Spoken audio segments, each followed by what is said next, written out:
It wasn't all that much, but that little girl had some cryptoglobin inside of her. I sucked it out of her and put her in that syringe along with Dasha's. A special blood donation service for my hardest workers.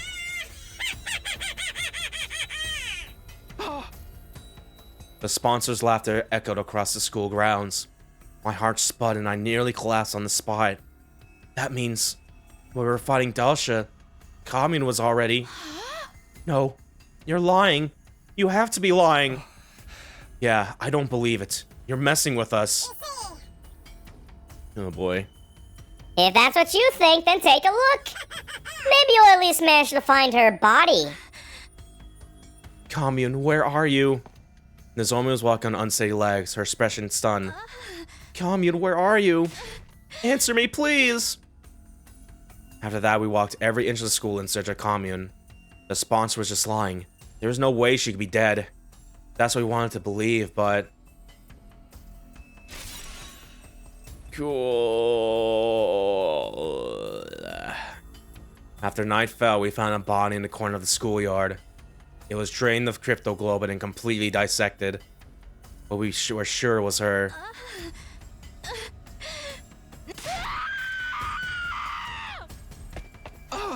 Wait, Nozomi! I couldn't stop her. She was mad with grief knowing her little sister had been killed. Driven by pure loathing, she charged at the sponsor. Nozomi's attack didn't even graze him through the protection of the bees. And I hate this. And as punishment for violating the rules, she was executed.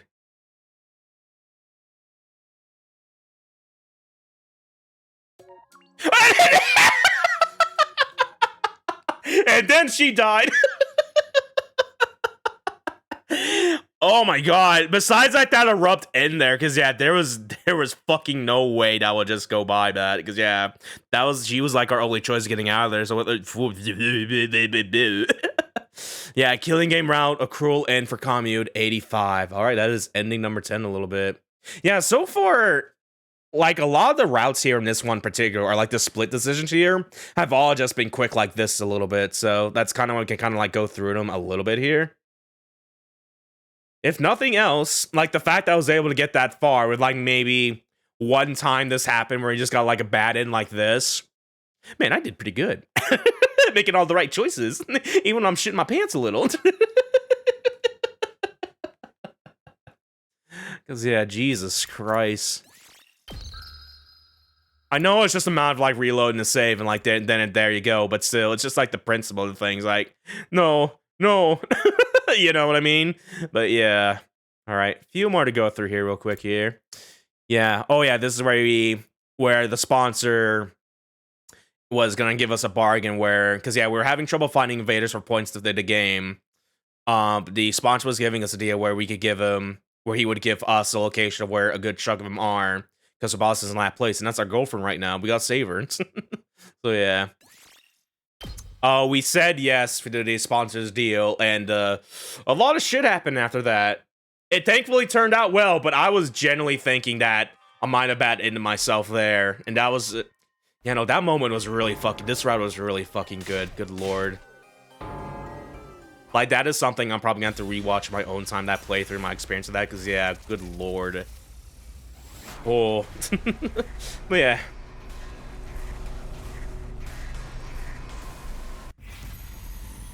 Ask where the invaders are. So, yeah, we said yes before, but let's say no.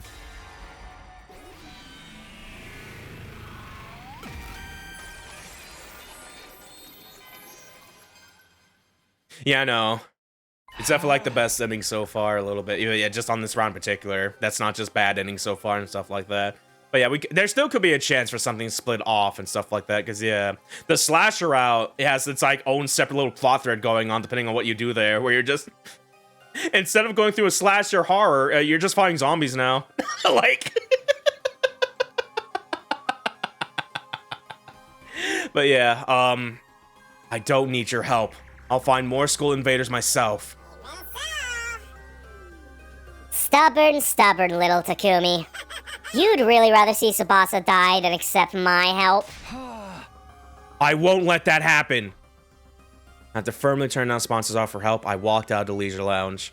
Then I returned to my room waiting for the morning to come. I went outside and hunted for invaders at my usual party and the newly recruited daughter me. We got on the bus and Tsubasa drove us as far out into the wilderness as she could. An abandoned hospital. Okay, we didn't see this actually, this hospital place. Well, I guess it's gonna like go through the motions here, being like, where are these invaders? An art gallery we stumbled upon. In a massive high-rise building. We spent 2 days searching in all kinds of places. But even then...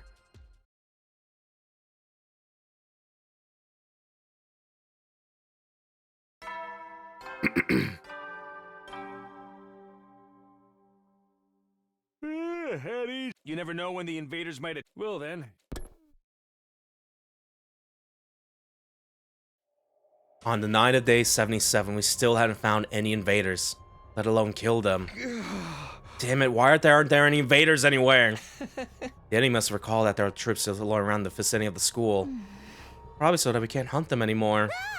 What do you do now? Mr. Tsubasa's in last place. I don't want her to die. Just kill me for the points now, please. I already said no to that. What's the point of you dying to keep me alive? Makes me sad like that one more time and I'll never take a... What? Never take a bath with you again? They're bathing together? No, wait, don't be distracted by that. Tomorrow's the last day of the third round. If we can't earn enough points by tomorrow, Tsubasa will be executed at midnight. I guess having a rematch with Dasha is the only way out now. Yagama quietly made a suggestion. That super strong commander? I didn't even have time to move on during that last fight with him. Yeah, but beating him seems like the only way for us to save Tsubasa. I figure we should give it a shot. I have a feeling we might bump into him somewhere in the desert. Taking our chances with a ridiculously powerful enemy rather than sit around doing nothing was just the kind of reckless plan Yagama would come up with. I suddenly remember something the sponsor had said before.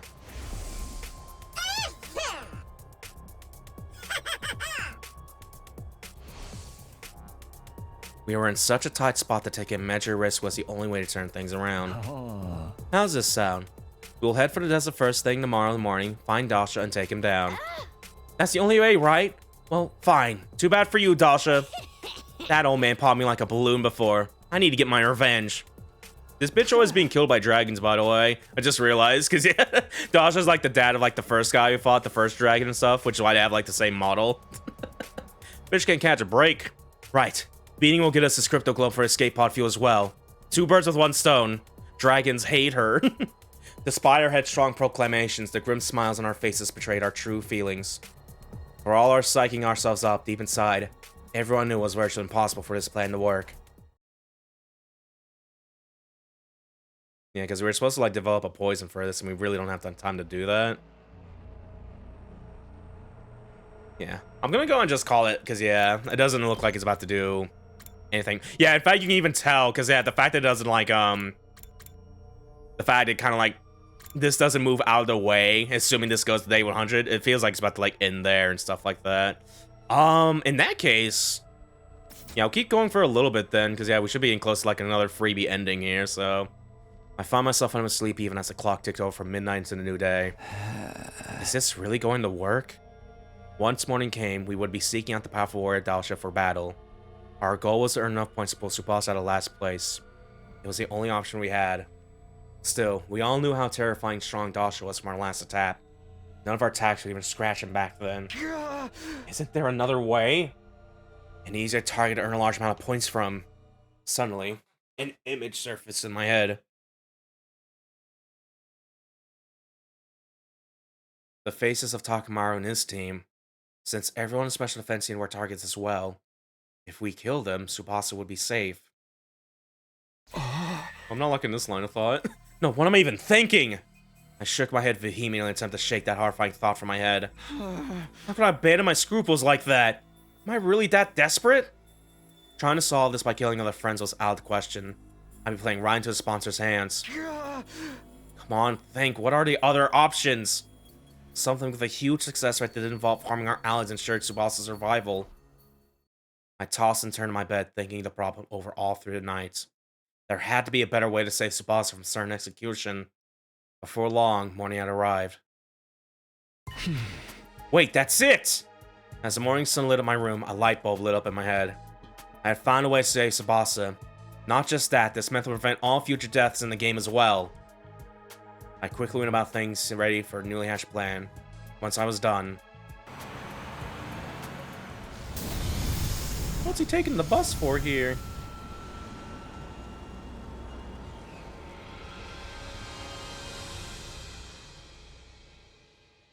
Tsubasa and I took the school bus out of the academy together. After he reached flat ground, Tsubasa switched the bus to cruise control and came to sit by me. What's this all about, Takumi? You made me drive off in such a hurry. I mean, I don't mind, but shouldn't we gotten Yugamu Darmi as well? They don't have to come along for this. This is our escape, just you and me. Our escape? Yes. We're gonna simply run away from the sponsor and their bees. I looked up the sky from the window and saw a single bee tailing the bus. That bee was the game monitor, but there to stop the participant from escaping the hunt. It would follow us to the ends of the earth, so running away was pointless. Or so we had been made to think. The truth was... Will that bee really follow us everywhere we go? If we use the bus to cover more ground, maybe we can wear it down eventually. But that bee's physical abilities have been enhanced with Hemo Anima. It's not gonna get tired that easily, right? I have no idea, but it's worth a shot. No one's ever seriously tried running away from the game before. If you do manage to get away safely, you'll be saved. Not only that, but no one else will be needing to be executed in your place either. Because according to the rules, only the person in last place of each round gets executed. Takumi, you abandoned your other polycule members, bad Takumi. If Tsubasa kept running away while she was in last place, nobody would ever be executed again. That was how the game would have to go, according to its own rules. But doesn't that mean we'll never be able to go back to the school? Yeah, but don't worry. I've stocked the bus with more than enough food, water, and fuel to last us for a long, long time. It's not the food I'm worried about. Why are you here with me? No, you can't go back either. Me? Don't sweat it. Just like that? Shouldn't you think this through a little more? What's there to think about? What's the problem? Tsubasa was the most important person in the world to me, so I chose to go with her. It was simple as that. Kumi, you really are an idiot. She smiled, looking a little exasperated with me. So reckless. Maybe a daredevil is a better word in this case. We're expecting. Love is blind after all. Love? Cut it out, you sound like a sleazy pickup artist. Tsubasa ran back to the driver's seat with a bright red face. After that, we continued to drive the bus, never stopping once. Tsubasa taught me how to drive so I could take over on roads with fewer obstacles. A few hours after driving around in shifts, I looked out the window and realized something. It's gone. It's gone. No more bees. The bee that's been following us is gone. Really? It finally gave up? Yeah, but we can't assume anything yet. We should keep going, just to be sure. We kept on driving the bus for a few more hours. Eventually, it became dark outside. I can't see in front of us at all. Are you sure we can't use the headlights? I don't think that's a good idea. Bugs are drawn to bright lights at night, aren't they? There are too many obstacles lying around here for us to use cruise control. I guess the safest option is to stop for now. Yeah. I don't see the bee anywhere. We'll stop here and rest until the sun comes back up. Oh god. We found a spot behind some ruins where we could park the bus and nap until morning. We held it together in the same blanket, just like the last time. Our great escapade went pretty well. The sponsor must be panicking. Now they can't execute you for being in last place. The execution was scheduled to take place at midnight. It was already long past that time. We successfully escaped from the invader hunt. Oh boy, this is honestly a huge relief. I don't think we could ever have beaten Dal Shah. I was so sure today would be my last day on Earth. I couldn't sleep a wink last night. You're so silly. I promised I wouldn't let you die, remember? I'll always be there to protect you. Tomorrow too? Yes. And the day after, and the day after that. Always. I kept whispering to Tsubasa that I would protect her forever. It must have made her feel safe because a few... Oh no. Stop doing this! Because a few minutes later... Oh no, she's sleeping. Okay, it's fine. She closed her eyes and her breathing started to even out. She was probably tired from the stress and driving all day. Look, I leaned my body against hers and decided to turn in for the night as well. And that was how I fell asleep, with the comfortable feel of Tsubasa's warmth next to me. Maybe that's why I had the most beautiful dream that night. My dream was having a nice peaceful breakfast back home in the Tokyo residential complex. Mom was smiling happily. Kara and I were smiling happily. It was a scene of the time when I was still ignorant of a place I held dear in my heart. I had a burning desire to take Tsubasa there. I promised to do that for her before. If I showed up at home with a girl, even one who wasn't Kara, I bet Mom would literally start jumping for joy. She could enough to feed an entire village, so much Tsubasa would feel bad she couldn't eat it all. I would eat surrounded by those I loved. How I longed for that day to come. That was my dream now. I wanted to introduce Tsubasa to my family. We could make it come true. I was sure of it, now that we had safely escaped from the killing game. Oh! Oh my god! Oh my god!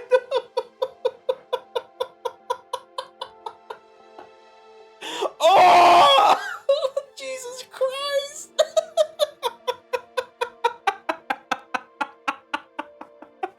Oh! Oh, that was really good! Oh! My heart!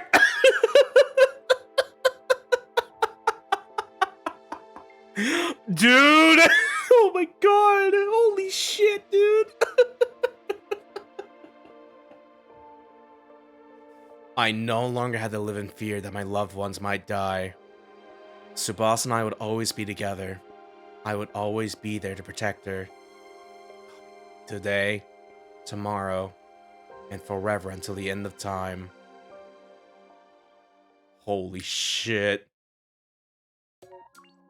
Yeah, no, my dick do be feeling smacked right now a little bit. Good lord. Yeah, 88, escaping. Oh my god, that was a...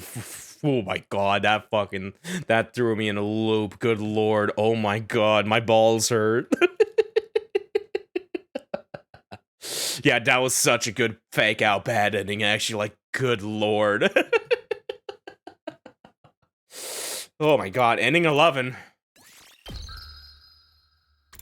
Alright, let's keep... What was the other thing we did here a little bit? Let's see. It's been a little bit here. Oh yeah, this is one where we kill Ava here. So, let's see what happens if we don't do that, actually.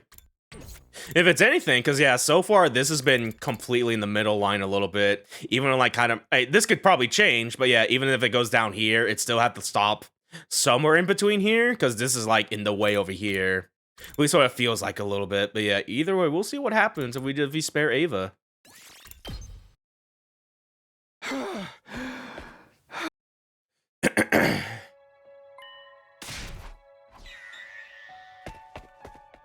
But yeah, I know her and Nozomi was having like a really good relationship building this route too a little bit. But due to circumstances, we might have to blow her up.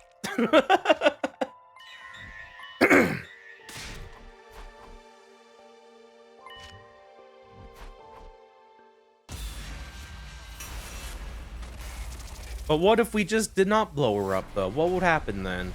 What would happen then, maybe?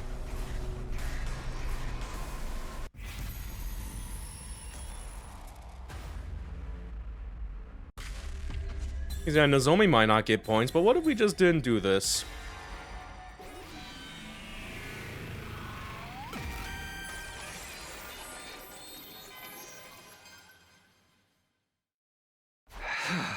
No.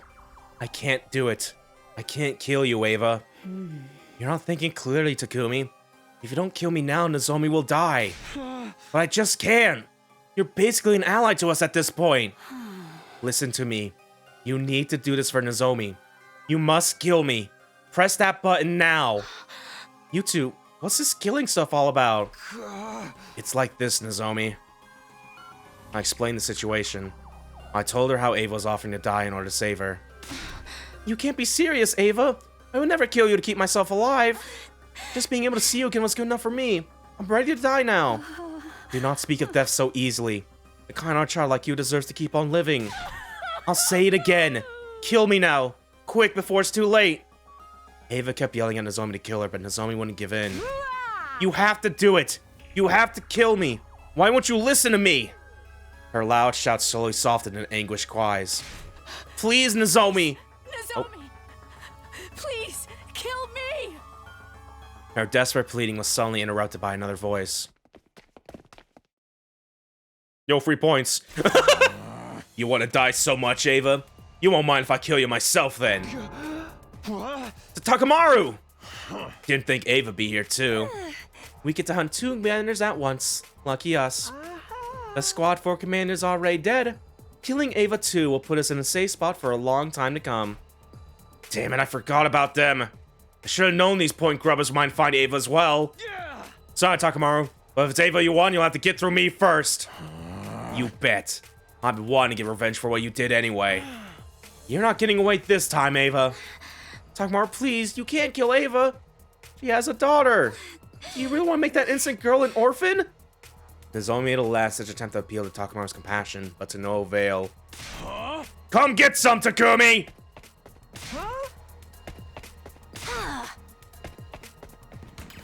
A fierce fight against our allies broke out over Ava's fate.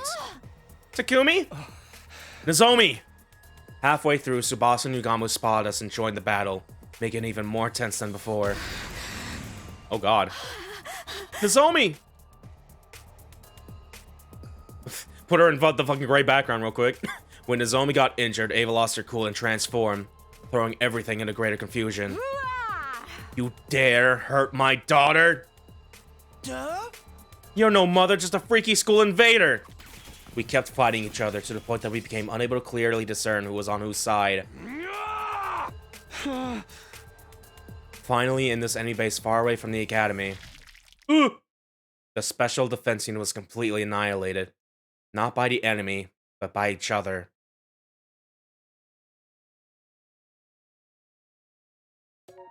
Yay! We killed ourselves all together! Yay!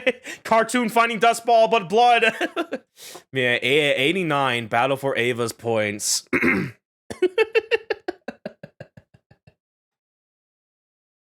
Yeah, no, some of these are kind of going by comically fast. No, that being said, the one with Tsubasa just dying then and there on the bus was like, holy shit. But yeah, this one's kind of like, yeah, okay. But that's fair, yeah. It was kind of like the other one where we had to sacrifice Moko there. Because, yeah, if we didn't do that, the other command that's sacking the base would have just won it then and there and shit. It's pretty much like this, because, yeah, we had, like, the other team trying to fight against us for points or whatever and stuff. So just kind of standing there, arguing, just like, oh boy, 3 points. Instead of just doing it then and there and stuff. But even then, still, just the fact that I wasn't even aware of that, something like that happening, or for the fact that something's gonna, like, branch off from there. And that still kind of just kept me on edge with these decisions back then before I even knew and stuff. And yeah, holy shit. Guess some of the endings are gonna be like rocks fall everywhere. Yeah, a little. It's mostly for this route so far, a little bit. But yeah. Because, yeah, there's some variation between, like, the fucking, what was this one fucking called again? Yeah, the slasher route and the comedy route, where there's a lot of variation going on depending on what choices you made there and stuff like that. But, yeah, so far, this has just been one consistent storyline, actually, and that's partially why the endings are kind of like that, because they just want to focus on one thing, and then I think they did it really good, even with, like, the choices being fixed, I guess, in the sense. Even then, like, I still really enjoy my time with this and stuff like that. But yeah, either way. There's only a few more. And then we can move on to do this next route over here. So, yeah, let's go see what these are. These may or may not actually branch out to different pathways, though, that being said. Yeah, it's really far into the timeline, stuff like that. Like, a quarter of the time in and stuff like that. But yeah, we'll see. Oh yeah, this is the one where we had the option to either save down or you don't. So, let's see what happens if we just don't.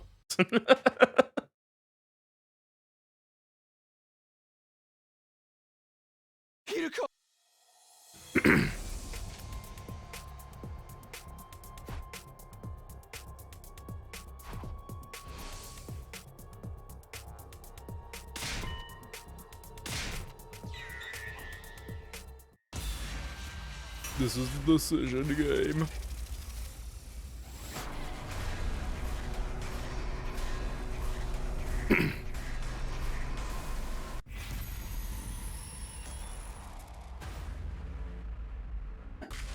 No. I just simply refuse.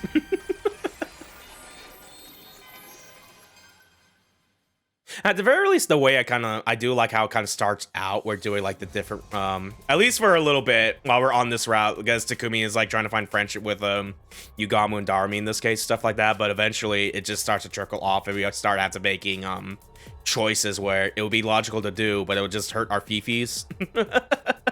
But yeah, Yugamu was right. If the anti-sponsor alliance got wiped out now, all hope would be lost. The best we could do was survive and carry on Hiroko's will. As I made to leave, my gaze fell on her, now on the verge of death. I'm sorry I couldn't save you, Hiroko, but we'll definitely bring down the sponsor. I promise. Yugamu and I turned around and started running as fast as we could. I'm sorry, Hiroko. I'm sorry. I mumbled words of apology over and over again under my breath as we dashed across the town ruins.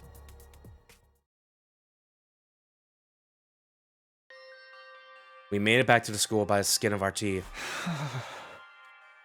I threw myself onto the bed once I was in my room, exhausted from non-stop fighting since morning. But my heart couldn't rest. The weight of my regret grew heavier with each passing moment. Hiroko, Darumi, I could have saved them if I stepped in. I abandoned my allies to certain death. No, I didn't. I shook my head, yelling in an attempt to reject my self-reproof. By the time I'd seen them, it was already too late. My decision to flee was to avert total annihilation. I made the right choice. I didn't abandon them to die. They are already beyond saving. Is that Yugamu? We might be at our talk about what to do next. Now that Hiroko's dead, we need to have a serious discussion about the future of the anti-sponsor alliance. I opened the door to let Yugamu in, but somebody else was on the other side. Oh, hello. Is it Takamaru? Ima and Kako too? What do you guys want? What do we want? Quit playing dumb, you freaking scumbag! Takamaru grabbed hold of me, enraged look on his face. What's this about? Why are you so angry? Why wouldn't we be? Two of our friends just got killed! You mean Hiroko and Darumi? We checked the rankings just now and saw they died all of a sudden. That didn't seem right, so we did some investigating of our own. And guess what? We received eyewitness reports that confirm you committed the crime, Mr. Sumino. What crime? Nozomi saw you leave in a hurry with Hiroko and Darumi this morning. Two people who were helping hanging out with the school suddenly dropped dead. What do you think that means, genius? I'll tell you what it means. It means you killed him! I didn't, it wasn't me! We went out to hunt invaders together, but then Squad 3 commander showed up and then... I explained what happened without going into too much detail. I told him about Hiroko, Darumi, Yugamu, myself forming a team to carry out a certain operation. When the commander suddenly showed up, he killed Darumi and Hiroko. Yugamu and I had no choice but to escape. That's a lie if I ever heard one. It makes a lot more sense to think you're the one who killed Miss Amamiya and Miss Shizuhara. Those two occupied the top positions in the rankings. You must have set them up so you could take their place. Who would kill another person for that? I get it, you don't trust me. But you can check with Yugamu, can't you? He can attest to the fact that I wasn't the one to kill them. I don't believe a single word that perverted clown says. Besides, you might just be colluding with each other. Therefore, I'm afraid we found you guilty on the basis of long string of circumstantial evidence. And now, you're under arrest. Enjoy your stay in the courtyard. Well, Cracky earlier, and like 2 streams ago, but I did not put in the cage. Well, here you go. Enjoy your stay in the courtyard cage. Don't forget to make friends with Ava. No, stop. Let go. Let go of me. Calm down and stop resisting. They caught and restrained me before I could say anything more. Well, I was thrown into one of the cages of the courtyard. I didn't kill them! You got it all wrong! Let me out of here! No matter how hard I tried to protest, Takuma refused to listen. I was left to languish in the cage. I stayed there day after day. Eventually reached the end of the first round. Wah. Since I couldn't take part in the hunt anymore, I'd fallen in last place, and the bees came for me. Well, Yeah, ending 91, killing game round, round 1 loser, sad trombone noise. Yeah, okay. Yeah, that's gonna be number 13. At least I think it's number 13, isn't it? A little bit. Let me recount real quick here. Yeah, that's 13. Okay. All right. Yeah, at the rate this is going, this is definitely gonna be like just kind of quick bad-ins. I'm curious if this is gonna be one at the very least, but yeah, we'll see. Well, yeah, I guess we could kind of tell the way it's positioned because yeah, it's still going up here, unless it like kind of just shove the timeline down like this thing, push it down. But yeah, this might just be another quick bad-in here. Yeah, we need to team with Ugamu here because we're just kind of by ourselves. We need points. We need this crazy bisexual twink to help us here.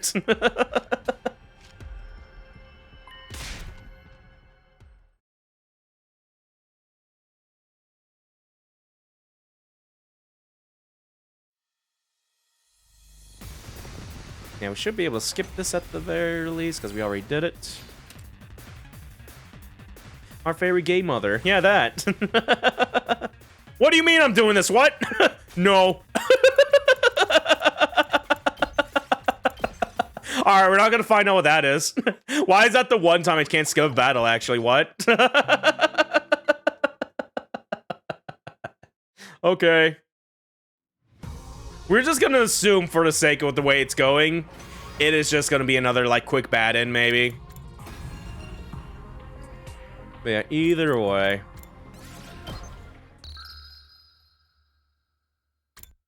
Alright.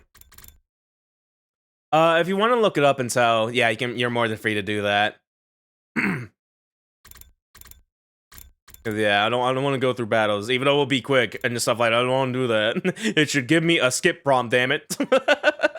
I guess it's only doing that because it's like out in the field compared to like the schoolyard at the very least, because those we've been able to skip all throughout besides a few samples here and there. But yeah, as well as like the invader base as well. But yeah, either way, for the sake of the fact that it's just like, no, we'll probably maybe do it later. I'll probably like just clear this off stream maybe at the very least, and then we can like quickly see that later and stuff like that. But yeah, for now, I'm just like, no.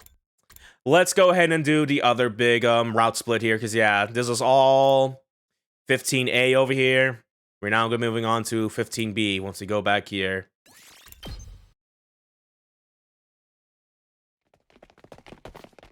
Yeah, it's just a quick batting. Fair enough. Yeah, again, yeah, even if it was just quick bat endings, there's still a tension in me, feel like, because it's just the principle of the thing be like, I really don't want to end this, actually. I really don't want to. I know I said that the moment we get an ending on like a route or whatever, we would move on to the next one. I really don't want to hold that promise for these specifically, because I felt like it was going that way. I at least want to get to day 100 at the very least. But yeah, even then, that was still just a really good fucking tension back there, and just be like, is the choice I'm making the right one or the wrong one and stuff like that. And it got really fucking down to the wire and stuff like that. And yeah, besides like one instance where we got like the quick bat ending before getting like the actual, pretty much in this case, the golden ending, like it was one hell of a thrill ride, really one hell of a thrill ride. And yeah, we still got plenty of routes, but so far this is definitely my number one right now, because yeah, that was really fucking good. Anyway, let's see what happens if they no to all that.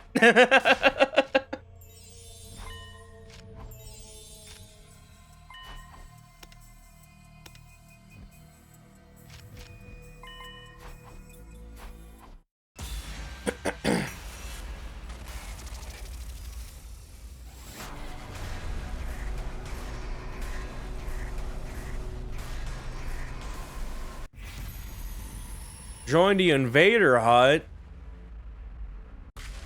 No.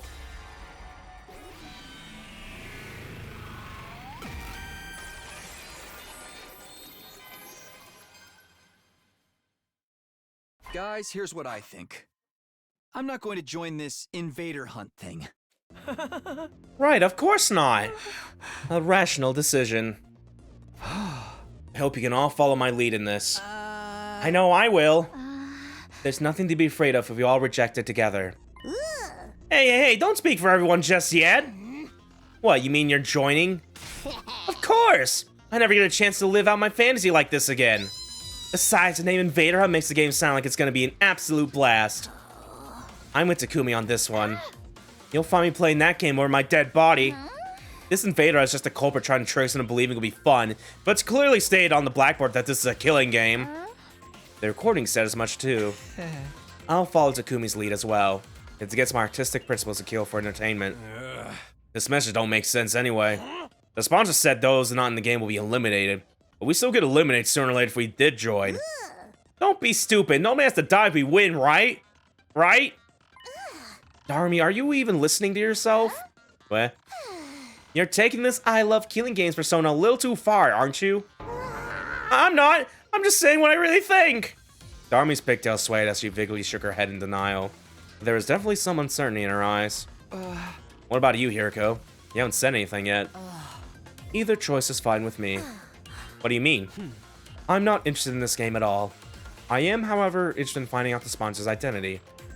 They'll make their move eventually, whether we join this silly game or not. That's most stupid and bring that sickle down, right? That's more or less what I was thinking. Then we have an answer. Yes, we're not going to join the invader hunt. Darmy, you don't mind, do you? I do mind, but it's not like I can play a killing game on my shelf. You should really say yes. Please, I really need this. Fine. Fine, I'll go with the majority. After that, we decided to stay together until the stipulated time.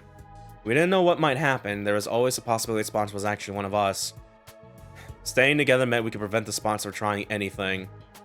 I didn't tell anyone about that second reason, though. They all seemed convinced the sponsor was an outsider and infiltrated the school.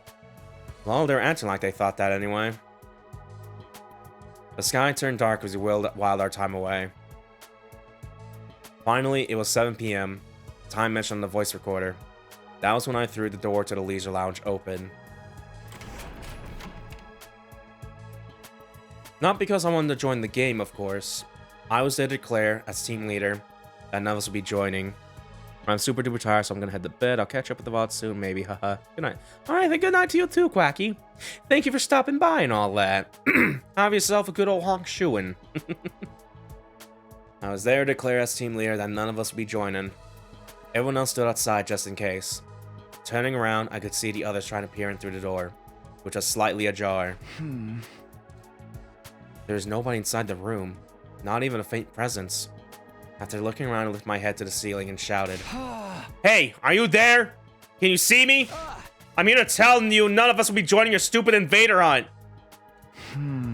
No response at all? Have it your way. That's all I want to say. Have a bad night. That's me talking to Cracky right now. Not really. I will never be that mean to Cracky.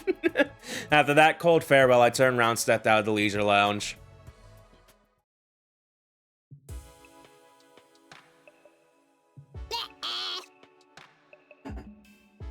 Oh boy, you really said it. And after the sponsor said they'd kill us all if we refused to play the game. Don't say I didn't warn you. Will you be okay? Gaku got killed the last time we did this. But that killer fled and went outside the wall of fire, right? Most likely, yeah. That's why the sponsor of this game probably isn't one of us. Gaku even said this morning that the handwriting was different this time. I can't be completely sure because they used spray paint. If the sponsor was the one who killed Gaku, there's also the possibility this entire thing was just a prank. So we need not be unnecessarily shaken. That's if the sponsor wasn't the killer. The truth of the matter remains to be seen. Everybody fell momentarily silent after that. Question. What's the plan for the night? Plan? Our sleeping arrangements. Where should we all spend the night? I'm definitely sleeping in my dear sister's room. I'll stay with Takamaru. No way. What? You don't trust Takumi even after he saved my life. You and me are through, man. The Sugamo twins aside, why don't we sleep in our own rooms like normal? Just lock the door and you'll be fine. I agree. There are 13 people here. Making everyone sleep in pairs will leave one person out. Alright, but why not put that person in one of the other pairs? We should avoid having 3 people in one room. It's too risky. Risky? Why? Not again. Our team's already dismissed this to death, and now I have to repeat myself? Despite her complaint, Hiroko carefully explained to us from the other Kami why we decided having 3 people in a room together was a bad idea. That does make sense. We should all go back to our own rooms then. No, you just triggered the mother of all death flags, and you don't even know it. Well, anyway, to spice things up around here. That decided, we all returned to our own rooms to sleep after dinner. Ima insists on sleeping in Kako's room, but nobody protested on that point.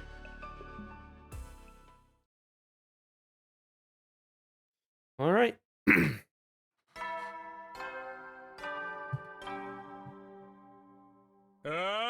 Get ready for your prepare to spend another day enduring the be ready to give your lives to protect our Yeah, let me see real quick here. Yeah, we're going on to chapter 15B now. So yeah, new route time. Oh boy. Time to see what new horrors awaits us a little bit. In the morning, I headed to the cafeteria for breakfast, only to find that everyone else is already there. 1, 3, 9. Oh my, how is it that I count 14 souls? Because you're terrible at math. There are only 13 people here. You see, nothing bad happened. So it was just a prank after all? But by who? And for what purpose? If you're asking me, I think the most likely suspect is... We all turned to look at Darumi. But wait a minute! You're accusing me of being the game sponsor? I don't think so. Darumi doesn't have the guts to pull off something like that. Oh, you underestimate me. I may not have guts, but I've still got my brain meats. They're small and overpowered, but they're there all the same. Oh, for the love of murder. Hey, can we just be happy that nothing happened? Please excuse me for exposing my foul, smelly dumpster breath, but why don't we all have breakfast together? After breakfast, we all headed off to do our own things, relieved that nothing had bad happened after all. As for me, I went back to my room. Almost immediately, a visitor came knocking. I opened the door to find Tsubasa standing outside. Huh? Did something happen? You asked about Ava's mask yesterday, remember? I brought it here for you. Oh, thanks. Sorry for the trouble. I took the mask from her. What are you gonna do with that? I was thinking returning it to Ava. What, you trust her now? Not really. It's just... Oh, I know. You fell in love with her. Of course not! Tsubasa narrowed her eyes at me and I felt my palms get sweaty. Knees weak, arms spaghetti, whatever. Never mind, it's none of my business. Everyone's free to leave, love who they want. I told you that's not it! But since we're talking about the mask, I looked it over out of curiosity. I found something pretty interesting. That mask is an ordinary accessory. It actually comes installed with a bunch of high-tech features. Infrared night vision, zoom functions, organic light detection. There's even a miniature air tank inside that allows it to turn into a gas mask. Using that air tank, the wearer can survive completely shut off from the outside world for as long as 30 minutes. That's amazing. It almost sounds like it'd be a waste to give it back to Ava. You won't be able to use it, Takumi. It's custom made to fit a specific shape. Ava's the only one who can wear it. Guess I might as well give it back after all. Even with the best technology in the world, she can't possibly harm any of us from inside the cage, right? Tsubasa thought about it for a while before nodding in agreement. By the way, when's she gonna give us more information about the enemy? She did promise to be useful if you spared her life. I actually think it'd be best if we could get her to join us as an ally. An ally? Yeah, so that she can find defensive battles along with us. We needed some kind of safety measure before allowing her to cut loose, of course. Like a call of the bomb, maybe? That should put everyone at ease, right? If she tries to run or do anything funny, all we have to do to stop her is press a button to activate the bomb. A bulb light up in my mind as Tsubasa was speaking. Tsubasa, let's say there is already a self-destruction device in Ava's body. Would it be possible for someone else to activate it? It depends on how the bomb was built. If the detonation mechanism is designed to be triggered remotely, then maybe... in that case, your plan might actually work. Yeah, she got a bomb or got down there and left pinky finger like, oh, I'm gonna blow up. Wait, you were being serious? You weren't just speaking hypothetically? Do you think there's something you can do? You want me to create a detonation device for the bomb inside her? Yes. Once it's done, we'll have the perfect safety measure. And then we can allow Ava to join us, huh? Alright, I'll give it a shot. Awesome, I'm counting on you. After Tsubasa left, I went to look for Hiriko to get the key from her. The key that would open Ava's cage. I walked in the courtyard, her mask in hand.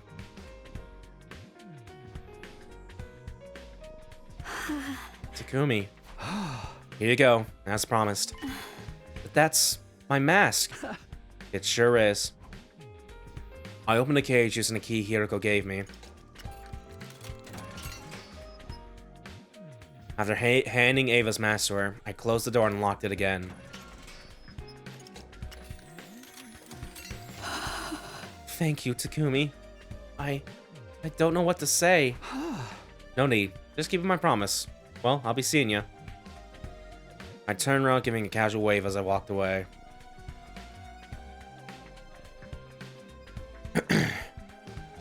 I'm back in my room, but now what? There's nothing for me to do here. Might as well go take a walk around school. Yay, to return to free time again. Yay, it has been so gone the other route besides the last few days. Alright then. Yeah, besides Gaku and, yeah, Edo, which is still... It's gonna take till, like, the other way to get to him, but yeah. We pretty much have everyone besides Gaku at the very least start working on points now, so... Yeah, we already started Darumi, so we might as well just finish her off here. So let's do that real quick here.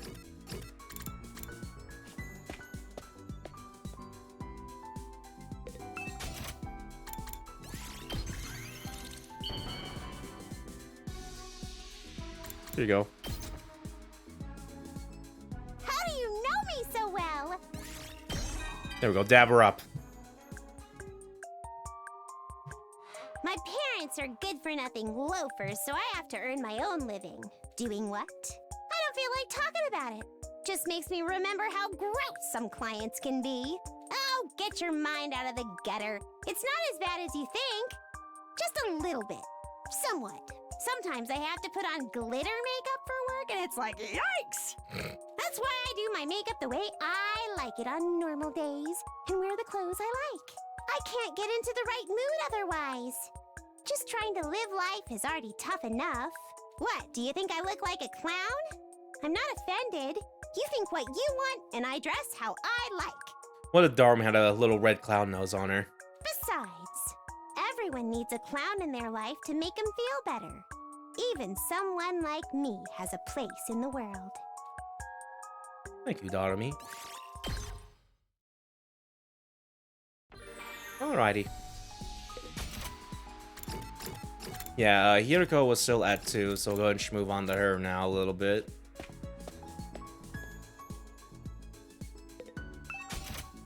Let me see. Yeah, I think we cleared. Oh no, we need. Oh no, that's the Calico Cat figure, which we don't have right now. So we just go and give you whatever here a little bit. Yeah, scented candles right there. Yeah, give her a bunch of Yankee candles real quick here.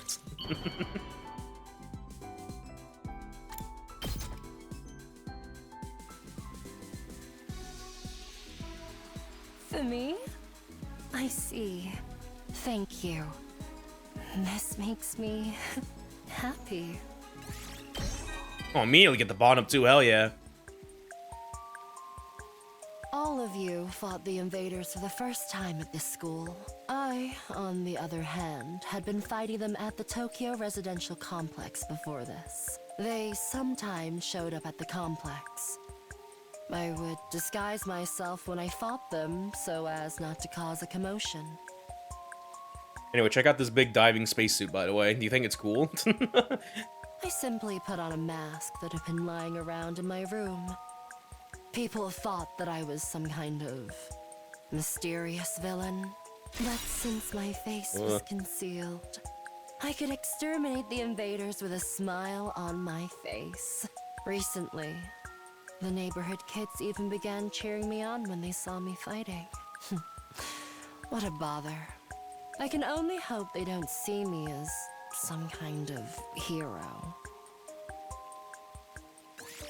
Yay.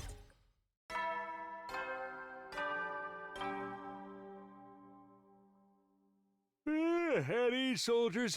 You never know when the invaders might attack. Well then.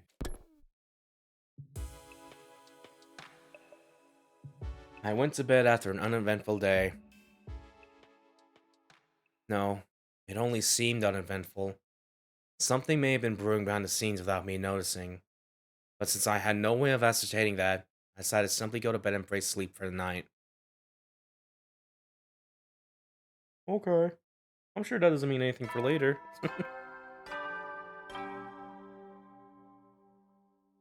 Get ready for your 20s. Prepare to spend another day enduring the. Be ready to give your lives to protect. I woke up as the morning announcement played, and I barely finished when a piercing scream resounded in my ears. Uh-oh. I jumped out of bed and dashed out of my room. Hiriko, Tsubasa, and Takuma were out on the roof already. Was that Shoma just now? Yeah, I came running out when I heard it. I was already here when she came out. The scream came from the back of the building. Are you sure? Trust me, I've got a dog's hearing. Okay, let's go. We made our way down the stairs as quickly as we could and headed for the back of the building.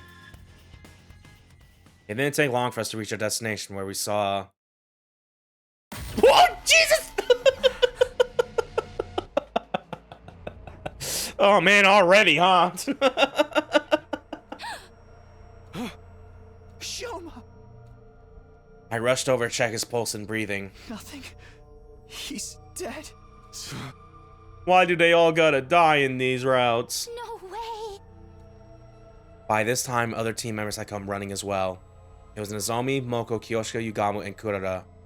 They gasped and their eyes went as wide when they saw Shoma's body. Shoma! Impossible! What is this? Is he breathing? No, unfortunately. Get your act together. It's too early to give up. We just heard him screaming. He can't have been dead longer than 10 minutes. Right. We can use the Revive-O-Matic to bring him back. Let's get him to the infirmary! Yes, but just one moment. The hell? Sir Ima, Lady Kako, and Lady Darumi have not shown up yet. Hey, you're right. Maybe they woke up early and went to the cafeteria first? Even so, they should have heard the scream. Weird that they didn't come running like the rest of us. This isn't the time to discuss that. Get Shoma to the infirmary now. Yeah, I'll carry him there on my back. I don't know how to work the Revive-O-Matic though. I'll come with you. The rest of you can go look for Ima, Kako, and Darumi. Got it.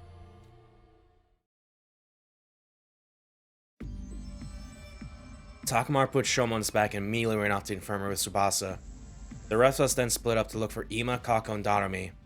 Since the person who attacked Shoma could still be lurking nearby, we split into teams for safety. I partnered up with Hiriko. We decided to start with the cafeteria. We made our way there as soon as we could, but there was nobody else inside. Ima? Kako? Darumi? Anybody there? No response. Looks like they're not here. Yes, let's try somewhere else. Turning around, we dashed down the hallway toward the gym. But when we got there... Oh no. Hey, I can't open the door! Is it locked? I peered through the small opening in the slightly ajar door. There's a latch. Someone latched the door from the inside! Hiriko and I looked at each other nervously, neither daring to breathe. We're gonna have to break the door down. You're right. On 3. 1, 2, 3. One more time. 1, 2, 3. The door refused to budge even after we threw ourselves against it numerous times. Soon the noise we were making started attracting the others to the gym as well.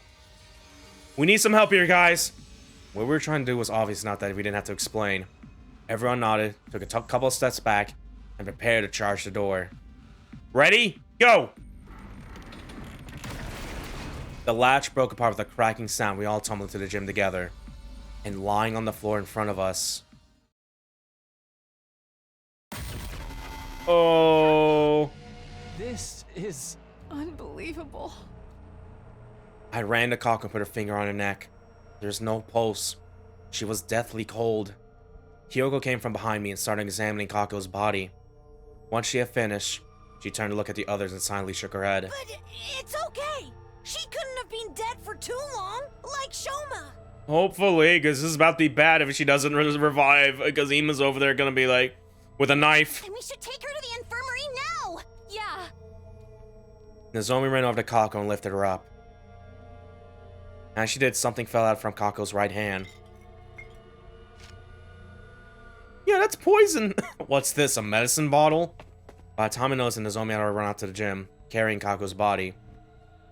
As the rest started to leave, Hiriko suddenly spoke up. Wait. Yugamu, you go with Nozomi. Moko, Kyoshikura, continue looking for Ima and Darumi. And Takumi, you stay here. What? Why? Just do as I say for now. I'll explain later. Alright. Let us be off at once. The others nodded at each other, then ran toward the hallway, leaving only Hiriko and myself at the scene of the crime. Why only me? There's only one exit here, and it was latched shut. I turned to look at the exit. Lying on the floor nearby was a mop that had been broken into 3 pieces. The mop handle had been used as a makeshift latch. It would be impossible for someone to latch the door like that from outside, which means this incident happened in a locked room. Assuming this is true, there are 2 possibilities I can think of. Can you guess what they are? I answered hesitatingly. The first possibility is that, as much as I hate to say it, Kako killed herself, right? Oh. Yes. Look at the bottle that dropped from her hand. What does the label say? TTX. It's an abbreviation for tetrodotoxin. It's extremely poisonous. Swallowing just 1 or 2 milligrams is fatal. Are you saying Kako drank this? I don't know, but we'll have time to think about that later. The other possibility is the more pressing one. Because if Kako didn't take the poison herself, it didn't take me long to make the connection. The killer's still hiding somewhere in the gym? Yes. If there is a killer, that is. That's why I told you to stay behind. Alright, let's look around. Hiriko and I searched the gym as cautiously as we could. Despite leaving no stone unturned, we didn't find anyone hiding anywhere. This makes it clear that Kako took her own life. Does it, though? Shoma was found sliced up at the back of the building around the same time. Don't you find it strange that somebody killed him, while Kako killed herself? No, there's nothing strange about that if Kako had been the one to kill Shoma. After stabbing him to death, she ran into the gym, blocked the door with the mop handle, and ingested the poison to kill herself. I decided to share my opinion objectively, even though I really didn't want to say those words out loud. Maybe, but that wouldn't make sense if Kako died before Shoma. Remember how Kako felt when you touched her body? Yes, she'd already gone completely cold.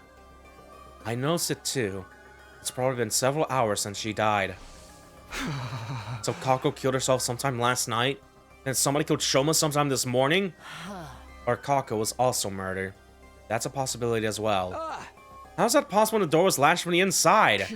Wait, there's something more important here. If Kako had been dead for a few hours... Yes, I'm afraid it's already too late for her. Oh no. Oh, I hope Ima's gonna have a normal reaction about this. Tsubasa, Nozomi, and Yugamu were in the infirmary when Hiroko and I arrived. They were standing around with grave looks on their faces. How are Shoma and Kako? Well, we managed to successfully revive Shoma. That's great. Yes, what a relief. But he's still unconscious. His physical body's been restored to full health, but it seems he hasn't recovered mentally from the attack yet. Where is he? Sleeping in his room. Takamaru's taking care of him.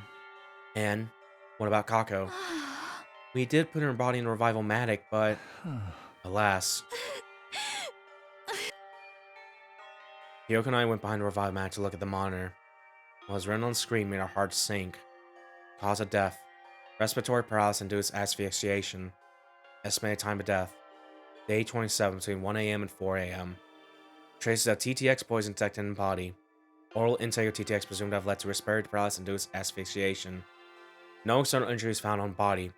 Too much time has passed since death. Impossible to revive.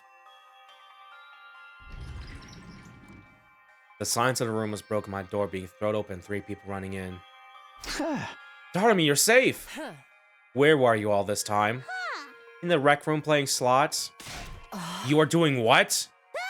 You can't blame me! I overslept this morning, didn't see anyone in the cafeteria.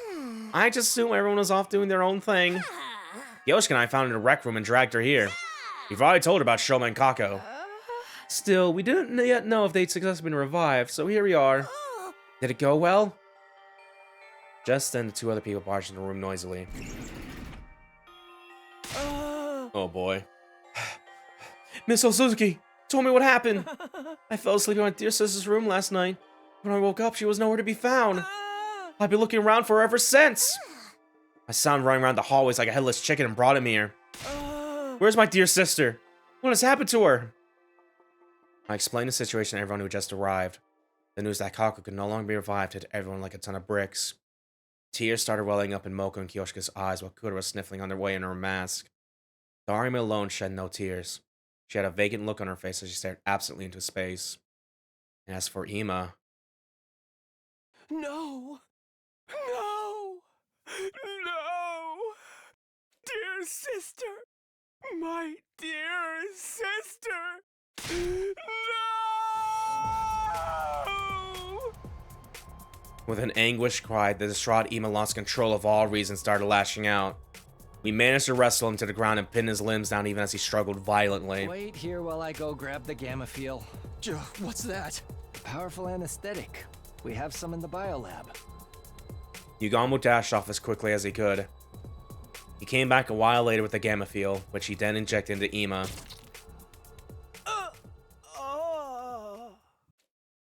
The drug caused Ima to weaken and slump over. Yugamu observed him closely. All is fine now. He's unlikely to wake up before tomorrow morning.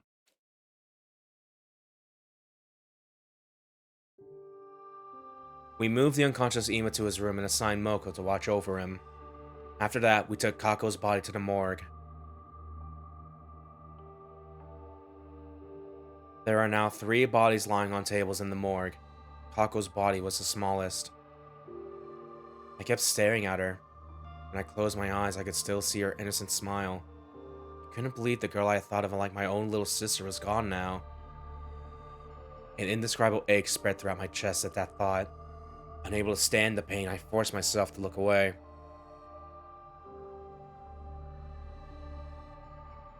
Ooh-wee. After that, we went to the courtyard to check the cages. Ava was still inside hers, the door securely locked. Hiroko and I went on to tell the others what we learned from investigating the gym. The improvised latch, the bottle of poison, and now there had been no one else inside. While we were talking, the sun had set and the darkness of night was slowly taking over. It was already evening. Since nobody was in the mood for a meal, we gathered in the leisure lounge instead of the cafeteria.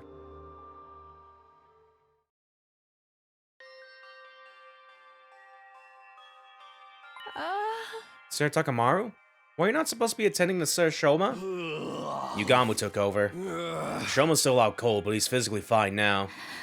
I just don't understand why Kako would kill herself. As I've already explained, we don't know for sure that it was suicide. We haven't found a suicide note, not in the gym, on her clothes, or in her room yet. The gym door was latched shut from the inside. And you didn't find anyone else in there, correct? Yes, but I find it hard to accept Kako had killed herself, when Shoma was clearly killed by someone else. Why would she even do such a thing? I won't be fully convinced until a clear reason surfaces. I think she was murdered too. By that sponsor was trying to get us to join the invader hunt. They did warn us this would happen. We all heard what the recording said, remember? All who refuse to join the game will be eliminated. All who refuse? That means the rest of us are targets too. You tell us the sponsor wants to try to kill us? The first writing message said something about everyone dying too. It sure did. The first and second threats. We assumed they were written by different people because of the handwriting. But I'm starting to think it was the same person after all. We went against the first note. We ignored the demand to leave the academy and chose to stay behind instead. That gave the culprit an idea. I'll hold a killing game and force these guys to murder each other. But when we went against the second request as well, they decided they were gonna have to do it themselves. And by it, you mean killing us. Yep. It all makes sense when you think of it this way, doesn't it? That would mean the perpetrators already murdered 4 people. 4? Sir Gaku, Lady Kako, Seirei, and Sir Shoma. Though Sir Shoma was lucky enough to escape the jaws of death. So we're up against a ruthless serial killer here.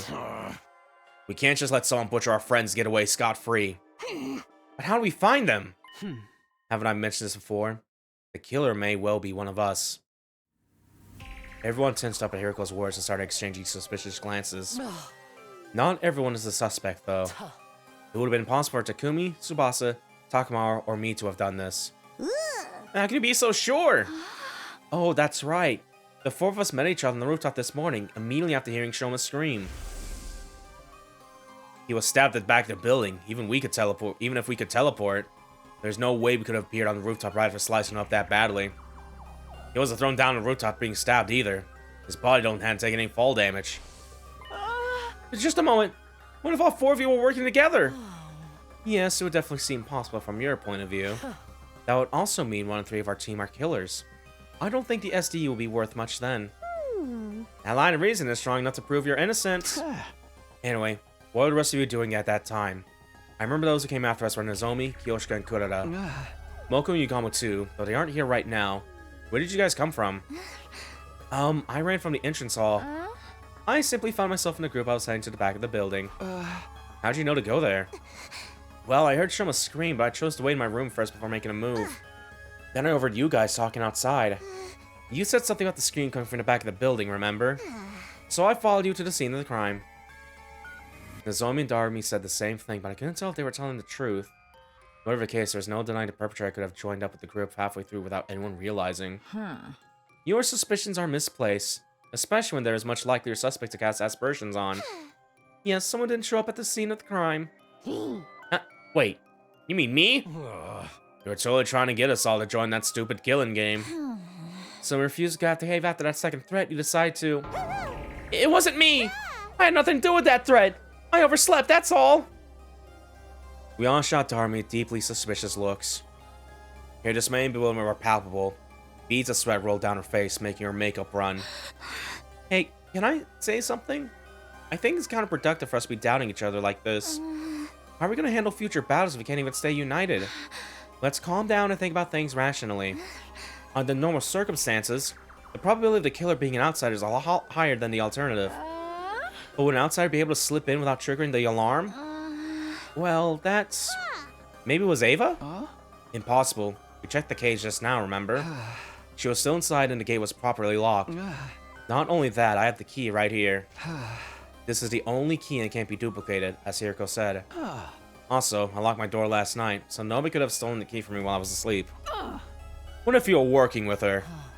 I can debunk that theory. Takumi has been with me since morning. Even if you had let Ava out of her cage last night to stab Shoma, you couldn't have locked it back up this morning without my knowledge. You need the key to lock the cage just as much as you need it to unlock it. That means it's one of us. No, it can't be. There has to be a way for someone to come in without triggering the alarm. There's always a possibility that nobody slipped in at all. What are you saying? I'm saying the killer could have already been hiding in Academy before the first team was dispatched here. That's true. If they were here already, they wouldn't have triggered the alarm. So that person's still hiding somewhere in the school right now? All of a sudden, Tsubasa raised her voice. I know! I can make an organic life detection device. Organic life? Detection device? Put simply, it's a machine that detects the number of large living organisms on school grounds. It won't be advanced enough to pinpoint their exact locations, but having precise numbers should tell us if there's really an outsider hiding here. You can make something like that? I found a similar function while investigating Ava's mask 2 days ago. I took the opportunity to study it thoroughly. So yes, I can make something like that in 7 days, maybe? 7 days? Until then, let's stop being suspicious of each other like Nozomi suggested. We'll assume that the killer is an outsider until proven wrong. What do you guys say? Everyone nodded in agreement. The moment I saw that, the world around me started to spin. What is this? That was the last thought on my mind before it shut down completely. What, day 9? Hopefully those guys in the suit inject me with that thing to get rid of the, maybe the little zombie gi or whatever on me, because I feel like it's about to happen and that doesn't get rid of that maybe. Another day, and during the be ready to give your lives to protect our... Oh. Yeah, hold on. Did we, like, time skip, actually? Oh, Jesus, yeah, we did. It's suddenly 27. Now we're on 39. I thought it was... Whoops. I woke up to the now all too familiar sign of Nozomi sitting right in front of me. It was deja vu time. She noticed right away that I was awake and...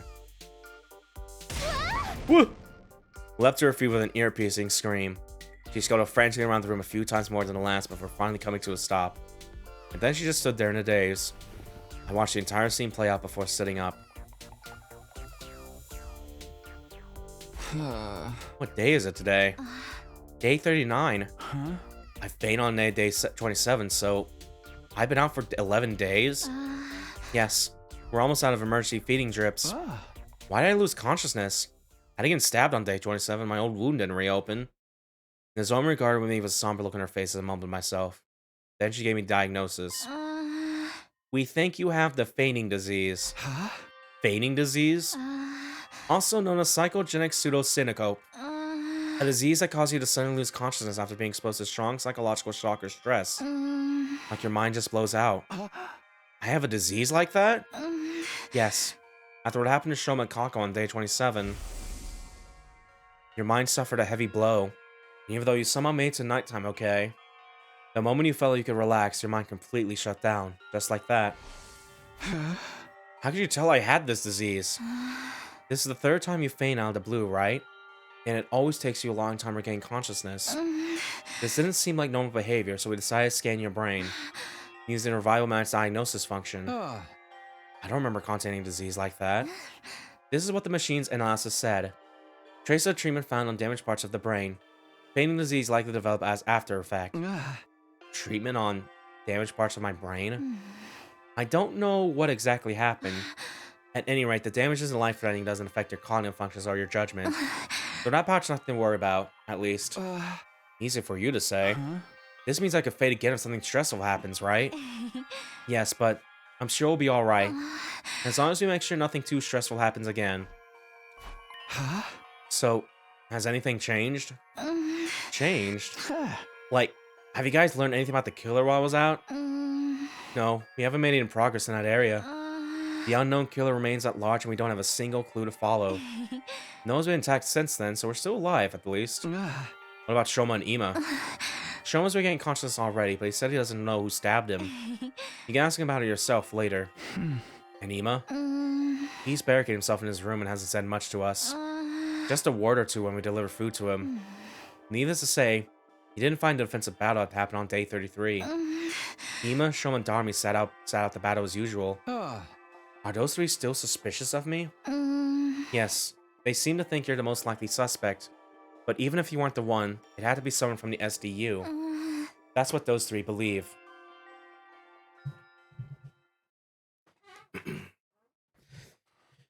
Nozomi and I head to the cafeteria together, where everyone except Ima, Shoma, and Darmi were gathered. When they saw me, they said things like, "You're awake," or "Thank goodness." Everyone was quietly rejoicing about seeing me on my feet again. Their reactions were a lot more subdued than before.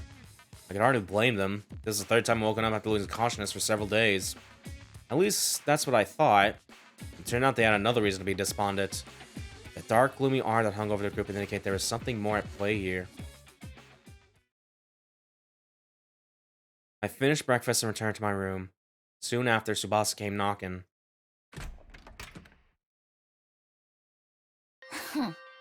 You saw how dejected everyone seems just now, right? Want to know why? Sure. She pulled out something from behind her back. What's this? The organic life detection device.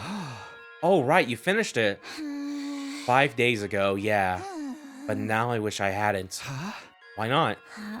Because this is the reason everyone's jumping at shadows. She turned the device on as she spoke. 13? Yep. The total number of life forms in this academy. That's all of us, including Ava. Which means there are no outsiders in the school, and the culprit is really one of us. Yeah, that's what everyone believes now. Except for me and Nozomi, that is. You two still think it was an outsider that did it? I don't know, but the killer could have fled outside after stabbing Shoma, right? The possibility of that happening seemed low to me, but I forced myself not to voice those doubts. Anyway, that's why everyone's so down. Basically, it's because they're all suspicious of one another. This isn't going to end well. Without trust, we won't be able to put up a united front during the next offensive battle. Can't you do something, Takumi? I'll do what I can to help as well. Just tell me what you need. Oh, I just remembered. I finished our thing you asked me to make a while ago, too. What thing? You know, the remote detonator triggered a bomb in Ava's body. I managed to complete it after carefully investigating her body. With her consent, of course. Tsubasa was rummaging through her pocket and took out something that looked like a remote control. I took it and gripped it tightly in my hand. Thanks. This puts me at ease. I'll probably add Ava to the team starting from the next battle.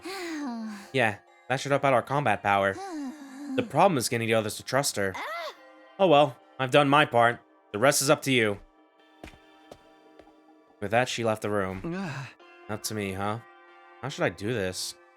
What was it Tsubasa said before? That killer could have fled outside after stabbing Shoma? To be honest, I didn't think they did. I had no concrete proof, but everything that happened so far felt like part of a larger scheme than someone is orchestrating.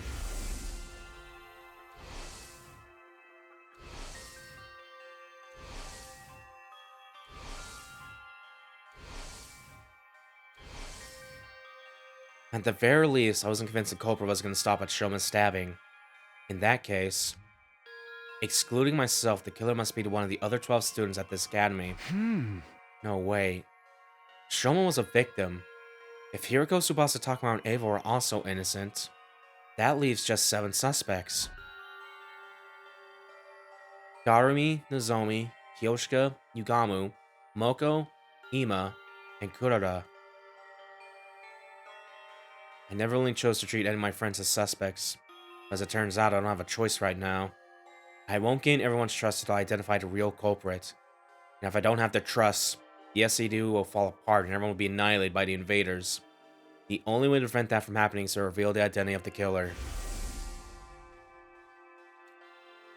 That was what the boy with the undying flame said.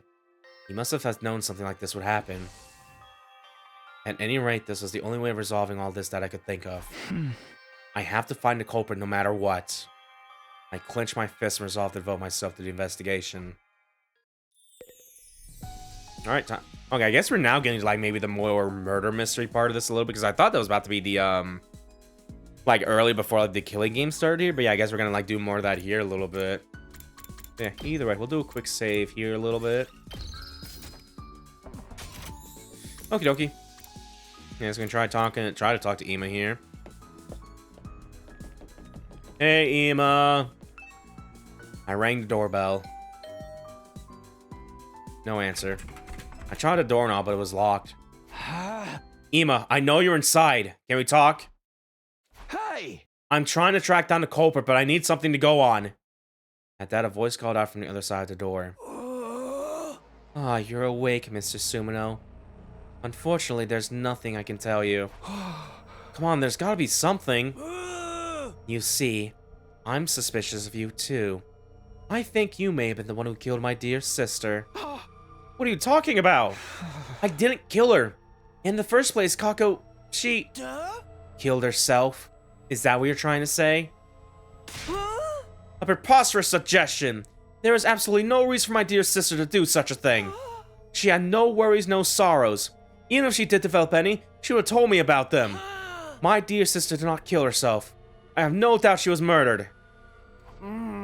Like I told you just now, I suspect that the killer may have been you, Mr. Sumino. The only reason I haven't exacted vengeance yet is because I'm not completely sure it was you.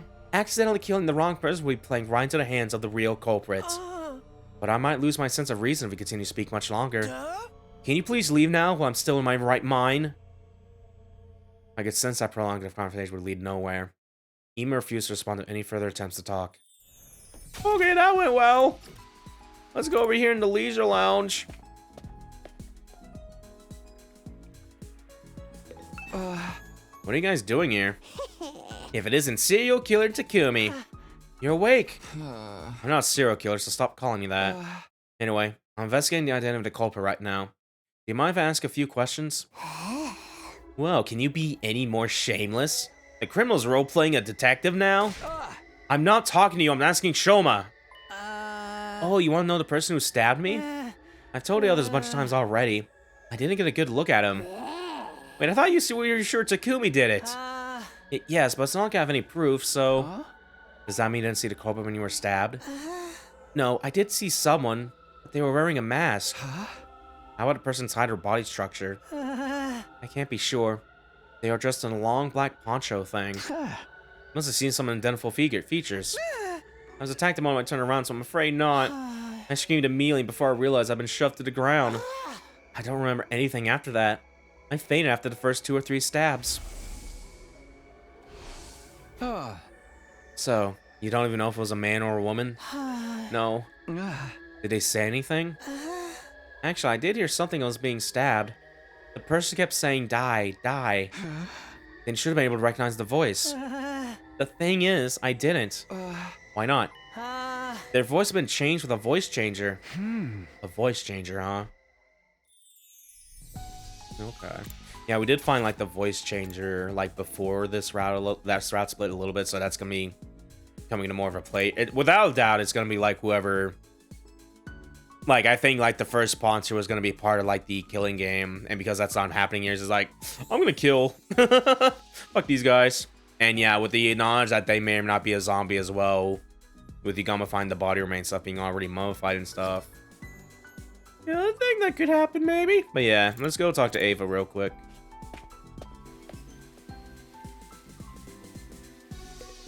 Whoa. Takumi, long time no see. I heard you were out cold for a while. I woke up all of a sudden for some reason. I'm glad you did. Is there something I can help you with today? There's no point asking Ava about the case, so I decided to talk about something else. Do you remember what you told me before?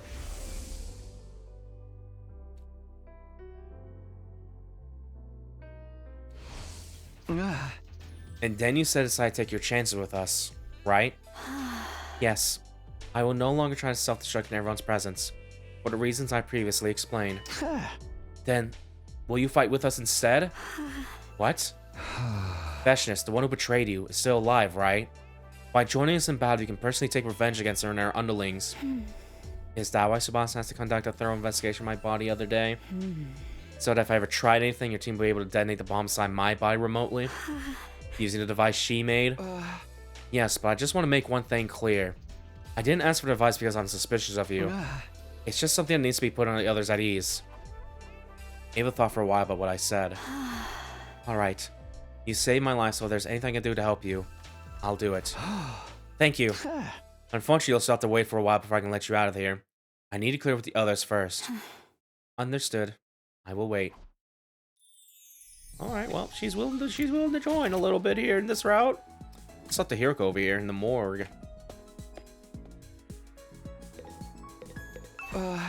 Hiroko, you were here the other day too. What's so interesting about this place? I want to investigate Kako's body again. What about you? I'm here to investigate the case as well. As if your clumsy brain could ever bring us closer to the truth. Oh, be quiet. Hugo decided to repeat herself in a hushed voice. As if your clumsy brain. Hey! You know that's not what I meant. Anyway, have you already looked at Kako's body? Yes, and the other two as well. Huh? Ado and Gakko too? Didn't we already check Gaku's body on day 24? Yes, but something happened to make me realize I need to check it again. I discovered two surprising facts after reinvestigating Kaku's body. Surprising facts? The first concerns her cryptoglobin. Her body's been almost completely drained of it. What? There's a cut on her ankle. Her body was likely moved somewhere and hung out for an extended time. It was turned here after being almost completely drained of the cryptoglobin. When? I'll get to that later. Let me tell you about my other discovery first. Hiroko walked to Kako's body and removed the sheet that was covering it. Then she flipped the body over and what I saw flabbergasted me. What? Is that a hole? There's one big ol' hollow hole in her? What the hell? A stolen heart? Oh, okay. Marks of a stolen heart. What? Somebody cut a hole in her back, smashed her ribs, and dug her Jesus heart out. Why would anybody do that? Before we talk about that, check the other bodies as well. I did as I was told and flipped Ado and Gaku's bodies over, only to see the exact same marks on them. A large, empty cavity on their backs. Wait a minute. What's going on here? What indeed? Why are you so calm about this? Their hearts have been removed from their bodies. I know. That's what I've been trying to tell you. When did this happen? When we investigated Gaku's body on day 24, his back was still intact. It still was on day 27 too. I checked Ado and Gaku's bodies when we moved Kako's body here. Nobody had holes in their back at that point in time. That means it must have happened sometime after day 27.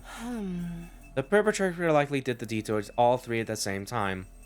That may have been why they extracted Kako's cryptoglobin as well. Ooh. Simple logic dictates that the culprit behind this series of events did it. But why? How should I know what the culprit is up to? Perhaps there is simply a lunatic who collects hearts as a hobby, or a gourmet who enjoys a spot of grilled myocardium with lemon on top. Both examples are crazy. There's just one thing I can't seem to figure out.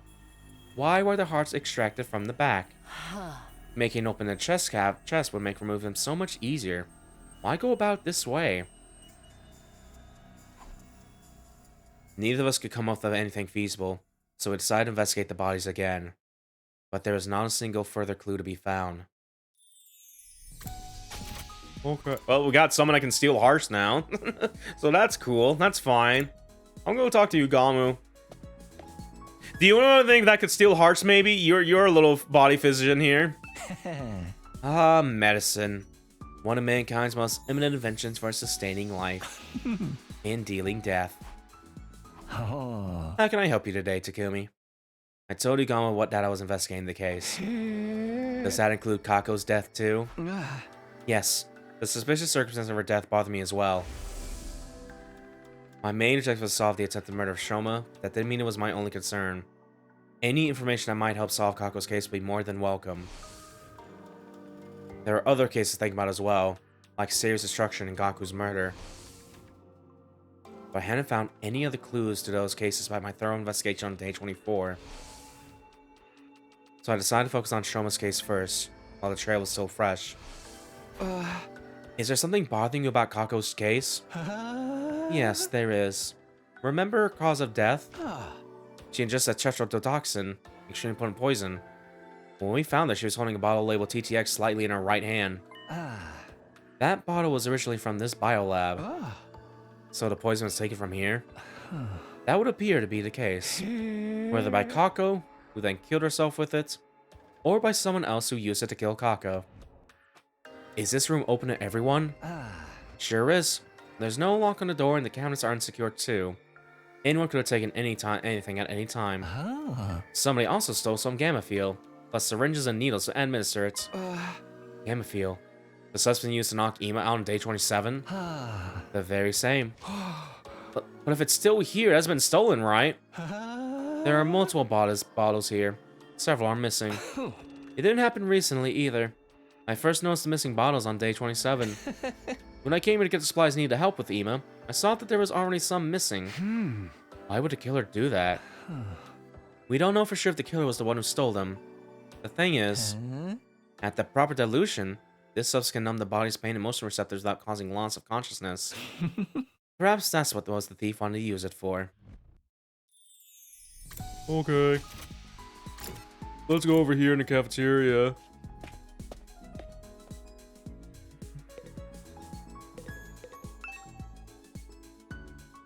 Alright, so I clicked on the wrong thing. Oh, you're still in the cafeteria. Don't talk to us now! We are in the midst of a very serious discussion. Nozomi just refuses to listen to reason. What's the discussion about? I still don't believe the culprit is one of us. I'm trying to tell everyone to stop being so suspicious of each other. You saw the device total number of life forms in the school. Yes, but that doesn't prove the crimes are inside jobs. The culprit must have fled outside the wall of fire after stabbing Shoma. And we're trying to tell you that it's not possible. Yeah, it doesn't seem like a killer would stop at 1 or 2 victims. They clearly said they want to kill everyone, both in the tape recording and that first message. But I just can't. Takumi, say something. Well. I stammered hard because I was more in line with Kuro's way of thinking than Nozomi's. I did feel bad for Nozomi, so I decided to simply avoid committing for now. Sorry, I just remembered I have something I needed to do.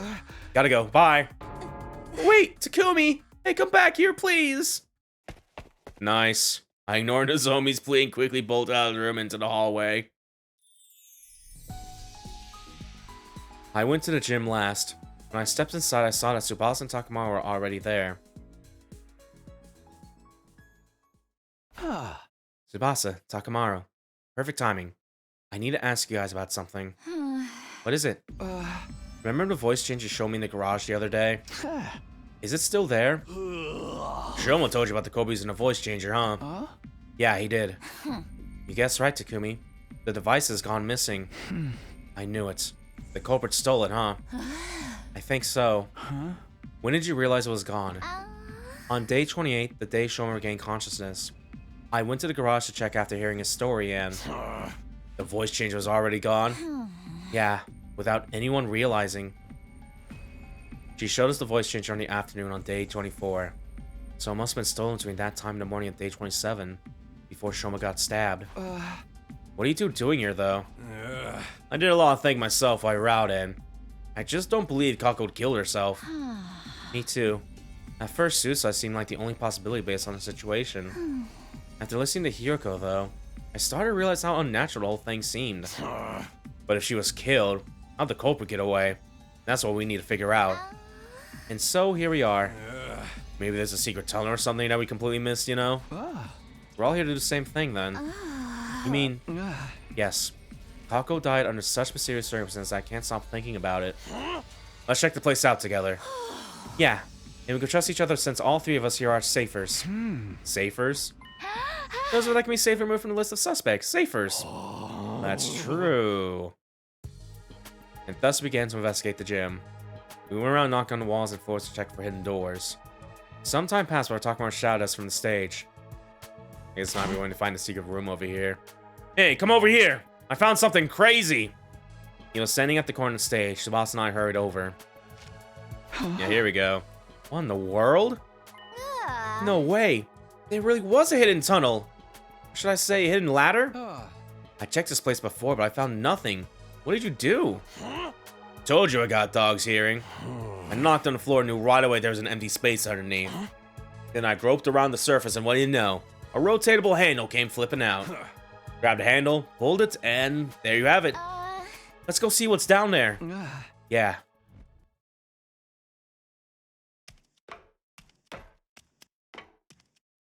We slowly made our way down the long ladder. Eventually, I felt the toes touching solid ground. What I saw there was... Well, at least the pod is still here and hasn't been deteriorated at the very least. Isn't this... You know this thing? Yeah, remember what I told you before? This is the escape pod that deploys on the last day. No way! Damn. Does that mean if we can get inside, we can go to the artificial satellite? He ran into the entrance of the pod and checked the door. There's a note pinned to it. The door to this pod automatically opens on day 100. No manual override available. Despite the note, we kept looking around for a way to open it manually. However, we were unable to find anything. Nope, this thing can't be opened from outside. How about we use a crowbar to pry it open? Then the pod becomes useless because outer space is a vacuum. So I have no choice but to wait until day 100. You have to give up the idea of boarding the pod before then. Shit. By the way, have you guys forgotten why we came down here in the first place? Of course not. We were trying to solve the locked room case, weren't we? Yeah. Hiroko and I thoroughly investigated the gym after discovering Kako's body. But if the killer had been hiding in the storeroom in a ladder shaft at the time, you couldn't possibly have found them. And after you and Hiroko left the gym, the killer got out and walked through the exit like nothing ever happened. Which means Kako really was killed. We don't have concrete proof of that yet. However, this does disprove the previous notion that it couldn't possibly have been a murder. Wait. Assuming for a moment she was murdered, wouldn't that also prove the killer was an outsider? Because when we found Kako's body, Takuma and Shoma and I were in the infirmary, whereas everyone else was in the gym. No, not everyone else. 2 are missing. That's right. Darumi and Ima. Ima could have been the killer. He worshipped the ground she walked on. Darumi, though? Said she was playing slots or something. She could have been lying through her teeth. But it's always possible that an outsider did it. You made that live device yourself. Unless you're telling you made that number up. I did no such thing. That was the correct number. But the killer could have already gone away by the time I finished making the device, right? Just then, I noticed something out of the corner of my eye. An item on the ground next to the cockpit of the escape pod. It caught my eye for some reason. I walked slowly over to pick it up. Hey, what's that? A handkerchief? So it seems. I see something embroidered on it. That reads IT. Information technology. Or maybe just it, as in it girl? Could it be referring to initials of a name? Ima. Tsukumo? Yeah, what's this handkerchief doing down here? How'd it get down here for that matter? When we exited the gym, we saw that it was already nighttime. I asked Takamaru and Tsubasa to gather the others before heading to Ima's room myself. Come out, Ima! I need to ask you about something! Somehow I felt like he would keep hiding if I told him about the handkerchief, so I decided not to say anything for now. We found a clue that may lead us to Kako's killer. I made that assertion even though I had no solid proof she had been killed because I wanted to get him out of the room. A short while later, I heard the door being unlocked. And then Ima appeared from behind it. You believe me about my dear sister being murdered? Yes. Can you come with me? Slowly but surely, Ima nodded in assent. Takamaru, Tsubasa, and I took everyone to the storeroom where the escape pod was being kept. We told him how we found the place and how the pod could only be used on day 100. After climbing back out, we all headed to the cafeteria. Huh? So what was the clue that you found? Before that, I need to check something with Darumi. On day 27, when we found Kako's body, were you really playing slots at that time? You're still suspicious of me? Then check the machine's play log. Then you'll know for sure I was playing around that time. And how could I even possibly stab Shoma if I hadn't been hiding in that storeroom the whole time? The only way out of that place is through that tunnel, right? I would have been able to get out of the gym until the coast was clear. Mayhaps he was chilling around the escape pod's elevator shaft? I'm no Spider-Woman. That shaft has no footholds. It's impossible to climb. The ceiling of that shaft is covered with a thick wall. It's not something that can be opened by human hands. How about this? You were the one to kill Kako, but not the one to stab Shoma? You're suggesting there are two culprits. Indeed, I am. And does the number 2 ring any bells with regard to this situation? When we found Shoma's body, there were 2 people missing from the scene. You're suspicious of me as well? Ima's face twisted into a grimace. I hesitated for a moment when I saw his expression, but decided to show everyone a handkerchief we had found. This is the clue I was talking about. We found it in the escape pod storeroom. The letters IT have been embroidered on it. Are these initials? Wouldn't that refer to Ima Tsukumo? I thought so. This is your handkerchief, right, Ima? And the fact that it was in the storeroom means... Sir Ima killed Lady Kako? Are you out of your mind? Me? Kill my very own dear sister? I didn't think that was possible either. Unless Ima's one to stop Shoma and Dharma's one to kill Kako. Ima dropped the handkerchief in the store when he was casing the joint. I told you it wasn't me! You think Miss Amamiya and I were accomplices? And that I tactfully approved of my dear sister's murder? That's no different, excuse me, of killing my dear sister myself! You're all crazy. I can't believe that thought even crossed your minds. So you deny the charge? Of course I do! Then explain yourself. Why was your handkerchief in the storeroom? That's because... You see? You were feeling guilty. Oh no. No, no, no, no, no! Ima dashed out of the cafeteria screaming. Wait, Ima! We all dashed after him. Ima grabbed the fire extinguisher in the entrance hall before running outside. We fought him as he ran out of the building. He was running at full speed through the schoolyard and none of us could catch up. Finally, he tore through the wall of fire and ran to the other side. We followed behind. When we got to the city ruins, something unexpected happened. All of a sudden, a large object shaped like an onion appeared out of nowhere and captured Ima, who had been running ahead of us. Ima! The onion object then flew high up to the air with Ima and vanished out of sight. Oh, he's been abducted, yay! What just happened? And what was that thing? I'd seen that upshane before in the previous timeline. That was probably a commander. Was that the, Oh no, it's this thing, yeah, okay. I was thinking it was like the mind control one again, but no. That's how it's true. society slaughters her prey. Yeah, we still have yet to see that mind control. I guess the implication you could probably make of it, because it went to like the second last defense academy first before us and stuff like that. That maybe Nico self-detonate on that thing in particular, maybe. Because that's the only reason I can think of why we haven't seen that thing yet. But yeah. Are you serious? Eva's been captured by that enemy? No way. That can't be true. It's alright. We could probably figure out where they went. What? You know, Ema's been rather emotionally unstable lately, right? So much so I thought he might just end up and go missing one day, so... I see we plan on transmitting his body when bringing food to him.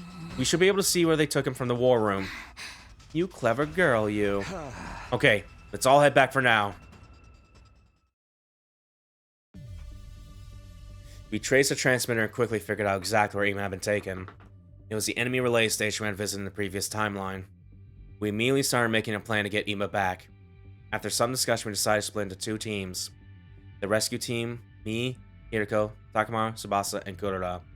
The defense team, Nozomi, Moko, Kyoshika, Yugamu, Shoma, and Darumi.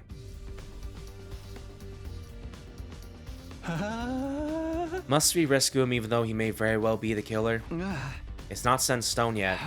What if it was all a mistake? Did you ever live with the fact that you abandoned an innocent friend? I knew you would say that. I was just making sure. Having only 5 people on the defense team is not very reassuring. Yeah, can we add one more or something? No. What if the enemy attacks in the meantime? Can't afford to lax on home security. In that case, Takumi. Yeah, it's time. Everybody follow me.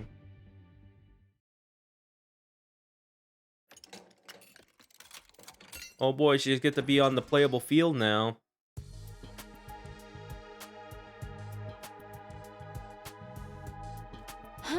Sister Takumi! Lady Ava's out and about now! How have you done such a thing? Yes, as you can see, I let her out. But why? I intend to let her join the rescue team. What? I explained about the bomb in Ava's body and remote detonator we had made to trigger it. And you really think this will work? If you feel she's acting suspicious, you can press the button to blow her up yourself. I put the remote detonator in the astonished Hiriko's hand.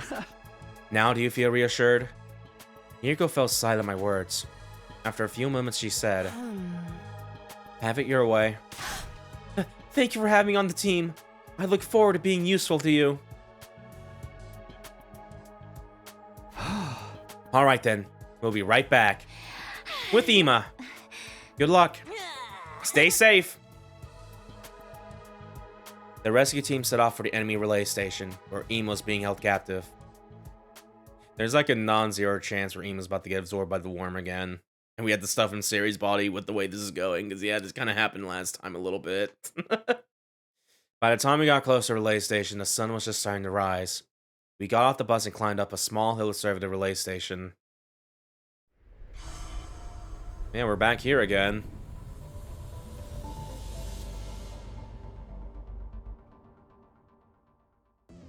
We don't know where exactly Ema is being held in this base, but that doesn't matter. Let's just bust in there and start kicking ass and taking names. Yeah, you guys already saw how that commander could fly. One day we'll see everyone in this bus with how much like the PNGs just kind of like overlay with each other here. That has to be Quenzele. Quenzele? Is that his name? Yes, and he's an absolute creep. Feel free to make mincemeat out of him. Okay. A flying enemy? Sounds like a headache already. How do we even get to him? We'll be fine with my specialist skill on our side. I'll whip up some surface-to-air artillery and knock him down in one shot. The thing is, I'll have to start crafting it after he actually appears. Why? Can't you just make it now? This particular weapon can only hold its shape for 5 minutes. After that, its internal pressure will cause it to explode. Got it. Guess there's no helping it then. Okay, guys, let's do this. Special Defense Unit, move out.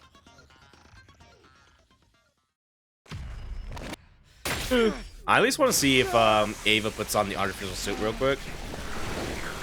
Because yeah, at the very least we're getting her now. Oh yeah, it looks like she is on the right there. But yeah, at the very least we're getting her now where it's not on the comedy route and where she's also like brainwashed too a little bit. So hopefully we get some good developments with that now. not being the clown universe and stuff like that.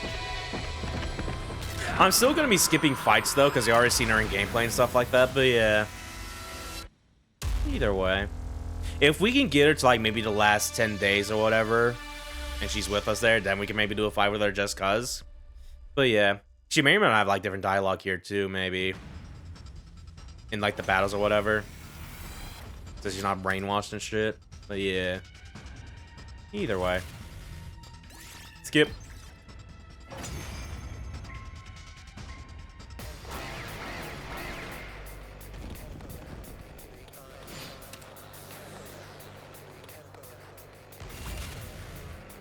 Man, that being said, speaking of comedy route, I am kind of glad it's not kind of veering towards that just yet. There's still a chance. You understand that I would never betray you.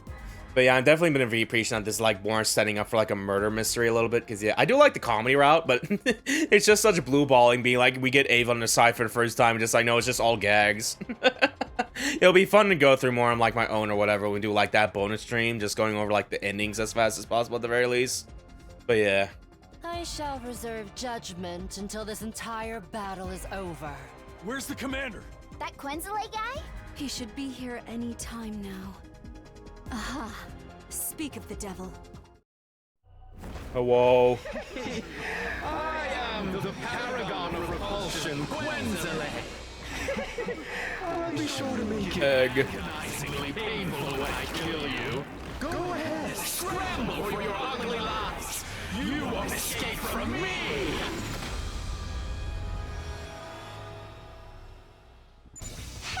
He's finally here! Like moths to a flame! Everybody, cover Kurata while she crafts the artillery! Understood.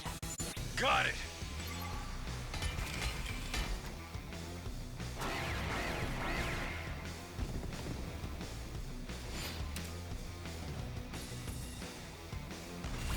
It's set! Told you it wouldn't take long! Took like 1 second in total. Power of a skip battle function. We've seen this flashback, so we're gonna skip this.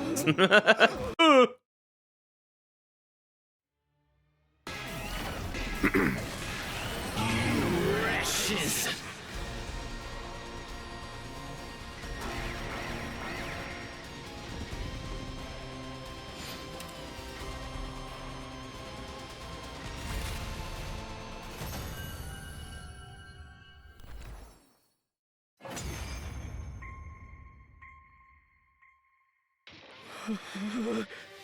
The pain. It hurts. Why do this? What has prompted this cruelty? Serves you right, Quenzele. You're... Ava. I noticed you were here a while back, but... Does this mean you've switched allegiances? Yes. It's not as if I had any future in the Sovereign Army anyway.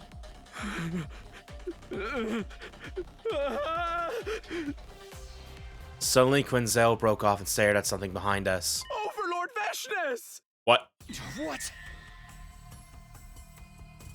I don't fucking know, but of course they're gonna do this prank, aren't we? We all turn around at the same time, but... There's no one there. Don't tell me. We turned back around, but it was too late. During those precious few seconds, the defeated commander had disappeared completely. He got away? Whoop. Freaking coward. I guess you could say that Quenzele has been... Quenzled. That's the best I got for that.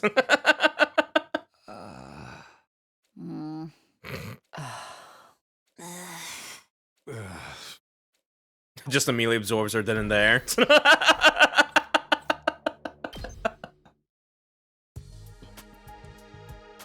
After the battle, we split up to look for Ima. It took a while, but I eventually found him locked up in a cage. Ima, are you all right?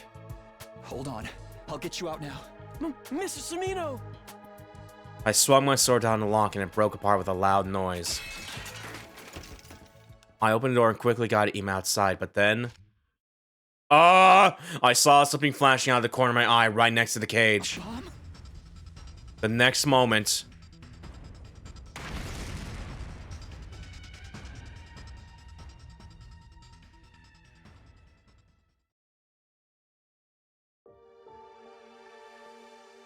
I instinctively grabbed Ima from behind. This snap action meant my body shielded Ima from the burnt of the blast. A scalding pain ripped through my back. I choked down a cry from pain and asked, Ima, are you okay? Yes. But what about you? Yeah, don't worry about me. As long as you're fine. Huh? Huh? Mr. Sumino? Mr. Sumino! Mr. Sumino!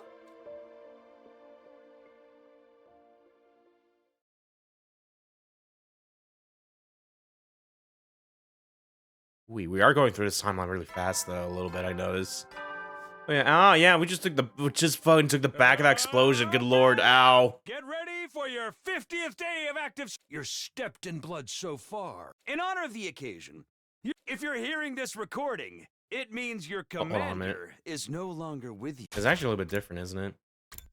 Yeah, send bless on return. In honor of the occasion, your commander would like to hand out some presents, but it means your commander not with you.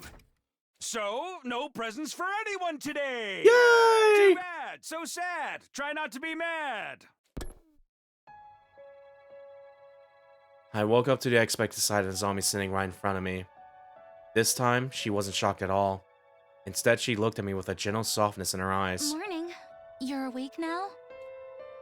I didn't have to ask about the day since it was mentioned in the announcement just now. It's day 50 today. Yeah. Oh, don't worry about the feeding drips. We went to the second academy and brought a whole lot back. Oh. Thanks as always. You should thank the others too. They were the ones who actually got the drips. And I wasn't the only person taking care of you while you were out. I sat up in bed. For some strange reason, I wasn't feeling any aches or pains. You seem fine physically. The truth is, your external injuries weren't as bad as they seemed. Which means the real reason I was out for such a long time was because of the fading disease. I think so. Has anything changed? If you mean the murder cases, we haven't made any progress.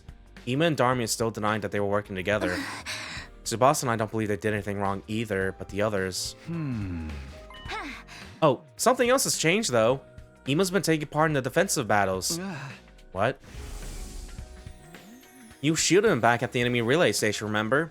He said he's joined the fight for you. I see. That said, he still is reticent as ever, and hardly ever leaves his room otherwise. Who could blame him, though? Other than Tsubasa and me, everyone's suspicious of him. But he did say that he was willing to tell you and only you everything. Really? Yep. So, go find him later, okay? Later? Why are you expecting me not to act right now after you just told me? I jumped on the dash outside immediately.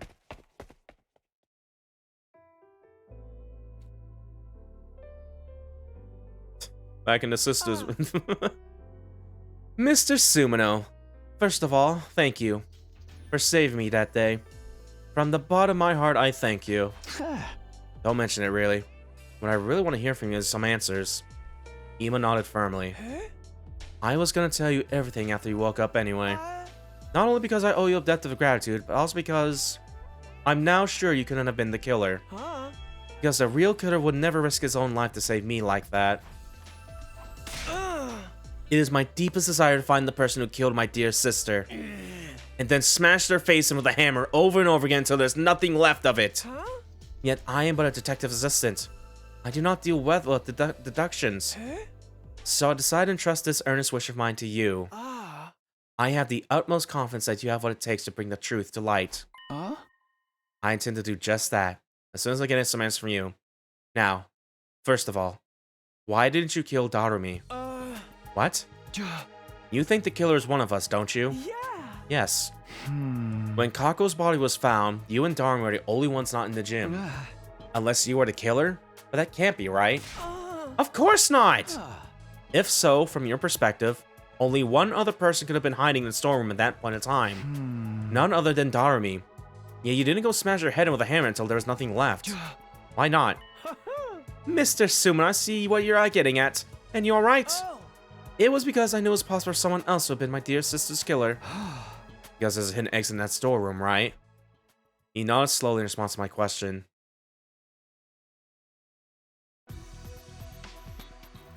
Opposite the cockpit section of the escape pod lay a heap of metal containers. When we moved the heap away, we found a large ventilation shaft. We got more places to explore here, okay. Is this it? Yes.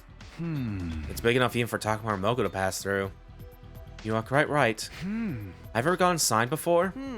No, sir. I stuck my head into the shaft but couldn't see anything in the pitch black darkness. When did you realize there was a storeroom here? About then, day 10, I would say. My dear sister found the entrance first. She was the one who brought me here. After that, we would secretly visit this place together whenever we had some free time. It becomes something like a secret hiding spot of ours. Why didn't you tell anyone? I did not tell you before because I thought you were my dear sister's killer. I did not tell the others because... Well, promise me you will not get angry? Yeah. Because my dear sister and I have tended to flee this place together in that escape pod. That's not possible. That door can't be opened manually. We thought we could do something about that by tinkering with the control system in the war room. I sighed and continued the conversation. But you kept this place a secret even after Kako was murdered. If you told us about it, we've been able to accept your assertion that Kako hadn't killed herself. I promise, my dear sister, that no matter what happened, I would never tell anyone about this place. She had tears in her eyes when she made me promise. I want us to live together at Tokyo Residence Complex again. Just the two of us. But we have to get out of this place first. We'll be killed one day if we stay here. Yeah! I believe I may have dropped the handkerchief at that time. When I was putting it back in my pocket after wiping my dear sister's tears away. This place was our sanctuary. We didn't want anyone else invading our space. Even after my dear sister lost her life. It felt like I would be desecrating her memory by allowing someone else in. That is why I told nobody. Large tears started rolling down Ima's cheeks, and I wordlessly held out his handkerchief to him. Ima accepted the handkerchief and clenched it tightly in his hand. He squeezed his eyes shut, and for a long time after that, his shoulders trembled non-stop. After Ima had calmed down, we climbed back up to the surface. Tsubasa was in the garage as usual when we stepped inside. Ima? You're an unusual sight around here. Even more unusual than me being awake. I mean, I already heard about you from Nozomi. She's been going around telling everyone the news, you know. Anyway, what's up? Just want to know if there's a recon drone in or around here. Lights and cameras if possible. Yes, but what do you need it for? It's kind of hard to explain. Can you just come with us and bring the recon drone? We need it to solve the case. Tsubasa blinked a few times with quick succession at Ima's words. Alright, give me a sec. Uh-oh. If there's a ventilation shaft here, that means... I see how it is now. Yeah, exactly. If Kako was killed, the presence of this shaft makes everybody in the academy a suspect. Including the safers for Shoma's case. Including me, yet you still brought me here. Does that mean you trust me? Kind of, sort of. You don't sound very sure. I'll take it, though. Okay, let's start. Thanks. We used the drone to investigate the ventilation shaft. As a result, we were able to make a few major discoveries. Alright. In summary, this is what we learned. First of all, the shaft bends in a zigzag shape a few times and extends towards the school building. It splits in a grid structure halfway and connects to different parts of the building. Anyone using this can basically exit from anywhere they like. However, the bins are extremely narrow and people our size can't possibly get through them. Only some of the body of the size of a small child could have gone through those bins.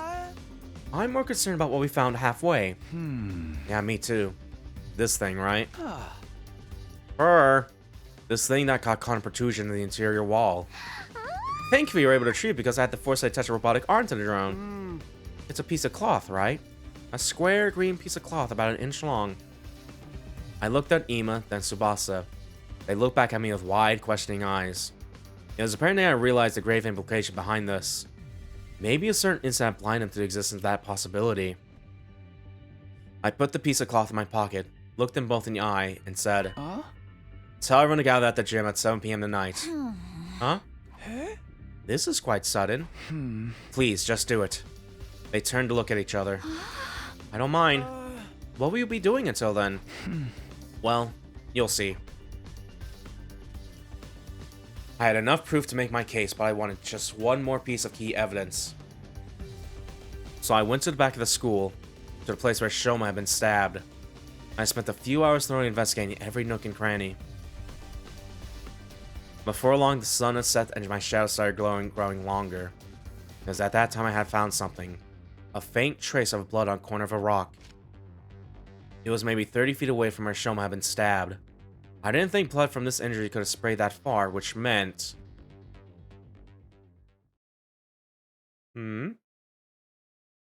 I entered the gym at 7 p.m. sharp to find everybody already gathered there.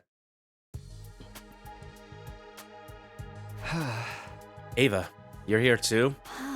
Yes, I have received an official release. I have been given Eido's room and do not have to sleep in the cage anymore. All credit goes to Takumi and Tsubasa. The remote diagnosis has allowed everyone to accept my presence with the greatest peace of mind. I duplicated the advice and gave a copy to everyone. I'll pass you yours till later, Takumi. Yeah, okay, it's fine. Let's add everyone and give this a little bit. This is fine. Like, man, my life's in danger, or her life's in danger. Nah, I don't need one. That aside, what are we all here for? Well, you see, I turned my gaze upward, then slowly lowered my head. I figured out who killed Kako and stabbed Shoma.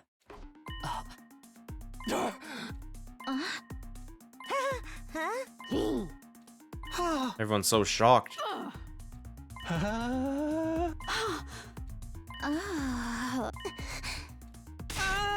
Miss Sumino, wait a minute, please! You just said with some certainty my dear sister was indeed killed? Yes, the situation points to that fact. Who did it? Ima, I need you to promise me something first.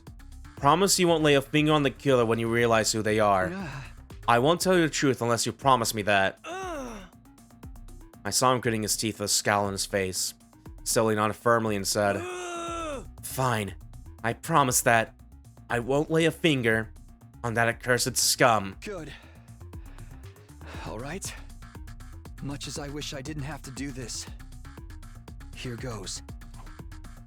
The person who killed Kako and stabbed Shoma, it was. The name of that person is...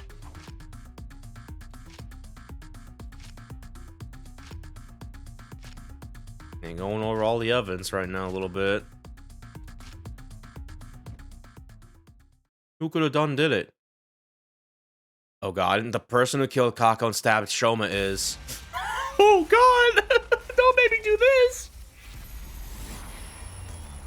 Oh, dude! Ooh! Ooh! Ooh! This is really good. Oh my god. Yeah, oh shit. Okay. Yeah, I do not really know. Ooh.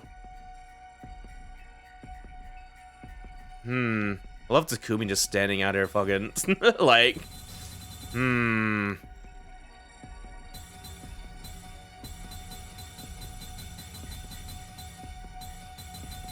Yeah, the feel that he's kind of just standing out there by himself makes me imply that maybe it might be him, like with the, because yeah, we're still not sure if he's still. I mean, we're gonna probably just go over these one by one and see what happens and stuff like that. But yeah, the fact that there's a potential route split here, either like a fail or there's like 2 other routes potentially after this, maybe.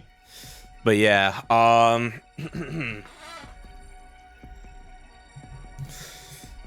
because yeah, I'm not really sure if I'm going off the Crane Glyph. I would have to be someone wearing green, so something like Kura with her mask, Shomo, or Takamaru at the very least. But I don't think that's not really have to go on. Besides that, they're wearing green, kinda. Yeah, no. I'm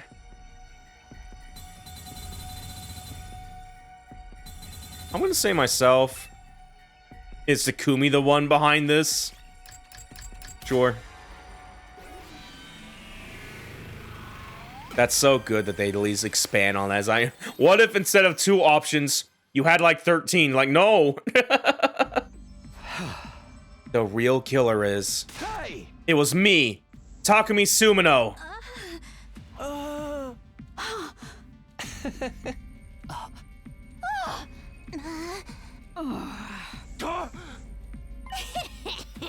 That's what I've been saying from the start. Me too. Well, I had a feeling. One after another, the others started voicing their agreement. I found myself unable to offer any rebuttal. You leave us with no choice but to lock you up. Wait, this is a mistake. I was just... I think we fucked up.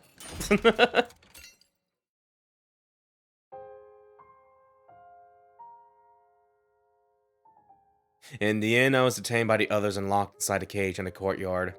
What possessed me to even say that? I couldn't remember. But even when it was too late for regrets, I had no strength left to even sigh. Only a little while later, my consciousness fled from me.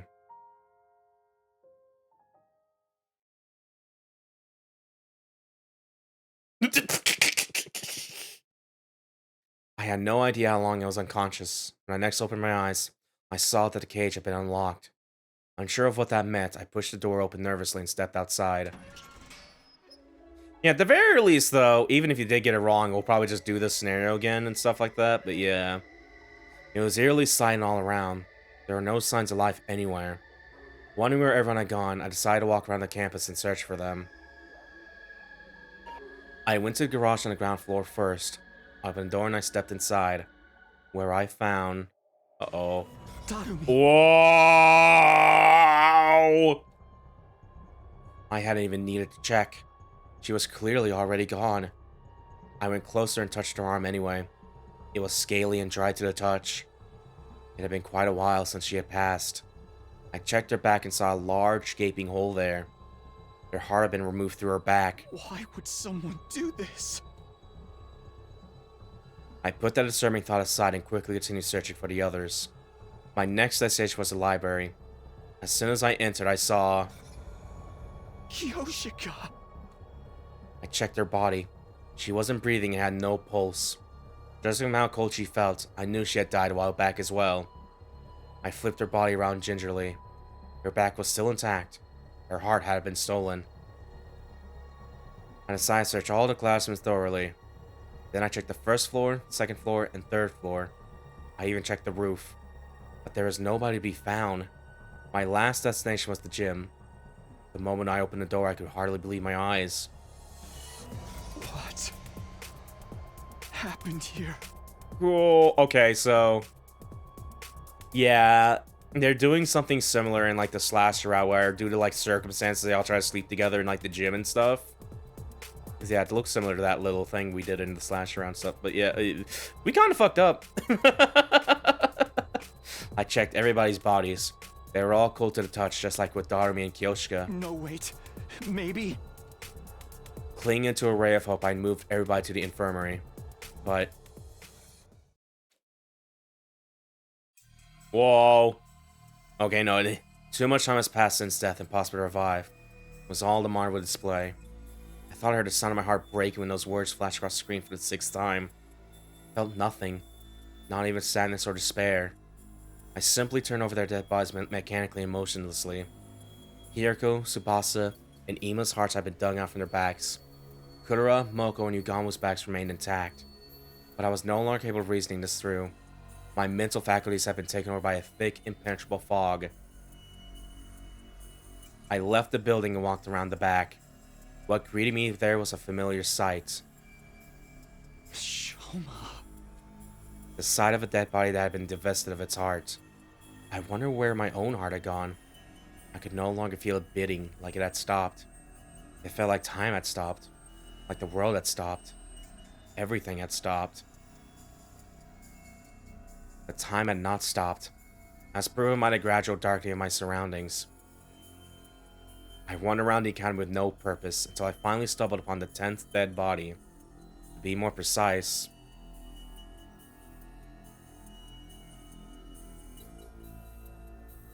the 10th and 11th dead bodies. Takimaru.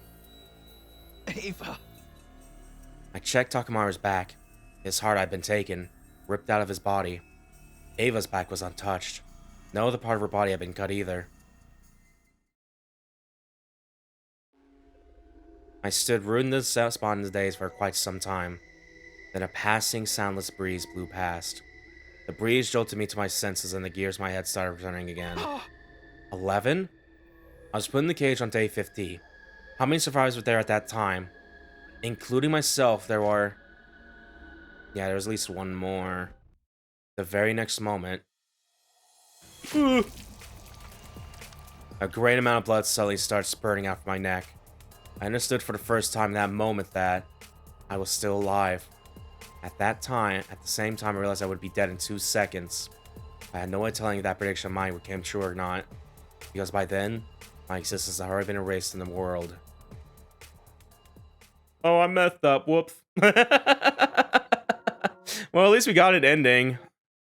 But yeah, yeah, ooh, the mystery round number 93, Lost in Darkness. Okay. I guess this might be just a cover-all ending if you get, like, the wrong guess, maybe, because, yeah, it is someone. Yeah, let's have another look at that, then, maybe. I guess it would make sense, yeah, there's, like, they're just masking, like, 2 different options, but one is only the one right one, and stuff like that. Yeah, let me see. Yeah, let me see.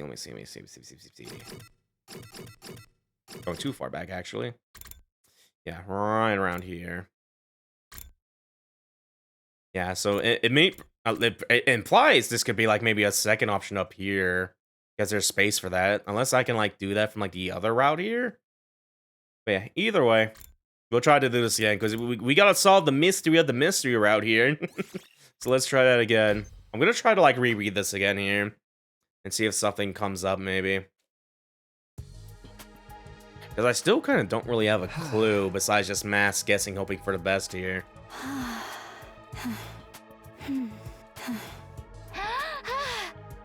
Like, I feel like we could maybe get a hint from, like, the ending we got. Because, yeah, we saw the people who died and stuff like that, and we can maybe sort of recount that, maybe? But, yeah. I figured out who... So many people shocked and surprised. Good.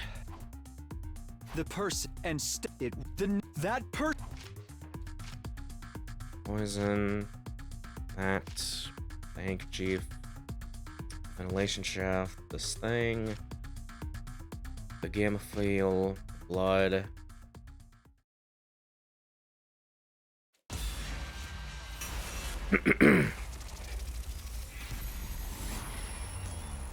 Okay, so I'm going to exclude Ado, Gaku, and Kako.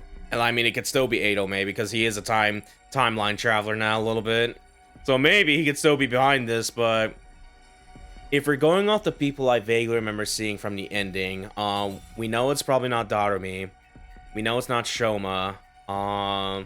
We know it's not Takamaru and Ava. We know it's not Kyoshika. We know it's not Kurara from the other CG as well.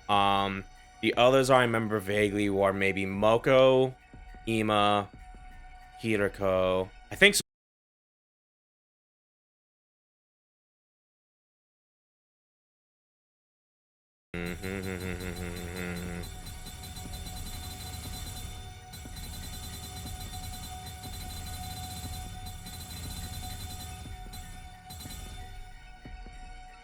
You know, I'm coming up with kind of a blank here a little.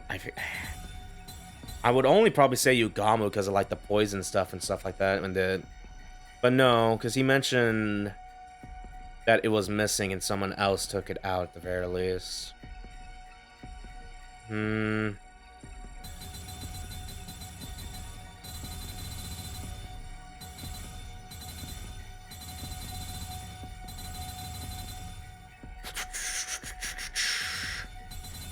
Yeah, we're gonna go through all these, and there's a chance I'm gonna get like every single choice wrong until like the absolute final one, maybe.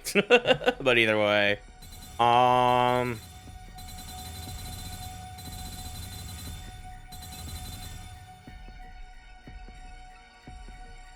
fuck it, you did it.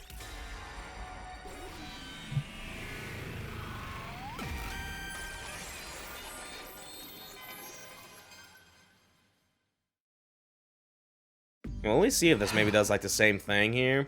The real killer, you Darmi Amamiya. How many billion times do I have to repeat myself? It wasn't me. What is the basis of your accusation, Takumi? Well, Kag's that always anomalous presence, so is the accusing someone killing another based on such shaky reasoning? I want to make it again because there was something no proof. Someone else will have to say shrink piece of You got some nerve. Why am I fucked up? Why am I fucked up? Yeah, let's go and reload that then. At the very least, we can at least do this. Yeah, it even puts us in the same pathway here, too. So yeah, there is a right choice somewhere. We just gotta find it. Through mass guessing a little bit here.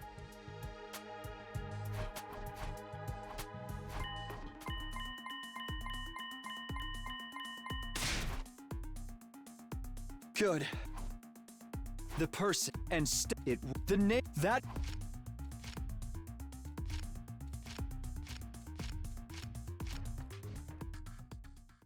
Yeah, if anything, it feels like we probably should choose someone that is dead, so stuff like Kako and Shoma, maybe.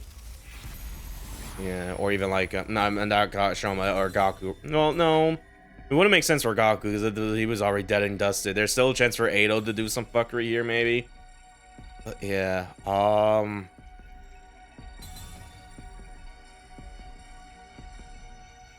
yeah, let's try just saying Ima, or Akako rather, see what happens here.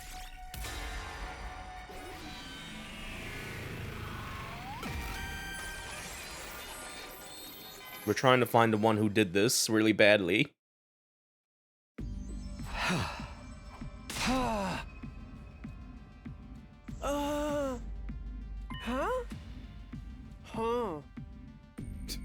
Oh, whoops.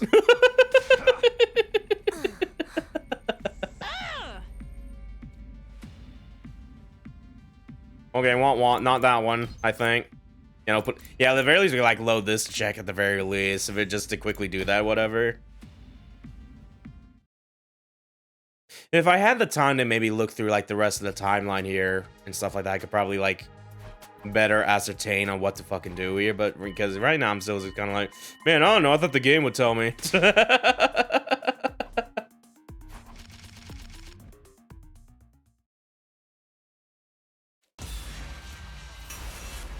You know, we still got one more corpse, so...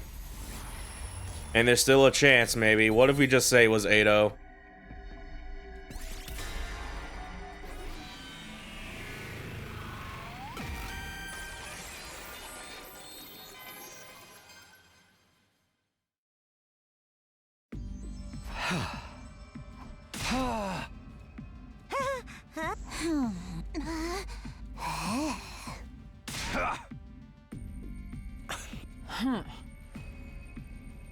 No, it wasn't Edo. It could have been, though.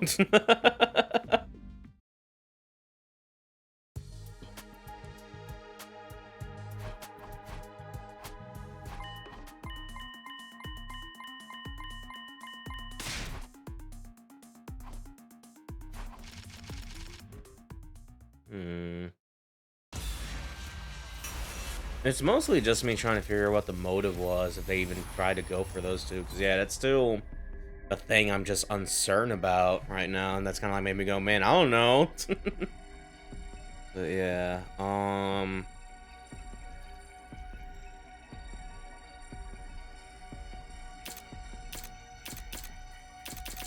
was hoping to check a guy. Maybe it's like, here's the answer, idiot. And like, no.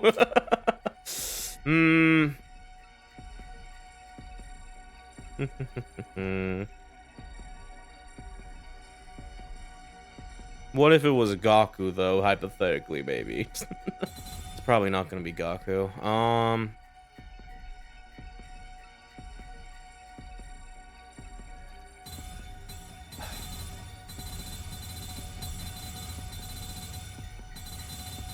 Let's go with Yugamu, then.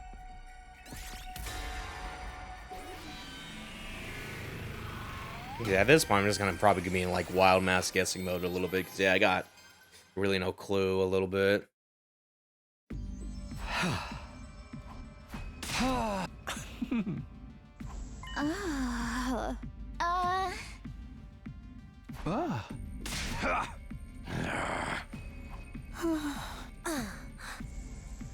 No. Man, this is hard. I feel like maybe relooking at the CGs we got at the game over would probably help out too. if I just studied him, whatever. But yeah, either way.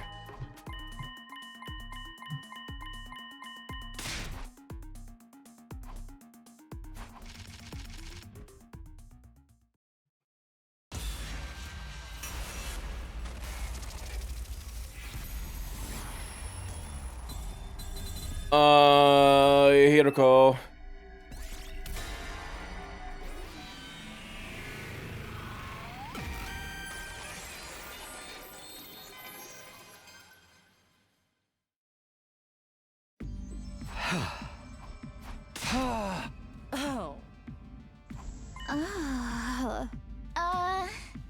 Oh. Yeah, too narrow for someone to fit as well. There, I guess, yeah, that was like repeated there, actually. Okay. Wrong thing, actually. Yeah, so they're pointing that out. It has to be someone, like, really small a little bit to make it through that one. It almost makes me think they want me to pick Ima here a little bit, when I really don't want to. With everything that's been going on here a little bit. But yeah, he is a small boy. Besides, like, Shoma over there, but I don't think it's Shoma, maybe. Unless it's, like, the Shoma's evil arc. But yeah.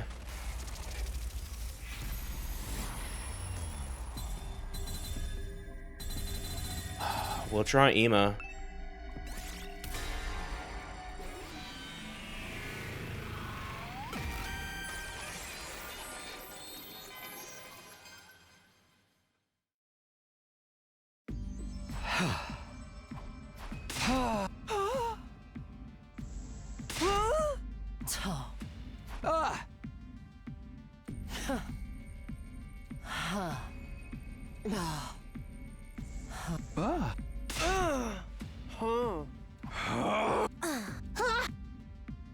Man, why'd I hate my ass? Whoops, wrong. Picked the wrong thing. Oh well.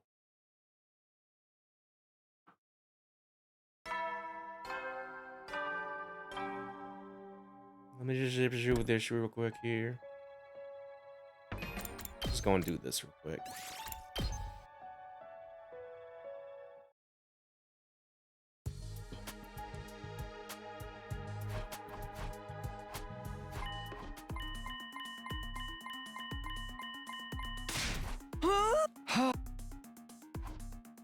The person, yeah, the name, that.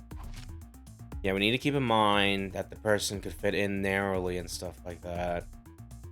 13 on the counter. Poison and Kako-san. The ladder thing there. The handkerchief. The ventilation shaft. That's like the narrow thing being kind of soldered together. The little cloth here. The camouflage or whatever. And then the blood splatter.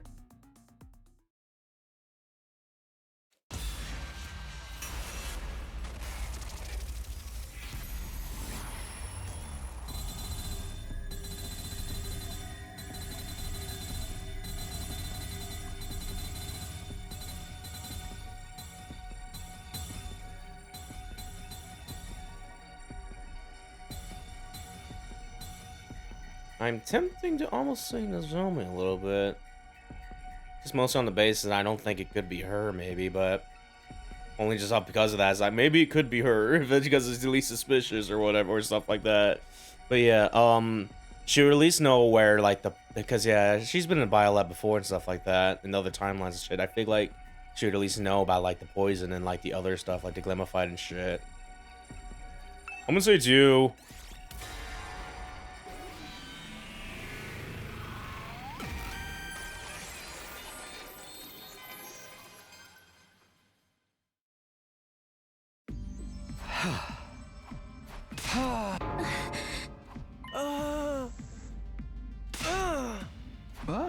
No, she's too big, never mind.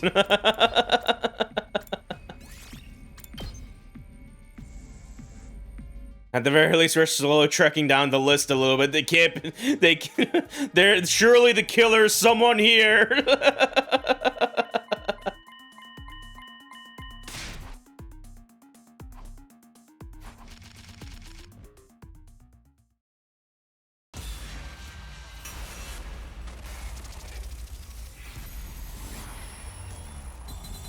Alright, fuck it, let's just go say Shoma. You did it. Like, even though he had someone seriously try to attack, but what if it was just a bluff? What if you were just lying, particularly?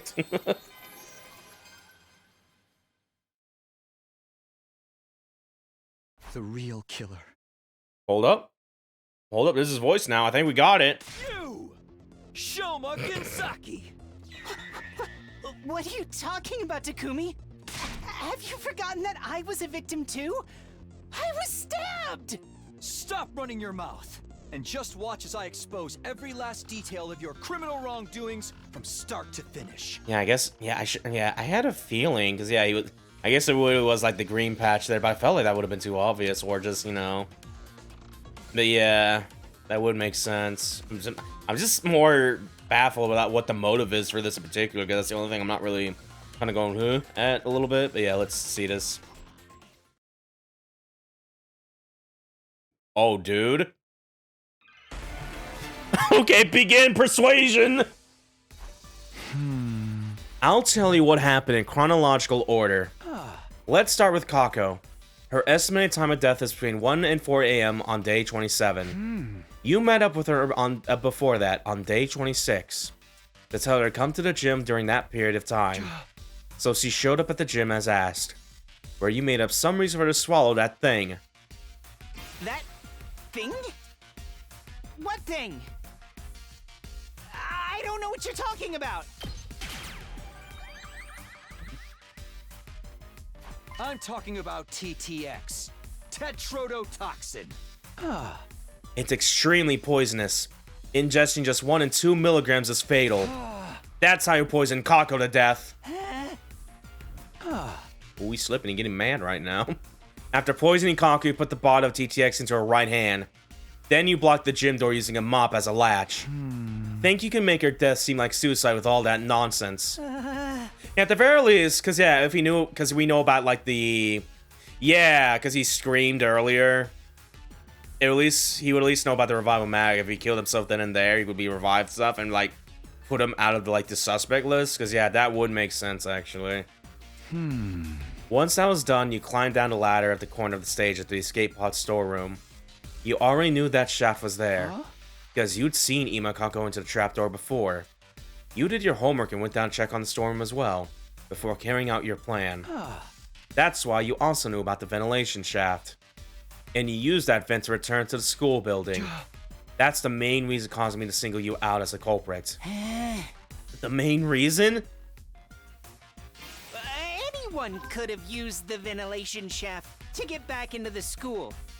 You can't accuse me of being the culprit because of that. Bitch, you're the only one to fit. I can.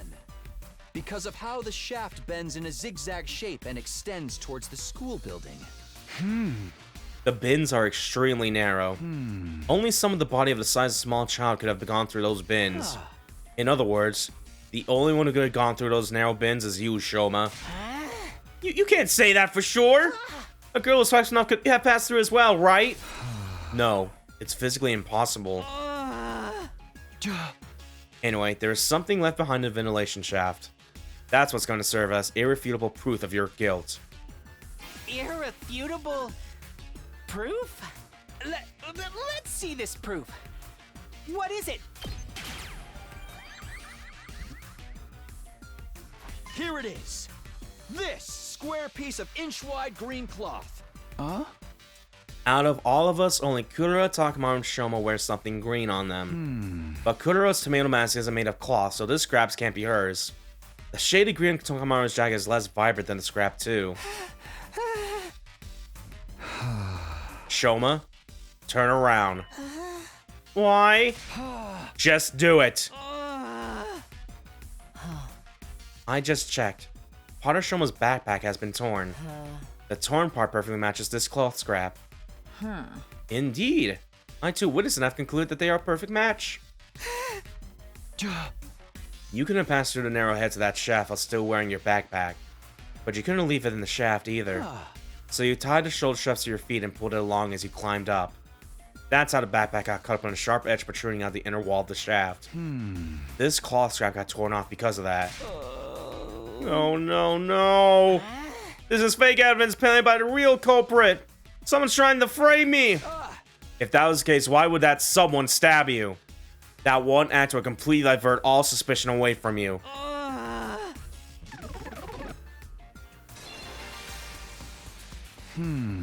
Now, this next part is all just conjecture. Shoma, you were actually intending to kill Ima as well, weren't you? That plan went alright because Kako showed up to the gym alone. So you had no choice but to kill only her. But that made things difficult for you because Ima knew about the storeroom as well.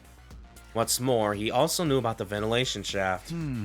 If he told anybody about the shaft, this would no longer be a locked room case. And if we pursued the case as a murder, we would eventually close in on you. So you wanted to kill Ima afterward. But it was almost dawn by the time he crawled out from the ventilation shaft. That left you with no time to do anything about Ima. So you panicked and started thinking about ways to remove yourself from the suspect list. That's how you ended up deciding to kill yourself. If you can make everyone think you have been mutilated by the culprit, we will never even dream of suspecting you. You're being ridiculous. It's way too bold to plan for someone like me. Who would dare kill themselves just to make it seem like they were innocent? What's the point of being seen as innocent if you're dead? Of course, actually dying was never part of your plan. In fact, you were absolutely confident you wouldn't die, because we have the revival manic in the infirmary. But for that to work, you had to die in a way that allowed us to find your dead body quickly. After all, we wouldn't be able to revive you if too much time had passed. That's why you screamed, right? And right after the morning announcement so that everyone could hear you. Then you stabbed yourself all over and temporarily ended your own life. I can't believe I'm listening to this. Please be realistic. No one in their right mind would willingly stab themselves that many times. It just doesn't make any sense. We're not talking about cutting your wrists or slitting your throat here.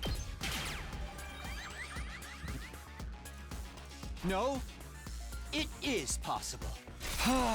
If you injected yourself with a powerful anesthetic, like Gamma Feel. Remember what Yugamu said? At the proper dilution, this substance can numb the body's pain emotional receptors without causing loss of consciousness. Yep, and I still stand by that. It does make sense. So you're trying to say that I use a drug to do the deed, right? But why would I even find a drug like that? You probably stole it from somewhere. Stole it from where? You can't just gloss over the details like that. From the biolab. That room isn't locked and everyone has access to the shelves. Getting the drug from there wouldn't have been a problem for you.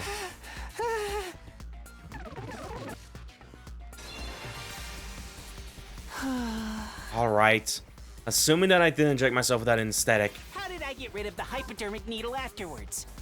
When you found me at the back of the building, was there anything like that on me? There wasn't, right? I want to say maybe tossed it away?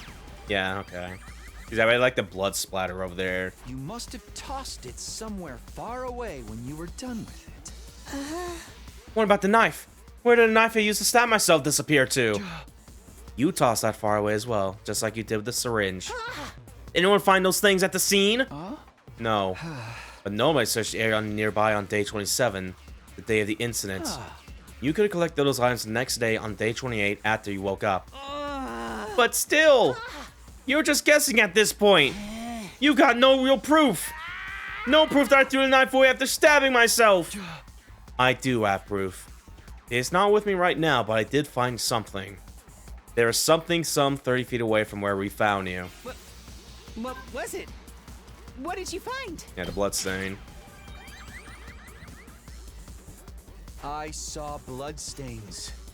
Just a little patch on the corner of a rock. In a place where blood from your injuries couldn't have reached. Those stains prove that the bloody knife had been thrown over there. That's enough already! It doesn't matter what you're trying to say because you have no solid proof! The green cloth was the only piece of substantial evidence you managed to produce. Anyone could have left that behind to frame me. All it proves is that I could have committed this crime. but it doesn't prove that I was the only one who I want to try to go could for have a done it. bluff here. Yeah, that worked. Hell yeah. It's time you stopped playing dumb, Shoma. I do actually have another piece of conclusive evidence. What? The bottle of TTX Kako was holding. Your fingerprints were on it.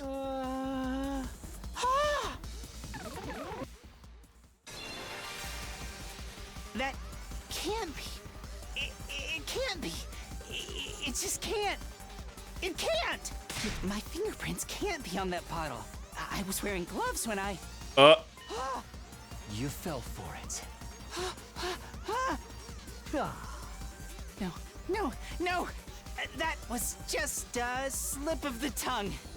I mean, it was just. Anyway, I'm not. Give it up, Shoma. I'll say it again. The person who killed Kako by making her drink TTX, it was none other than you! Shoma Genzake!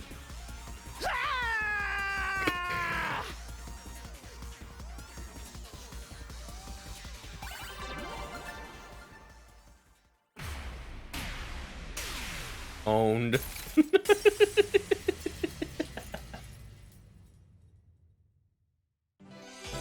Yay. At the very least, we did this like 100% without no mistakes.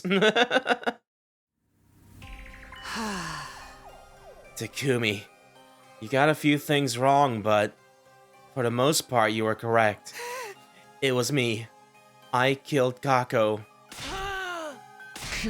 Back off, Ima, you promised. So, which parts did I get wrong? The entire premise to begin with. I did not kill her of my own volition. I was ordered to do so by a certain someone. Let's call this person X for now. Stop trying to make excuses for yourself. I'm telling the truth, please believe me. Tell us more about this order you received. Just before dawn on day 26, I woke up to someone tapping my cheek. When I opened my eyes, X was there, right in front of me. You didn't lock the door? I did! I think X was already hiding inside before I came in. Under the bed or something. What did X say? X said, I killed Gaku and intend to make you my next target. But I'll let you off if you follow my instructions. If you go against me or tell the others about my existence, I'll blow up the bomb inside your body immediately. Yes, the bomb planted in all of your bodies by that robot known as Seaway. yeah, okay, here we go. Yeah, so, yeah, I didn't really consider, I should have considered, but I didn't really think about it with the, I'm going to say this is a sponsor because it has the same voice as him, but yeah, just him just trying to manipulate Shoma to do these things rather, so yeah, that makes more sense now a little bit. That's the motive here. It's just, who is this X person? I don't know. They were wearing a long black poncho. They wore a mask over their face and used a voice changer to hide their real voice. That sounds like the fake stabber you made up to fool us. I mean, it's true I wasn't stabbed by a person in that description, but that person definitely exists. What happened after that? I followed X's instructions. I didn't want to be killed the way Gaku had been. X came up with the entire plan.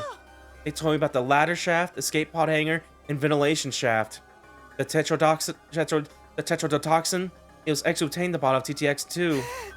After that, I simply asked Gaku to meet using the script X had prepared. What did the script say? The speaks are on the afternoon on day 26. Gaku, I know about the storm with the escape pod too. I did some research in the library and found a way to open a cockpit and launch the pod into space. So, would you like to escape from this academy together with me and Ima? If so, come with Ima to the gym tonight at 2 a.m. The plan was to kill not just Kako, but Ima as well, because they were the only other people who knew about the storeroom. Killing them both at the same time in a locked room would make their death seem like a suicide. But only Kako showed up at the gym at the specified time, 2 a.m. Why? Kako said this. I haven't told my dear brother what you told me yet. First, I need to verify whether your information is authentic or not. If it's true, then we set off tomorrow. But keep it a secret from my dear brother, alright? I want to surprise him. I hesitate to execute the plan because she had showed up alone. But X also told me... If you chicken out and do nothing, I'll still blow you up. So, I passed Kako water bottle mixed with TTX. Takumi more or less covered what happened after that until I returned to the school building. Except, I had not foreseen my backpack would get torn along the way. After returning to the first floor of the school building, I was at a loss because I didn't know what I was supposed to do about Ima. It was going to be difficult to kill him because the sun had already risen by then. Suddenly, X appeared again. Ima probably knows about the ventilation shaft. If he spills the beans, they'll all know Kako didn't die in a locked room. They'll start investigating the case as a murder instead of assuming it was a suicide. The morning announcement will be playing soon. You won't make it back to the roof in time. Somebody will realize you were out and about before dawn. But rest assured, for if you do as I say, you'll never even make it to the suspect list. That's why you went to the back of the building and... Yes, I had been left with no other choice. But I was hesitant right up until the moment I injected myself with the gamma field. Once I did that, it was as if my sense of fear completely evaporated. Oh, X gave me the gamma field as well, along with a knife and a syringe. I'm pretty sure X must have been able to collect the knife and syringe that I dropped after I did the deed. Because I know I definitely didn't retrieve them. The story thus told, Shoma slumped his shoulder and bowed his head deeply. The silence that followed stretched out until Hiroko finally spoke up. I just have one last question, Shoma.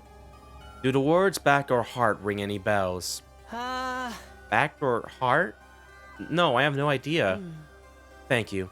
Your action was the answer I needed. I guess that's that, Takumi? Yeah. X must have done it if Shoma was involved in that particular affair. Everybody was looking at us in confusion.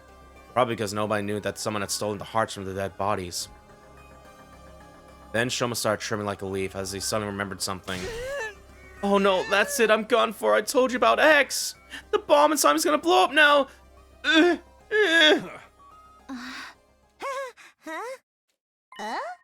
Nothing's happening. Did this X person lie to you? I think they must have. An amateur can possibly make a detonator for the bomb in our bodies. Only someone with the level of skill and experience. So Mr. Ginsaki won't be executed.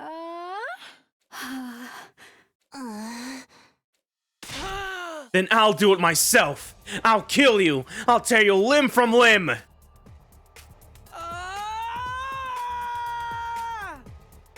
Ima let out a guttural roar and charged towards Shoma so quickly nobody had time to react. He shoved Shoma to the ground, clambered on top of him, and started strangling him so hard it almost seemed like he might rip his head off. Go to hell!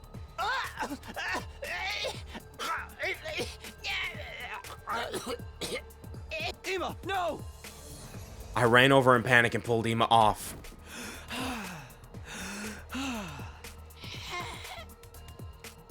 Shoma faded and was frothing at his mouth.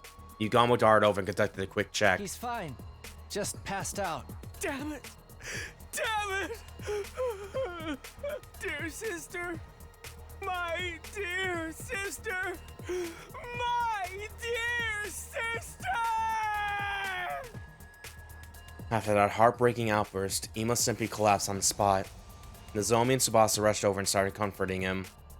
Everybody else was at a loss, simply staring quietly at Ima as they stood rooted to the spot. The sound of Ima's pained wails echoed coldly and endlessly through the walls of the building.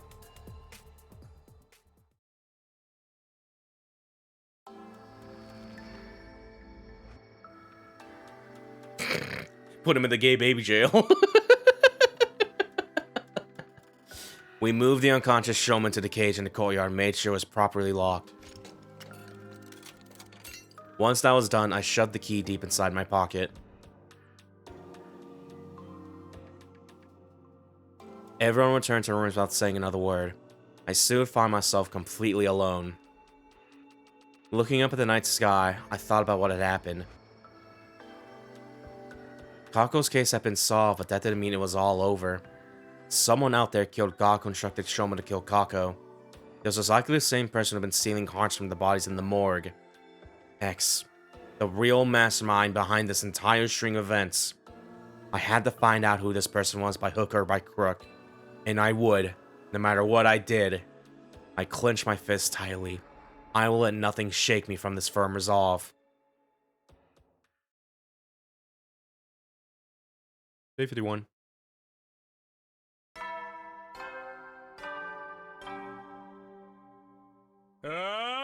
Get ready for your prepare to spend another day enduring the. Be ready to give your lives to protect. Guys! Wake up! Something's happened! Oh no. Upon hearing that loud cry, I dashed out of my room. What happened? What's going on? I was up early so I went to check on Shoma, and Shoma, he... What happened to him? Just come with me, quickly! We all knew where we were going. Everybody made a mad dash for the courtyard together. We ran through the second floor hallway and burst into the courtyard, then ran toward the cage without stopping. There we saw... No, we died in the cage in the same pose. Shoma! Kyosuke grabbed the gate and tried to open it. It is still locked and will not budge. Doesn't Takumi have the key? Hold on, I'll unlock it now. I dug the key out of my pocket and slotted it into the keyhole. Once the gate was unlocked, I opened it and went inside. I immediately ran to Shoma and touched his neck, checking for a pulse. At that moment, something felt a little off. It's wet. What? I touched his clothes and they were all wet as well. Well, is he alive or not? I already checked that. As you can clearly see, he's already... Maybe we can still revive him if we bring him to the infirmary like last time. Since I touched the body, I knew already that too much time had passed. But I decided to go along with it anyway. Yeah, we should try that.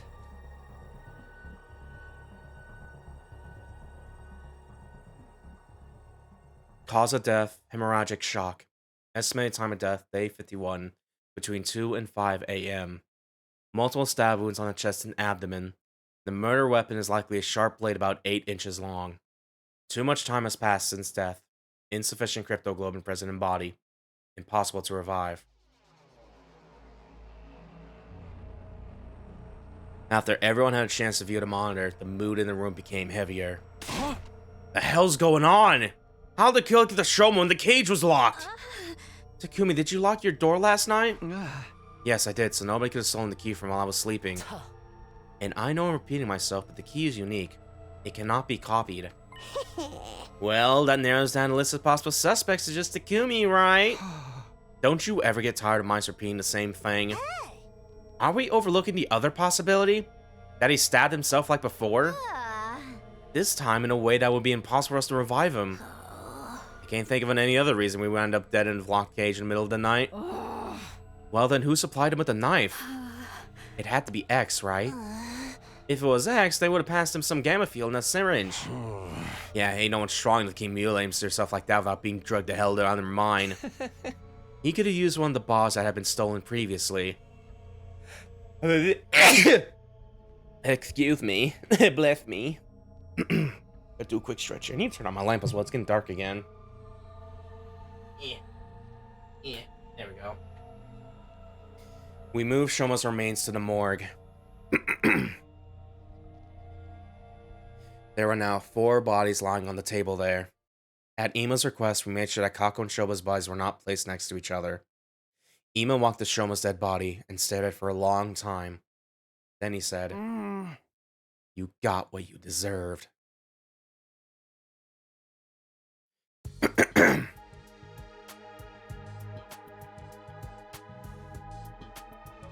After that, we investigated the courtyard together. Despite combing over every inch of the area, we found no trace of a knife or syringe. The only thing we found was A balloon? It was lying on the floor near Shoma's cage. Although I couldn't immediately figure out if it was related to the case, I decided to stuff it into my pocket just in case. Soon the last ray of sunlight disappeared and the rise in the darkness of night took over. It was already way past dinner time. Seeing that none of us had an appetite after all that, we skipped the cafeteria and gathered at the rec room instead.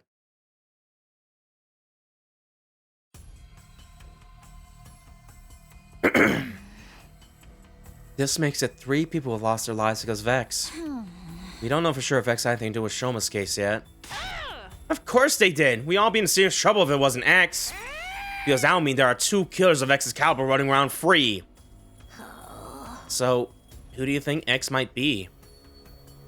Everyone fell silent. This was the question I was dreading the most. And it seemed like the others felt the same. Ever since Shoma shared a side of the story last night, we've all been avoiding that particular issue. It was time to face reality. I steeled myself and turned to Tsubasa. Tsubasa, do you still have the organic life detection device? Yes. Oh. 12. The exact same number as the people present here. That means somebody among us is X.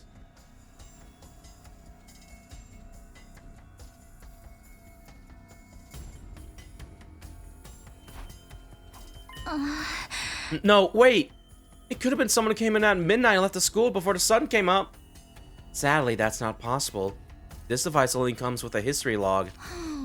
At 4 AM last night, the number changed from 13 to 12 and stayed there. Aha, so Sir Shom was murdered at 4 AM last night. Yeah.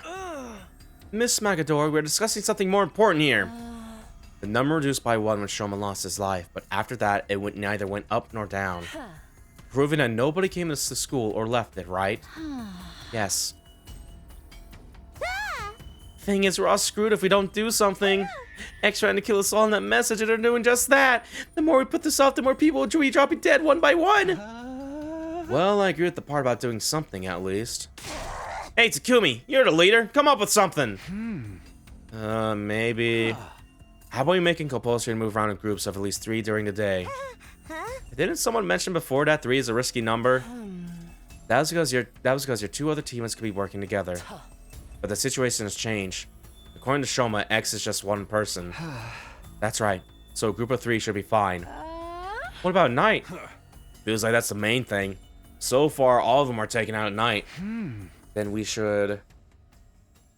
Oh, I guess as we're doing like the cafeteria plan then, maybe. Not the cafeteria, the gym plan. Yeah, this plan. We saw this in the, I keep forgetting the name of it. It's so easy. Slasher route. I keep wanting to say Slayer when it's not that. Phew. Done and done. Are we all going to be sleeping for here from now on? How bland and boring. Getting evacuation center vibes here. Would you prefer bland and boring or dead in a ditch? We've used curtains to divide the area up into rooms, so everybody will have some semblance of privacy. Is this really going to work?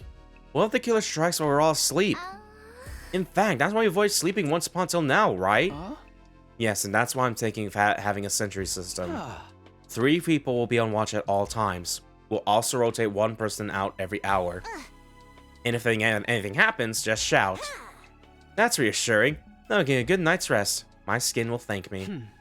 Looks like we're agreed then. This arrangement should stop X from causing further harm. We should be safe for a while. Now we just have to continue our investigation and expose X's identity before they tried anything else. There's just one other thing that was bothering me. Shoma was killed today. I saw his body with my own 2 eyes. Which meant...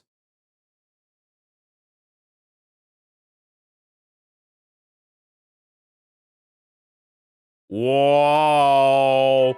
Whoa, that was way ahead! 75?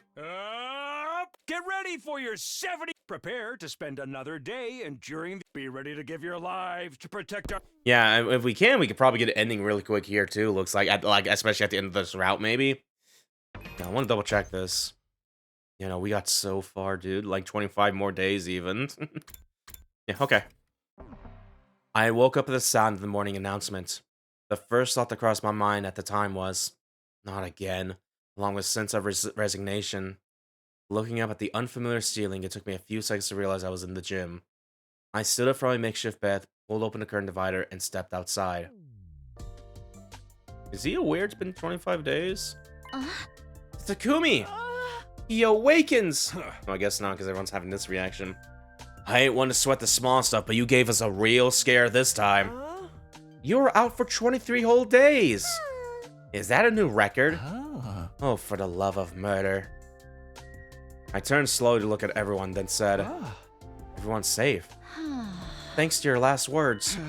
My last words? For us to move in groups during the day and sleep together at night.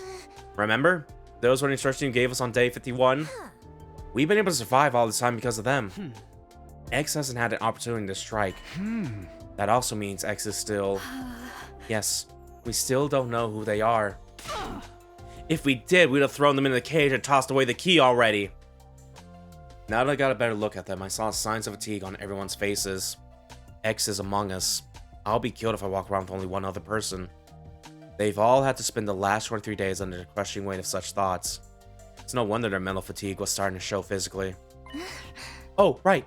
There's something you need to know. What is it? About 10 days ago, we met the boy with the undying flames. He showed himself? Yeah. Well, he was feeling very unwell, but he said he just had to tell us something. And what was that? I recently found out there's something called a distress signal transmitter somewhere in this school. It was put here in the event of all but one member of Team 1 dying. Only Team 1 though, because the two teams joining together had not been anticipated. The people on Salad did not think Team 2 would ever come here. At any rate, no matter how strong they are, a single fighter wouldn't be able to win this war on their own. Instead, that survivor will be extracted and put on standby while the people in charge put together a fresh team for a new attempt. Once the correct series of codes has been entered, the transmitter would, well, transmit a distress signal. Once the artificial satellite received it, they send a rescue craft to the school. The survivor will get on board and be taken back to a satellite. That's supposed to be the sequence of events. Also, the rescue craft does not have a capacity restriction. That means people from both teams 1 and 2 can board with no issues. The second last defense academy does not have a transmitter of its own, so bringing the team over here was definitely the right move. Unfortunately, I do not know where that transmitter is located. Still, it seemed to me like this transformation could be of some use to you. That is why I came here to tell you about it. A distress signal transmitter? I've never seen or heard of such a thing before. Same here. After hearing that, we split up into groups to search for the transmitter, but we still haven't found it. It doesn't matter. We had to put the transmitter on the back burner for now. Finding the identity of X was our top priority. X was most likely the one to kill Shoma, or they could have ordered someone else to do it like they did for Kako. At any rate, X was absolutely involved in Shoma's murder. As long as we could figure out who killed Shoma, we'd find out who X is. Alright. I clenched my fist tightly. Hiriko, Tsubasa, come with me. Oh. What? Where? To the courtyard. I'm going to reinvestigate the scene of Shoma's murder. Very well. I don't mind, but... What's that?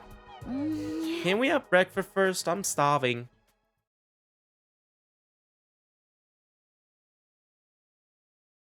And thus, Hiriko, Tsubasa, and I went to the courtyard together after having breakfast.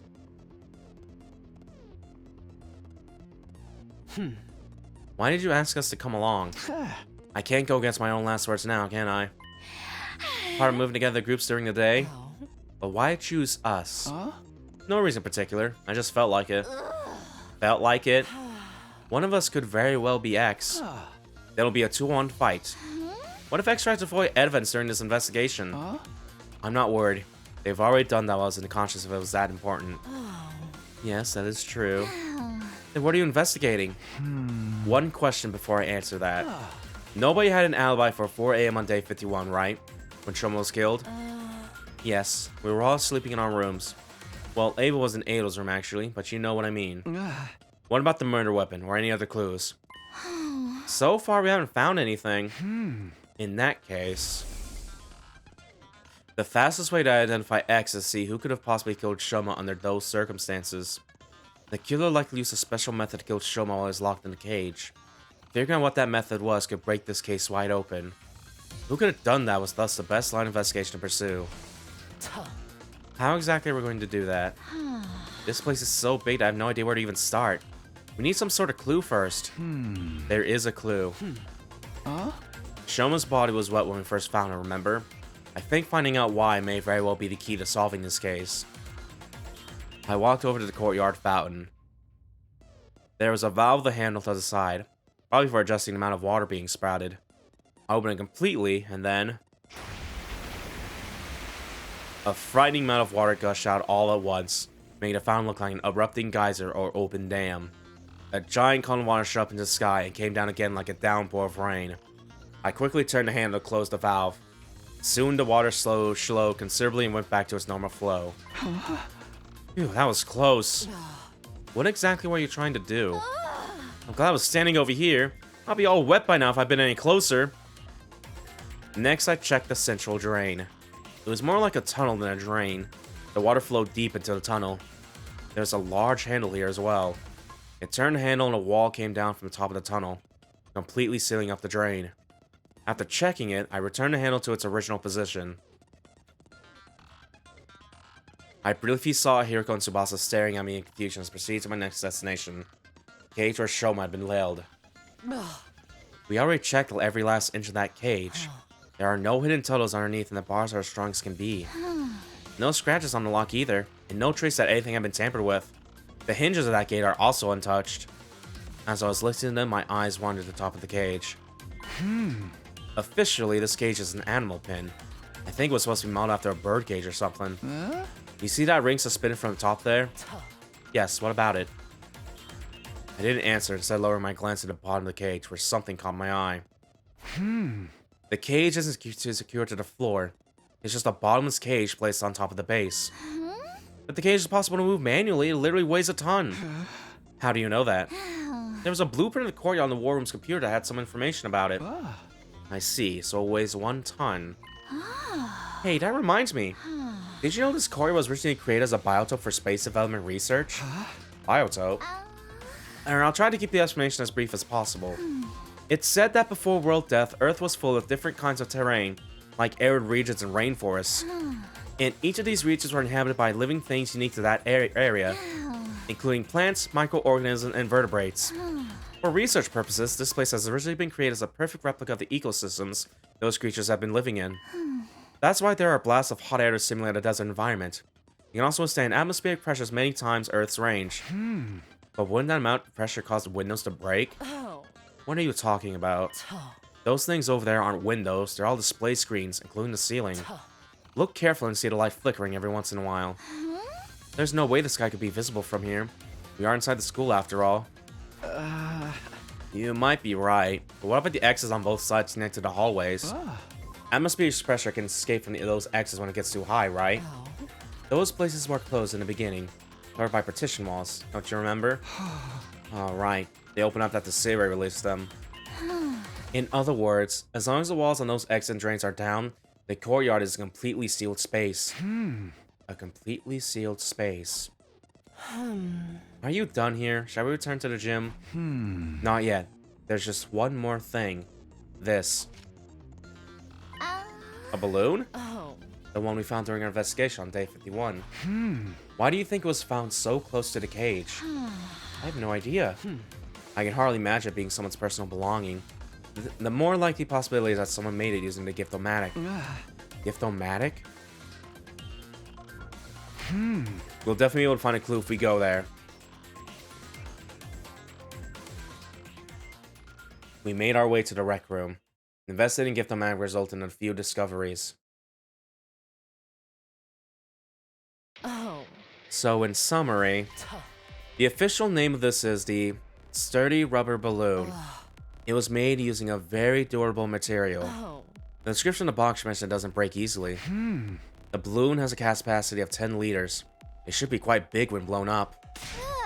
According to history logs, it's been crafted a total of 100 times. Who needs that many balloons and for what? Unfortunately, we weren't able to find one who crafted them. That data and only that data has been erased.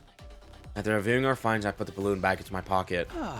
Tsubasa, is there a tire pump in the parking lot? Yeah, an electric air compressor. Is it portable? Of course it is. It has a caster wheels attached to it. Anybody can move it anywhere. But why do you ask? Sorry, let me gather my thoughts first. I'll explain all to everyone once I have a clear picture of how the events unfolded. A clearer picture? And when will that happen? Probably by 7 p.m. tonight. We're solving the clues. It's interesting because yeah, we had like a killing game in like the other route. This is actually take on more of like the investigation approaching us, you know, saying who done it and stuff like that, like the original Danganronpa. And I think that's kind of interesting a little bit.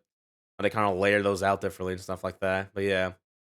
We returned to the gym together where I immediately started sorting out my thoughts. The day flew by as I did, and soon it was night. The time I asked everyone to meet me had arrived. It was actually 7 p.m. when I quietly said to everyone, "Hey, guys, can we all move to the courtyard? I have something important to discuss."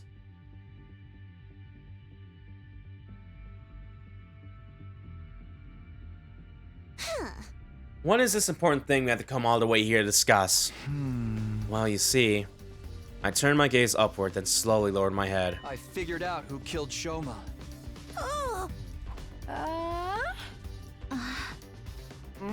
Hey, we're doing this again.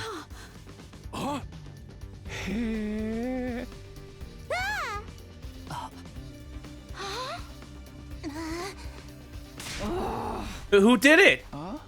First, we must answer the how. How did the killer stab Shoma while he was inside the locked cage? Once we can figure that out, the identity of the killer becomes apparent. Because only that person can have done all that under those circumstances. Just cut to the chase and tell us who the killer is already. All right. Oh boy. I'll tell you. The person who killed Shoma. It was. The name of that person is... This one I have a little bit less than included before. A little person killed Shoma is... Yeah,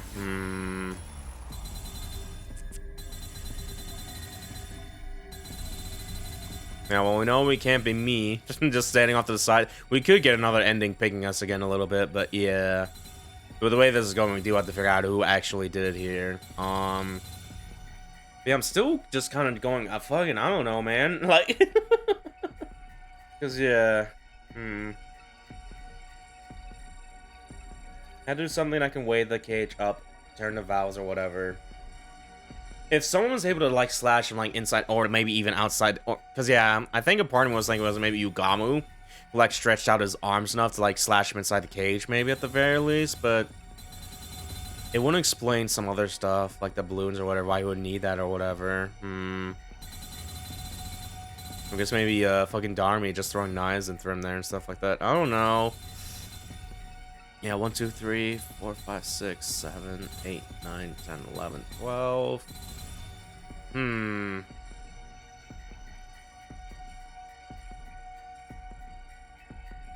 Yeah, Moko is pretty strong. She would be able to do some of this stuff a little bit, actually.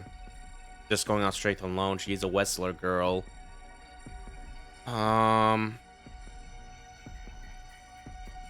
Yeah, I'm gonna go say Moko. I'm probably gonna be wrong, because, again, I'm kind of drawing a blank on this, even with the... Because, yeah, now that we know that X is, without that the one driving these motives, trying to discern who would do it is just kind of like, just, you know, trying our best.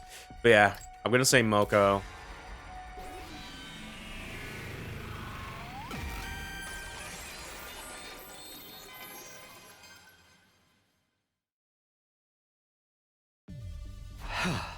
Okay, it's not voice, so it's not Moko. Well, maybe we can get a hint here at the very least. Maybe Takumi's like, I don't know, dude. I'm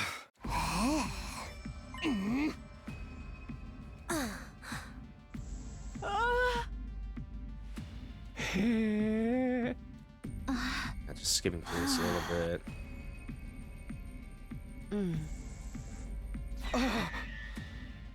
Yeah, I'm gonna go and just... Yeah, even though we can get, like, another quick ending...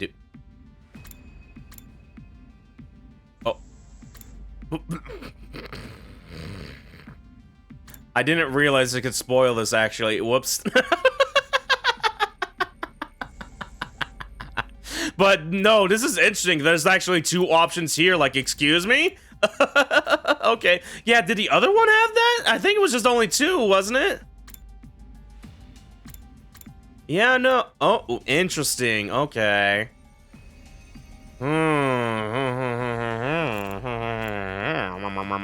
Alright. Well, I accidentally spoiled myself during this. I was thinking about, wait a minute.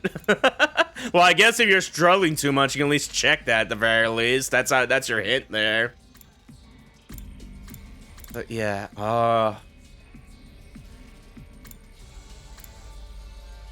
yeah, I'm gonna... Ironically, I should have just said me again, or Takumi again. Just be like, no, I did it this time. Whoops, when I was unconscious or whatever. But yeah.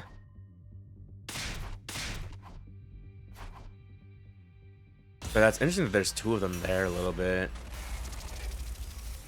But yeah, I'm gonna go ahead and set Ava here, because we kind of got spoiled on that. It would make sense, because I think she might have access to her still, or like her big form and stuff like that. She could probably do all that with that, maybe. But yeah. This is gonna hurt, but I'm gonna say Ava. We're looking for the one who done this.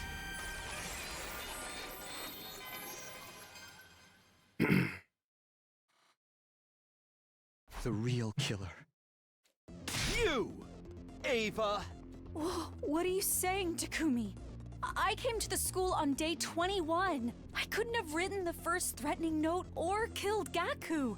That means I couldn't have been X. Indeed. What? I didn't say you were X. What I said was you're the person who killed Shoma. I did not. It wasn't me. It wasn't me. It wasn't me. Shut your mouth and just watch. I'll be exposing every last detail of your criminal wrongdoings from start to finish. Alright, persuasion time.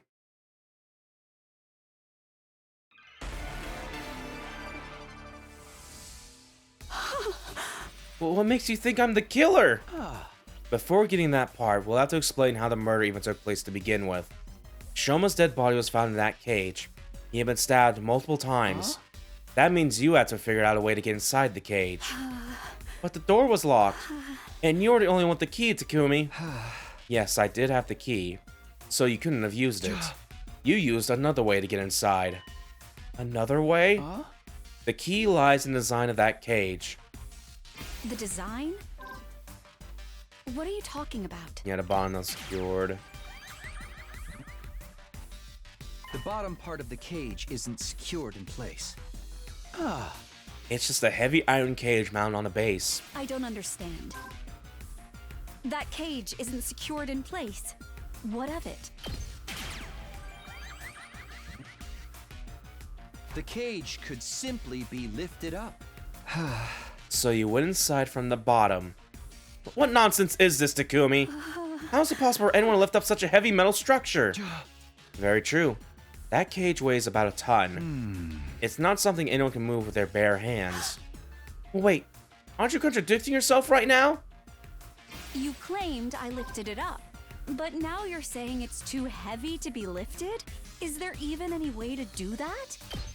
And probably the buoyancy from the balloons. I thought it was because you could like transform, but I guess it's more the balloons here.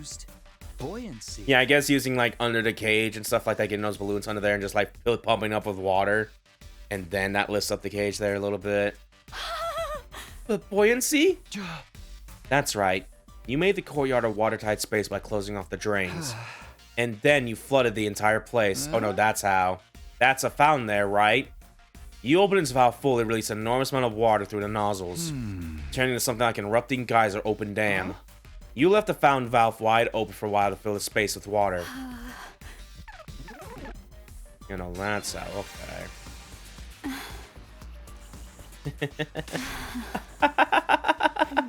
Oh, I'm sorry. Your explanation was so outrageous I couldn't help but be amused. Takumi, do you not know how powerful water pressure can be?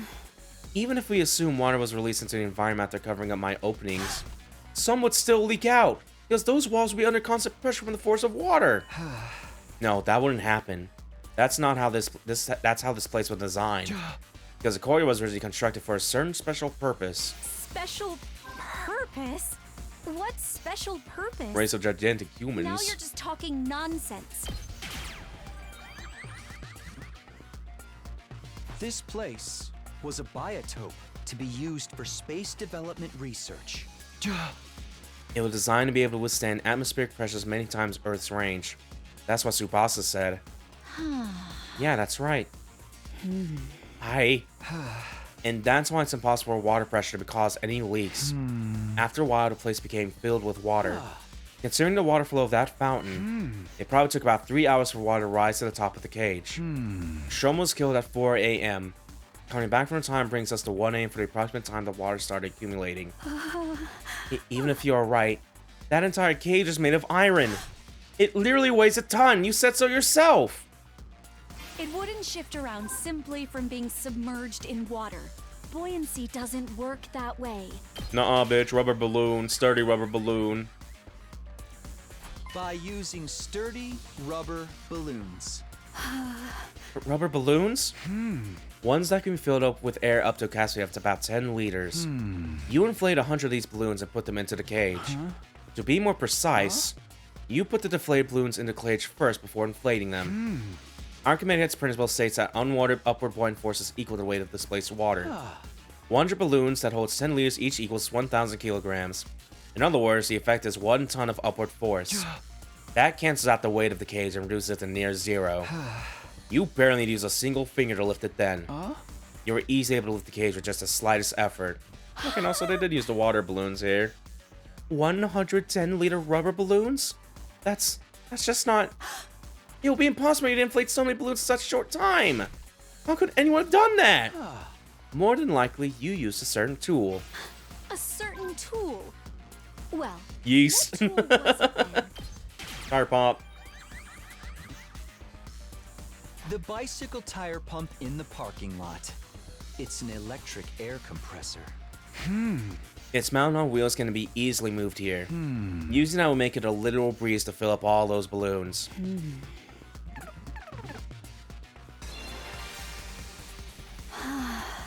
I see. That method does make it possible for the cage to be lifted up while it was submerged in water. But don't you find it strange? If the cage had been underwater for that long, Shoma would have drowned inside. Yet the revivement status cause of death was hemorrhagic shock. Doesn't that conflict with the sequence of events you've laid out? If your deduction holds true, Shoma would have drowned to death before he was stabbed. Yeah, I guess he probably just submerged. Shoma...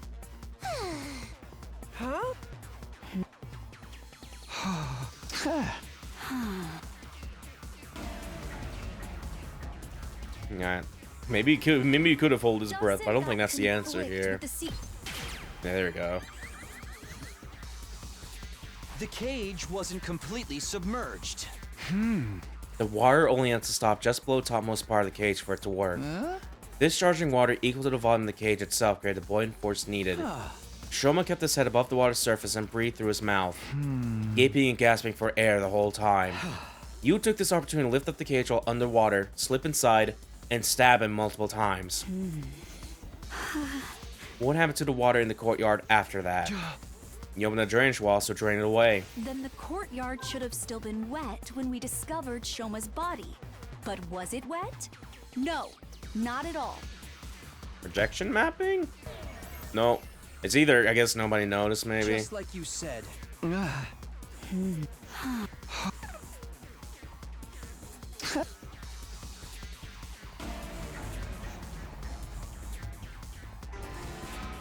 Doesn't that if your deduction holds true? Guess we had to start from here now.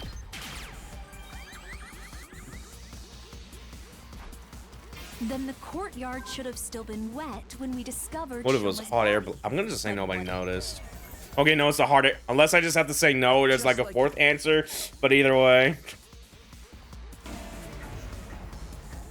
Because I don't remember hot air blast from like the evidence or whatever. I guess it might have just been that from like the balloons, maybe. Yeah, we'll try to say it then. I'm gonna at least wait till the end unless there's like another answer, or it could be like a Gaku where we had to say nothing, maybe. But yeah. But was it wet? No, Not at all. Harder blast. You used blasts of hot air to dry the place up. What? I mentioned just now this corridor was originally created as a biotope for space development research. Huh? Because of that, it's perfectly capable of reproducing a desert. Oh, that's how. Yeah, in desert environment. Which means it has the ability to blast hot wind around the area. And to drain the water away, you will activate that setting to dry the courtyard. Due to lack of time, however, the water didn't dry up completely. When we first discovered Shoma's body, it was actually still somewhat damp. It was dry enough though, plus we were all distracted by Shoma's dead body. That's why we failed to notice the remaining wetness in the area. The only thing we did notice was that Shoma's body was damp. Fine, I understand. This is utter foolishness. Let me summarize what you were trying to say. I went underwater, lifted up the cage, and stabbed Shoma multiple times while he was gasping for air at the surface. Then I dove underwater again and turned the valve handle open to the drainage walls. Look, Takumi, I am neither a diver nor a mermaid. Even if I was an expert holding my breath. A regular person would struggle to do even one of the things you're Yo, she got gills to shoot willpower. Underwater at Nah, bitch, you got the mask. No. It's absolutely possible.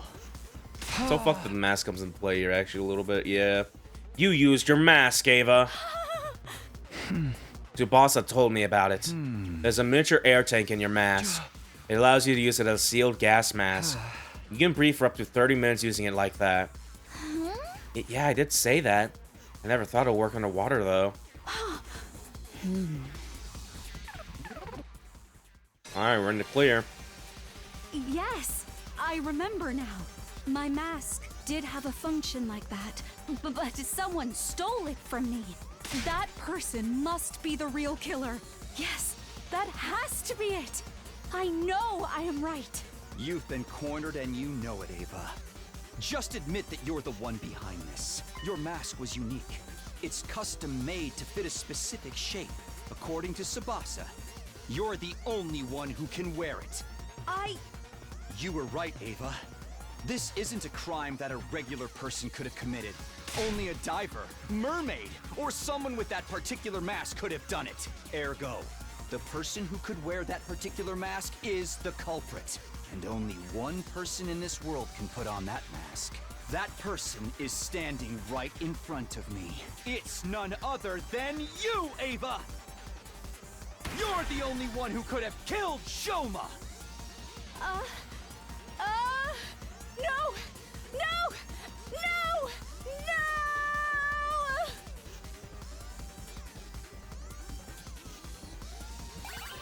Yeah, there's like a weird delay trying to press X on that for some reason. Well, there we go. It sounds like she is actually, yeah, the one that did it here. I'm curious what Takumi's route was gonna be there, or split if he chose him there.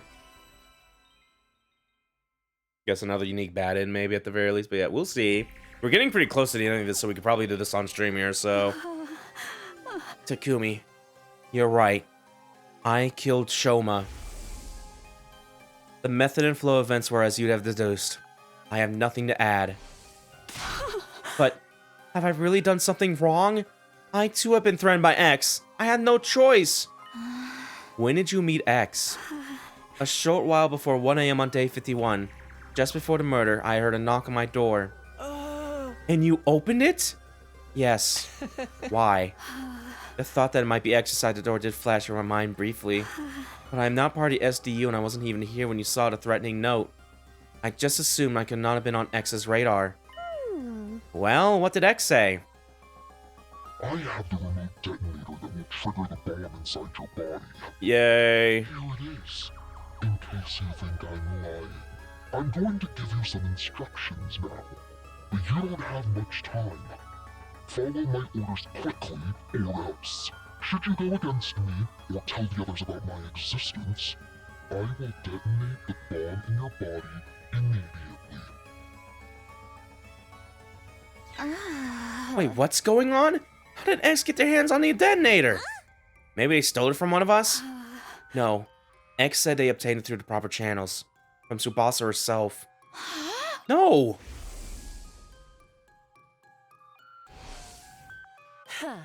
Now we are 100% sure that X is one of us. No, I think you can remove me from that list. I passed the first detonator Hiriko and never got it back, and I received the duplicate from Tsubasa yet. That is fair. Sarah Takumi shall be taken off the list of suspects. Everyone else started scrutinizing each other with great suspicion, not daring to even move their bodies, only their eyes. Hey, Ava, just one thing. Yes?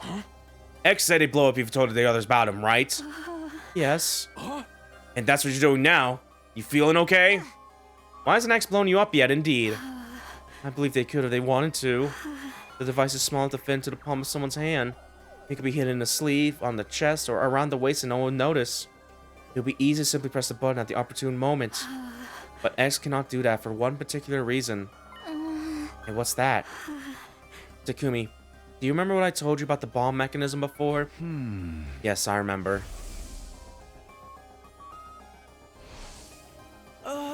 25? That makes the blast timer the length of the Olympic-sized swimming pool. Basically the length of this entire courtyard! Ah, that's why X isn't pressing the button. Guess they'll be calling the blast as well. And it's not like they can simply run away. Taking such an action is as good as admitting you're X. That's why X got their hands tied, eh? This is the perfect opportunity. For what? For us to get more information about X from Ava. Since they can't blow her up, we can ask her anything we want. Great idea. Ava, do you know anything else about X? Their height, body shape? They are dressed in the same outfit Shoma previously described and used a voice changer as well. So it's not possible to discern who they are by their looks and voice, but... Ava looked down. A short, hesitant silence later, she spoke up again. Actually, I figured out who X is. What?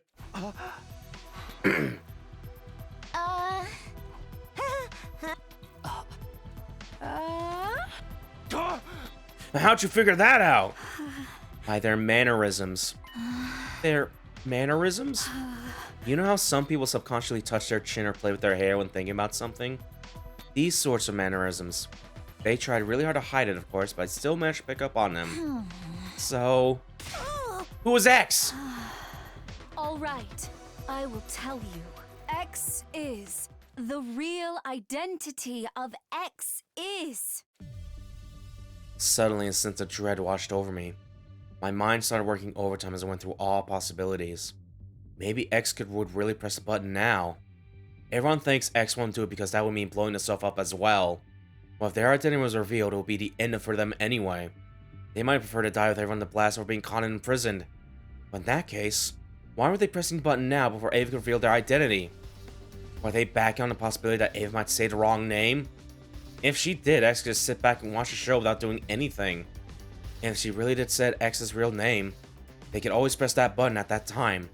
Surely that was why X was adopting a wait-and-see attitude right now. Maybe dangerous for Ava to say that name out loud. Even if she got it right, everyone would die anyway. Still, I might just be overthinking things. X could be hesitating simply because they were afraid to die. What do I do? What should I do? There's really no time to hesitate any longer. Oh boy, my final decision was... oh boy. What are we gonna do? Shut Ava up.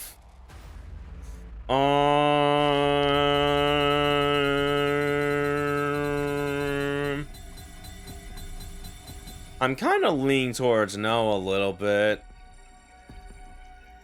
But I am vastly curious what would happen if we said yes.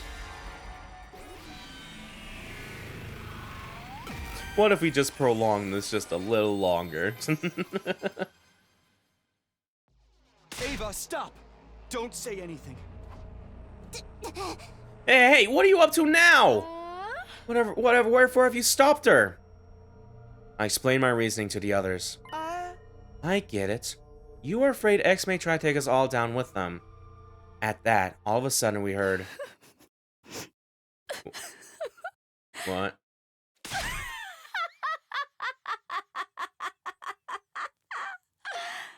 What? Ava burst out laughing to everyone's astonishment. Mind sharing the joke with the rest of the class? The joke is how you are all being so obtuse. What? It's the same! What is? Your ultimate destiny! Wait, are you? I shouted, but it was... Oh, no, it was already too late. Ava pinched her little finger and pulled it out without any hesitation. Yay! We blew up! Okay, so I don't think she's X, but... Maybe she was just having an inkling of, like, what if I just did this instead, though? Like... Yay! Alright, that is ending number 15 we got so far, but holy shit, we were so close to 100 here. Ending 98, Mystery Route, the Pinky Promise. Yeah, there's a good chance we could probably get to ending 100 here then, maybe. With how high the numbers have been so far a little bit, but yeah. Okay. Ending number 15 we got so far.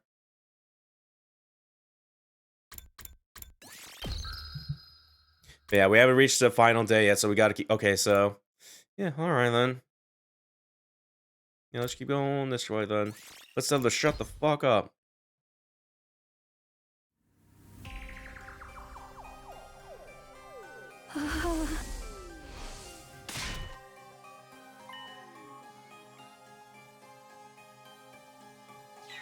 There was definitely an inkling. I thought yes was the right answer, which is why I didn't say no when I was feeling it should be no. But it turns out no. At least not to get to like day 100 or whatever. But yeah.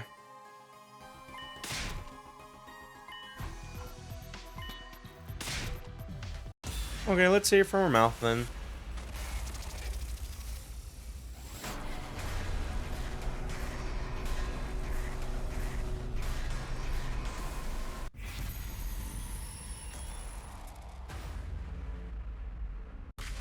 No.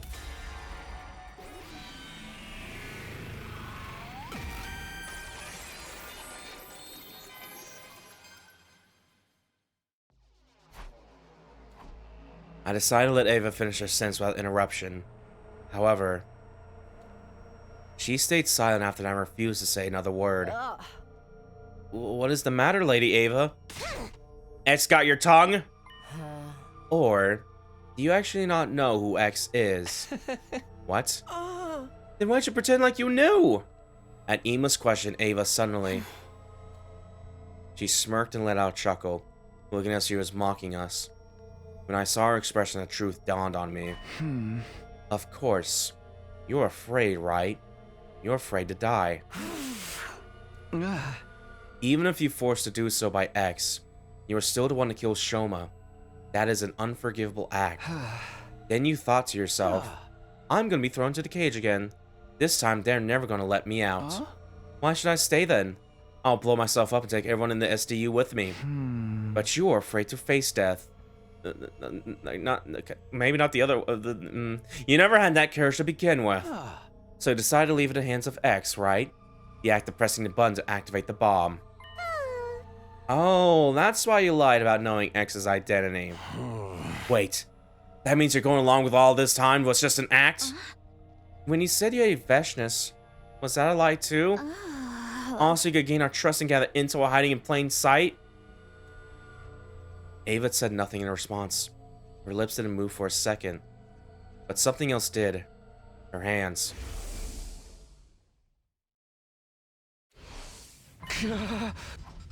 My body moved before my mind did. I exploded into action and dashed over to Ava at breakneck speed. I grabbed her left wrist and shouted loudly. Get away, everyone! At that, everyone made a mad scramble for the exit.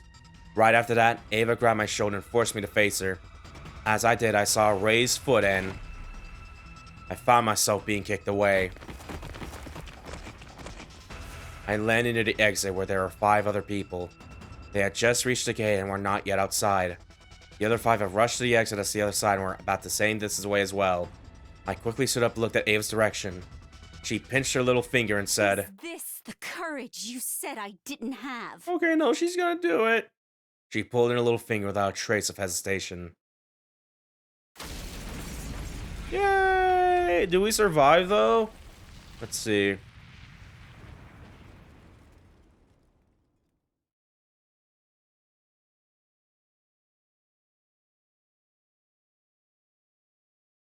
Okay, no, we'll keep going, but we're going to day 80 now, 5 days later.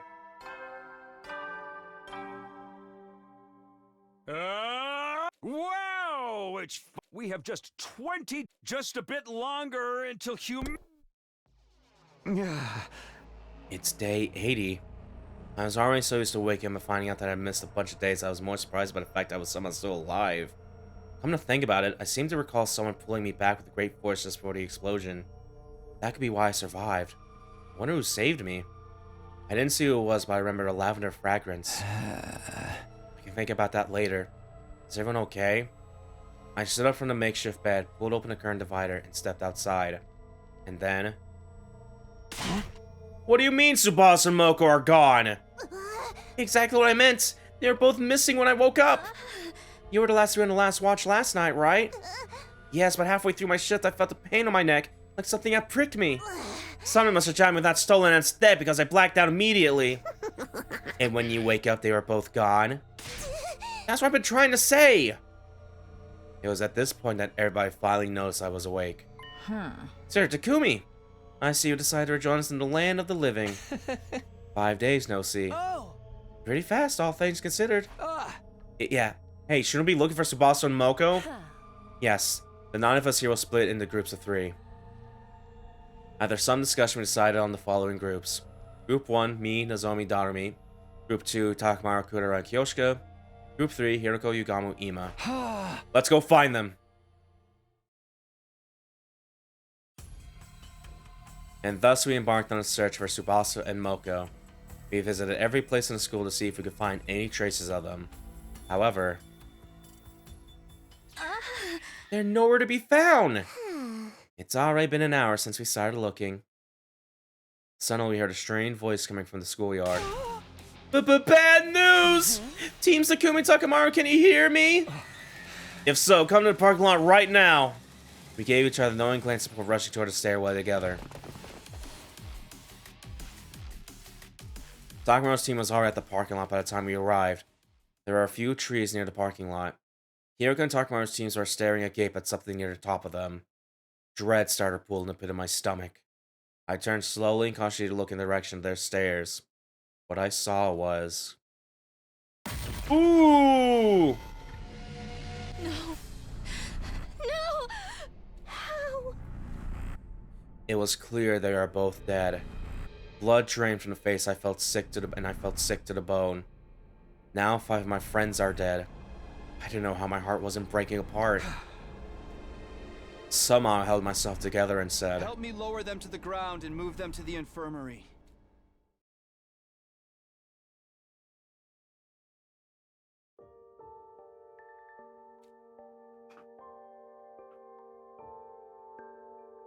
Subject, Tsubasa Kawana. Cause of death, hemorrhagic shock. Estimated time of death, day 80 between 5 and 8 a.m. Multiple stab wounds on the chest and abdomen. The murder weapon is likely a sharp blade about 8 inches long. Too much time has passed since death. Insufficient cryptoglobin present in body. Impossible to revive. Subject, Moko Mojiro. Cause of death, hemorrhagic shock. Estimated time of death, day 80 between 5 and 8 a.m. Lacerated carotid artery. The murder weapon is likely a sharp blade of unknown length. Too much time has passed since death. Insufficient cryptoglobin present in body. Impossible to revive. After everyone had a chance to view the monitor, the mood in the room turned utterly gloomy. We silently moved their bodies to the morgue.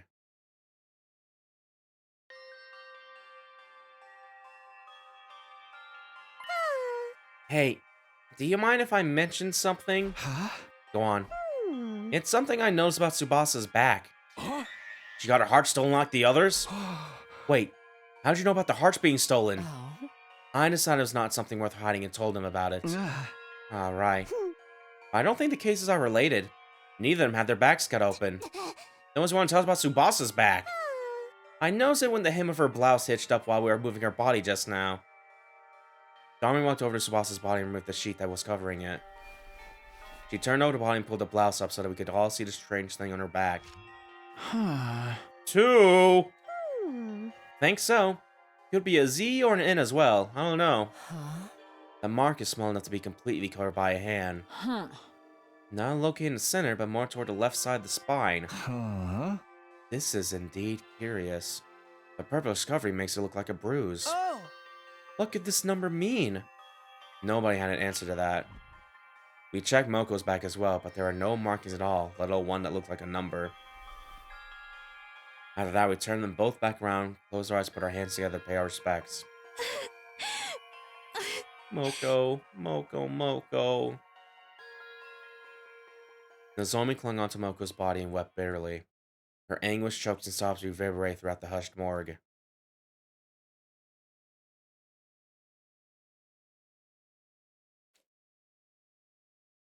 Night soon fell, and when bedtime approached, Kurura suddenly brought something up. I found this in Tsubasa's space. Can you guys take a look at it? The organic life detection device? 9. Same as the number of people here. Ain't about time you just showed your hand, X. You're one of us, ain't you? No criminal wrong. Mine would have to come forward to identify themselves when asked. How about this, X? Best up we promise not to throw your sick little ass into jail. So come on, help us out here. Are we only talking to X right now? Say what? X instructed to kill Kako and Shoma. What if it was the same this time? Hey, don't you go putting weird ideas in my head. You're basically saying there are 2 killers among us. Whatever the case, we should probably be sleeping together. I agree. X should still have some of that anesthesia left. Another option is to increase the number of people on watch, but it's probably safe for everyone to just sleep in their own rooms. What do you think, Takumi? I folded my arms across my chest and thought long and hard about before saying, yes, going back to sleeping in our rooms would maybe be the better option at this point. On the condition that nobody opens their door until the morning announcement. Are we clear on that?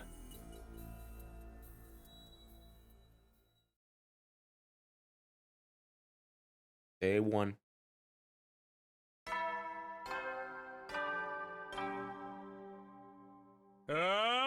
Get ready for your... Prepare to spend another day enduring the... Be ready to give your lives to protect... I didn't black out despite having gone through so many stressful events yesterday. I didn't know why. It wasn't like I'd been cured of the fighting disease. During the day, we split up into groups to investigate the deaths of Tsubasa and Moko, but we didn't find a single clue. Soon the sun started setting. Darkness took over.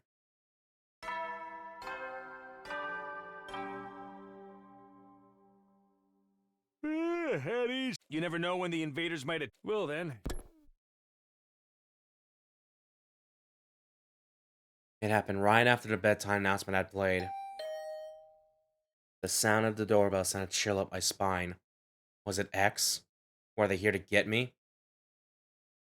Those thoughts raced through my mind as I gingerly made my way over to the door, where I was greeted by a familiar voice from the other side. I know what you're thinking, Takumi. Maybe here goes X, right? But you'll be wrong. I am not X. Yeah, you say that, but... Just listen to me. I need to tell you something. You are likely innocent because you did not have to detonate for Ava's bomb. For that reason, I trust you. I want to tell you something I remembered. What is it? I am going to the morgue now. If you trust me, meet me there. I'll be waiting for you. I heard the sound of her clacking heels getting softer and softer until it went completely silent. What should I do? I don't believe here goes X, but... Ah, damn it. Oh, I hid my infuser under my clothes as a precaution and ran directly to the morgue.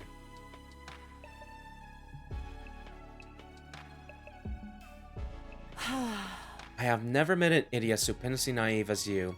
Did you even consider what would happen to you had I really been X? But you said you weren't? Only a gullible idiot would believe a suspension suspect is not a bloodthirsty serial killer simply because they said so. I gritted my teeth in frustration, then said, anyway, what was this thing you remembered? Hiriko walked over to Tsubasa's dead body without a word.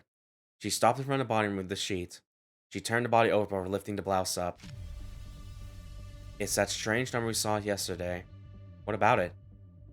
This is her liver mortis code. Liver mortis code? It's a unique number that appears on the back of all SDU members when they lose almost all their cryptoglobin. Only those from Team 1 have this. Where did you hear about this? That is a 3-day long story I can tell you another time. All I can tell you now is that this is a very reliable piece of information. She moved to Shoma's body next. Moving the sheet covering him, she flipped his body around so that his back was facing up. There's a large gaping hole there. Shoma too? Yes. I believe X must have done this. But when? We've been moving groups ever since he died! Well, there's just one sliver of opportunity X could have taken advantage of. What's that? When Ava self-destructed. Everyone got caught in the blast and were knocked out. It was next morning by the time we regained consciousness. X must have woken up sooner than the rest of us, and... Hiko showed me Edo and Gaku's back cavities next. Finally, she turned Kako's body over. Now we have 4 cases on hand. Every wound is the same shape. X used the same method to remove their hearts from their bodies. Sure seems that way. What do you see when you look at this wound? Well, the outline is rather clear to find, like they were cut open with a scalpel or something. Oh, I get it now. It's in the exact location. That has to be it. The part of their backs to the liver mortis code has been cut out. Well done. Is it the same for Moko? Haven't you been listening? The liver mortis code only shows up on those from Team 1. Moko is from Team 2. Naturally, her back is code free. After saying that, Hiko returned the bodies to their original positions. But why would X do such a thing? I am guessing it's because they do not want us to learn of their existence. If the bodies were left in their original state, somebody was bound to notice the code sooner or later. So they cut out the part of the code out in order to keep them hidden from us. Why they dug out the hearts too? Most likely a red herring. Think about it. What would be the first thing to come to your mind if you saw that multiple bodies have been only a certain part of their backs cut away? I think that'd be something out on their bodies as well. You see, now you're getting it. You would think X is targeting something invisible on the part of our bodies, right? And what would you do with that information? What am I supposed to do? For example, I would cut out that part of my body before X could get their hands on it. Okay, or something like a tattoo or a soaring dragon. X would probably like to be highly inconvenienced if we did that. That's why they took out their heart as well. They want us to believe their target was not the patch of skin on our backs, but the hearts in our bodies. That's why X did that. Though that still leaves us with one question. What's that? I'll explain later. You see, X's objective has to do with knowledge of the liver motor's codes. Our current hypothesis is that X cut out that particular part of the skin. Not because they were avid skin collectors, but simply to stop us from knowing about the existence of the codes. But if this is true, why set up the red herring? Because if X was to only know about the codes war, they could have simply gotten rid of the bodies once they saw it. They could have tossed the bodies into a wall of fire, buried them in the forest, yet X did none of these things. Why? I'm not sure, but maybe they needed the bodies to be left in the morgue for some reason. You think so too? Yes, X clearly wants to leave the bodies in here. But by doing so, it would allow us to find out about the existence of the liver motor's codes. That's why they went through the trouble of setting up such a complete red herring, removing the skin and hearts of those already dead. So the question is, why does X want the bodies preserved? That is what I'm trying to find out. Let's put that aside for now and talk about something else. Why does X want to know what the liver motor's codes are? It has to do with this distress signal transmitter. A transmitter the boy with undying flames told us about?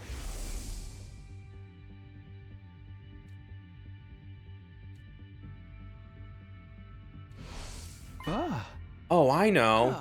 The correct serials of codes that he mentioned. He must be referring to the liver motor's codes. Yes, there are 10 people on Team 1. Entering 9 of our codes will summon the rescue craft. Because knowing the liver motor's code of 9 people indicates that 9 people have entered total death. Total death? It means complete cessation of life. In this state, a person is impossible to revive. Okay, but how did you come across all this information? The same way I came across the previous information. By remembering them. Oh, the 3-day-long story we were talking about. Yes, I will explain further when time is more on our side. For now, our priority is to identify X. Do you understand now? Do you understand why I said X's objective is to find out the liver motor's codes? Does this mean X is trying to summon a rescue craft? It is very likely. So that they can leave the school? Quite so. Which also means X knows where the stress signal transmitter is located? Because the liver motor's codes will be useless otherwise. That is a logical line of reasoning. Keep going. If we find the stress signal transmitter ourselves, we may find a clue to X's identity. Hiriko nodded deeply at my words. Oh. That is why I'm going to start looking for the stress signal transmitter now. Care to join me? But it's almost midnight. What are you, 5? Oh, alright.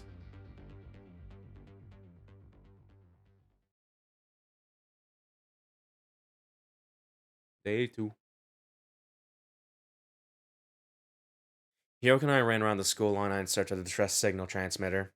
We found nothing in the end. It's almost 6. If we're not in our rooms for the morning announcement, the others may suspect us of being X.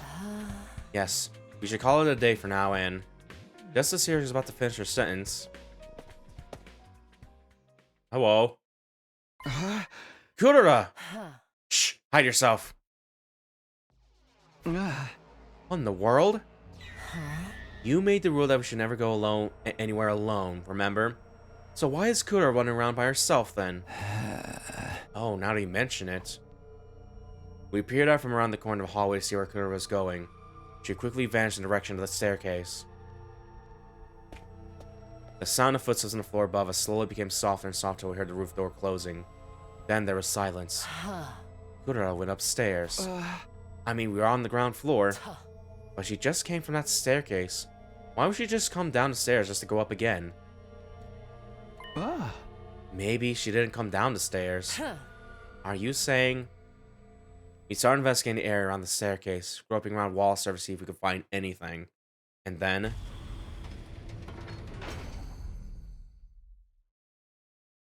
What is this? Oh? A secret door. Secret passage. Let's see what's inside. Yes.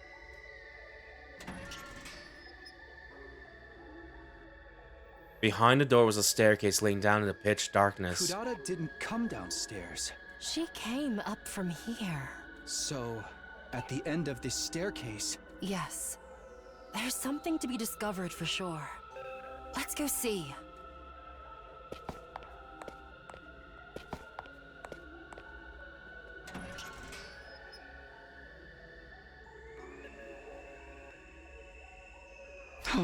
Hello? This place. I cannot believe we're still discovering new places in the school on day 82. It's freezing in here. Your unfunny jokes made the heat in the room shrivel up and die. I don't recall making any jokes. There's a device of some sort in the middle of the room. We should check it out. Hiroko and I approached the device and stared at the display monitor. Oh yeah, is this what I think it is? There's a user manual of sorts in the bottom left part of the screen, which read, Distress Signal Transmitter. Enter the delivery modus code of each SU member in the blank spaces on the screen. The distress signal is transmitted when 9 correct codes are entered. However, should a single incorrect code be entered, poison gas will be released from the tank behind the device. This is a special gas designed to instantly dissolve all types of physical objects. Neither a gas mask nor a biohazard suit will offer any sort of protection against it. You have been warned. Oh. This is it. This is the distress signal transmitter we're looking for. I think it's been here this whole time. This is a major discovery. In my excitement, I started looking around the other areas of the room. The next moment, I felt my blood going cold. I saw something I hadn't noticed initially because all my attention had been on the device. An object in the corner of a room. No, that wasn't an object. It wasn't. That was... Oh! Okay, so someone's impersonating Kurara now. Kurara Suzuki's dead body. Wait. What? We have to take her to the infirmary. Don't bother. A dead body doesn't freeze up that badly within an hour or so. So, she's been dead for a long time? You have eyes? Can you not see? This is definitely Kurara Suzuki. I know because I've seen her real face before. The one beneath her usual tomato head mask. I've seen her face before too. On that note, do you remember who we just crossed paths with? Yes. Someone dressed like Kurara. But the real Kurara is here. Which means... Who the heck was that? One thing is for sure. That person is none other than X themselves. Yeah. Because yeah, she's been frozen down here for that long. It also couldn't be like any of the what? Story lock. Oh, we're getting these? Okay, I was wondering. I did not expect to see this here, actually. I guess it makes sense because we did find the distress signal here. Yeah, we're getting story locks now. Okay. You have arrived at story lock 3. You will not be able to progress without meeting certain conditions. Try exploring other branches for now.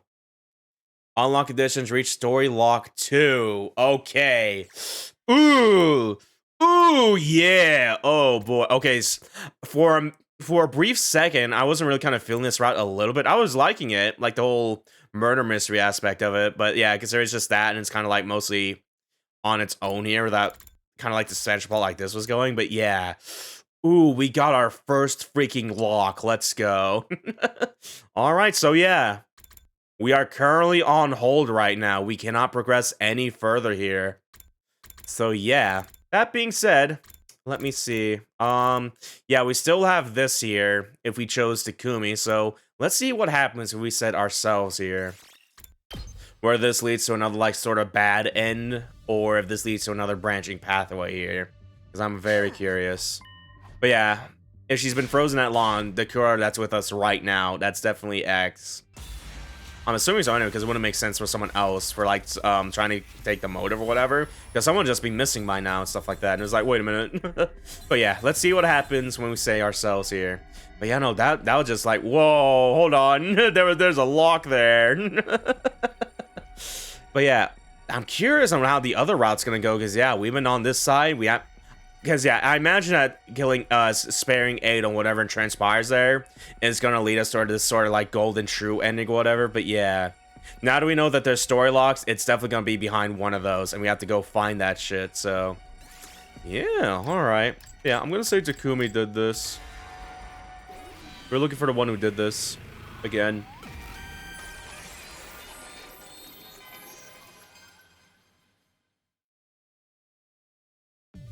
I don't have any memories of it, but the killer, it could very well have been me.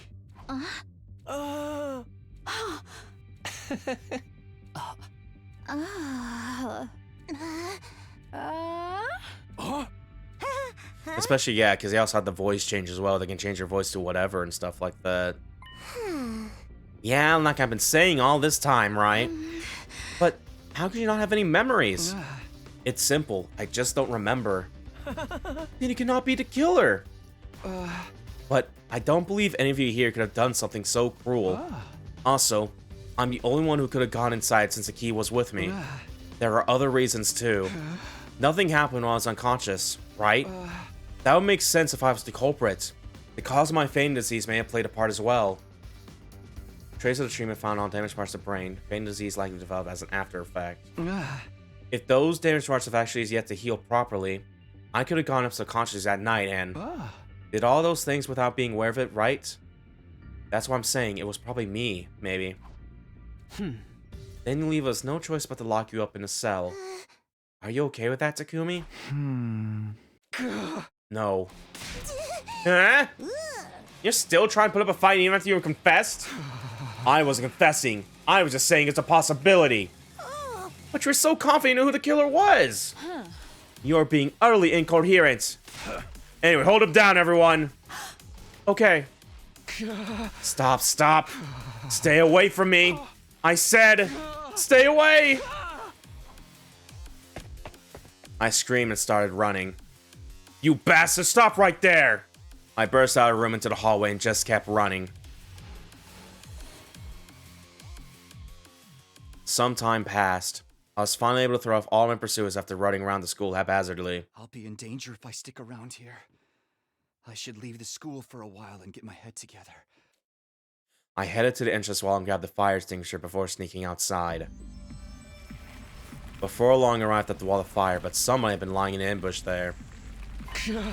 Yugamu? You are X. No! But you basically admitted it just now. I told you I was just throwing out possibilities. Save your excuses. Now I can finally kill you without regrets. What? Have you forgotten that I am an assassin? But wait, Does that mean... Yugamo pulled out a dirk and walked towards me with a smirk on his face. No! Stop! Ow. Oh! Nozomi! Why? I saw you, so I ran after you. Yugamu! How could you do this? Hey, this wasn't my fault. I was just trying to intimidate you. Killing you had never been my intention at all. Shut up! I charged at Yugamo with a feral roar and we grabbed hold of each other. As we were struggling, we lost our balance and our bodies could ran into the wall of fire at the same time. I'm on fire! The very next moment, our bodies vaporized in the blink of an eye. My consciousness ceased just as quickly as my body was reduced to ashes. Whoops. Alright, fair enough. That's gonna be ending number 16 for us here. That being said, ending 97, Mystery Route, Dance in the Purple Flames. Yeah, no, if there's a locked story event there, that means the ending that we're about to get, if we get to the end of that Mystery Route with Kurara dead there, that's definitely gonna be ending on 100 with the way this is going, maybe. So yeah, but yeah, okay, yeah, there's gonna be 16 so far. You dance in the purple flames. Okay. We just gotta find that lock somewhere, dude. We gotta find it's maybe it could honestly be in these routes actually, and we're thinking about it now. Like we may actually just have to just go through some of these routes a little bit, like the zombie route over here a little bit. If that's the case, we might have to like the zombie route like a little bit earlier and shit like that. Like I think the last we did of that was like when Yugamo turned into zombie. If that's the case and we're still missing a lock there, then yeah, I think we'll probably do that zombie route if we need to do it. I don't think it's gonna be the comedy routes like at all. These are pretty much like the big old gag endings, haha. But yeah. Yeah, for now, let's go do this real quick, because it's like the last thing before we should move on here. With Ado, sparing Ado and shit like that.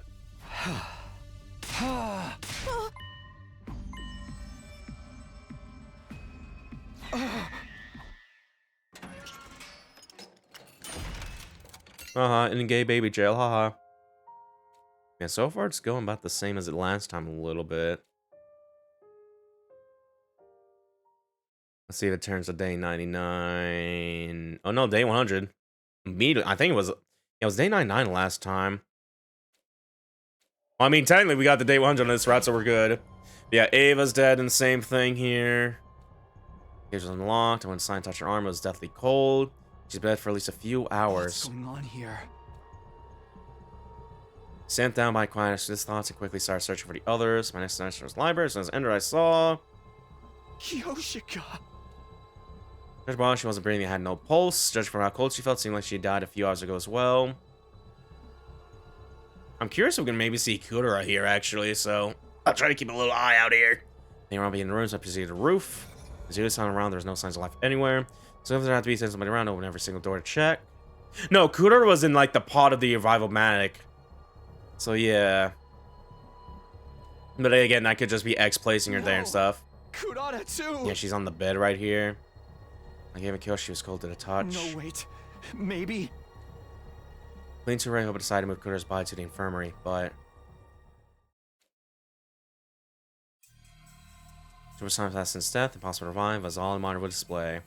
I had a bit of typing about this whole thing. Dark bounty pooled and quick yelled at the pit of my stomach. But it's fine. It's going to be fine. That's what I kept telling myself as I continued searching.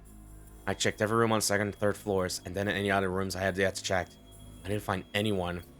Finally reached the first floor. Upon stepping inside a mysterious room with no name, I saw... Yugamo. Yeah, Yugamo.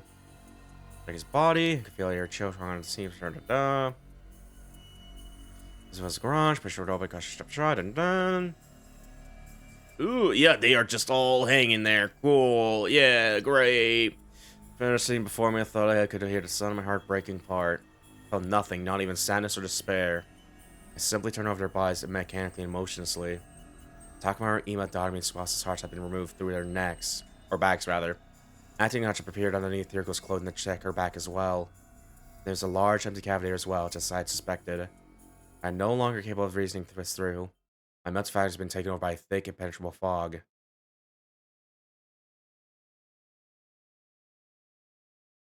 Stepping outside, I wandered around aimlessly for a while before coming to a stop in the schoolyard.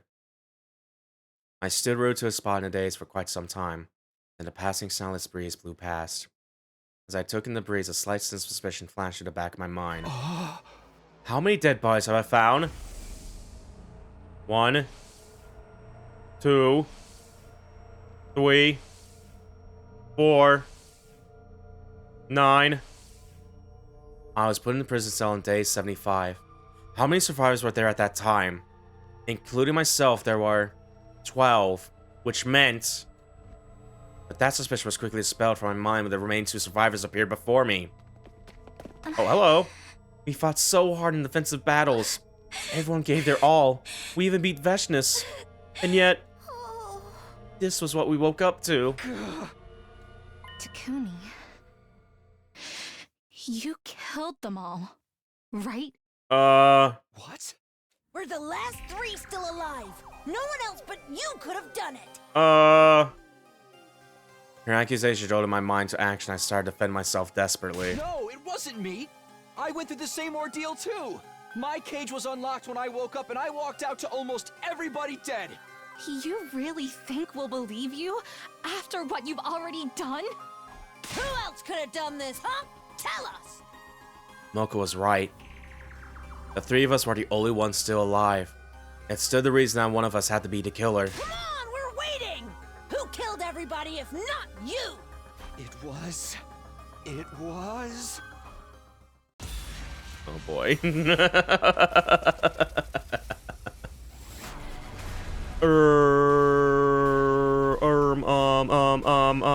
Well...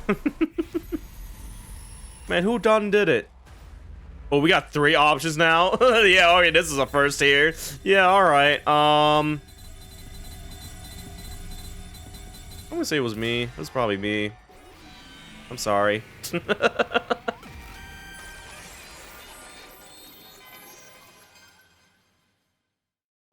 I think I probably just didn't remember it. Because there's no way either one of you here could have done all that. That means you must be right. It was me. I must have killed everybody, somehow, without being conscious of it. I slumped my shoulders, hung my head weakly. Immediately after, I knew it.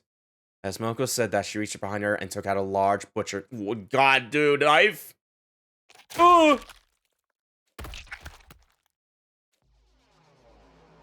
Oh my God. Oh, Jesus. The next thing I knew, I was staring my kneeled body, arms drooping lifelessly on both sides. How was I able to see my own body from this angle? That was the last thought that ran through my mind before I blacked out completely. Brutal. Holy shit. Alright, yeah, 96, Mystery Route, Terminated Sumino. That's gonna be number 17 on the list here a little bit.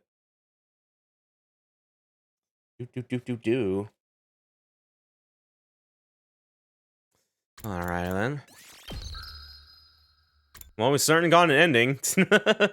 But yeah, there's actually a unique one for Nozomi and Moko here, actually. So yeah, we got time. We're about to end off this. I mean, and yeah, we can probably do this really quickly here. So yeah, let's go and check them out. Maybe we can also get a lock here too, maybe, potentially. So yeah, it's worth a little shot here. Just gonna skim through this a little bit. Don't mind me. But you know, that's crazy. I was definitely getting the... There was a part of me that made me think there wasn't going to be a story log potentially like that, maybe. But no, there it was there. We did just find the secret door into the secret lab with the frozen lab, everything, stuff like that, with like the transmitter. And that may or may not come into play, like the main thing and stuff like that. And shit like that. So yeah, I'm curious when that's going to unveil. But yeah, either way. Anyway, let's say, Moko, bitch, you had that knife. You did that with that knife.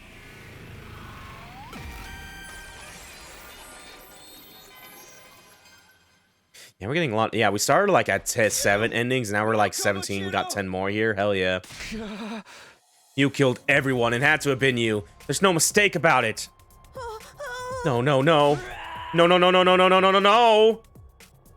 Oh, God. Just fucking... Mogo charged on my dearlies with a branching, massive butcher knife. I instantly grabbed her wrist, snatched the butcher knife away, and... Ow. Slashed her neck.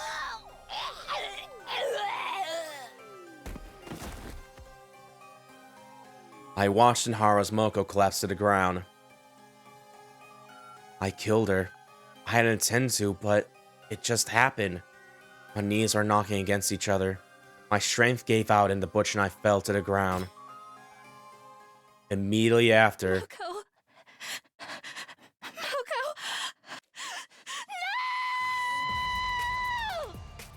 No! Nozomi screamed at the top of her lungs and dashed over. The knife that had fallen from my hand was lying at my feet. She quickly picked up and swung it wildly.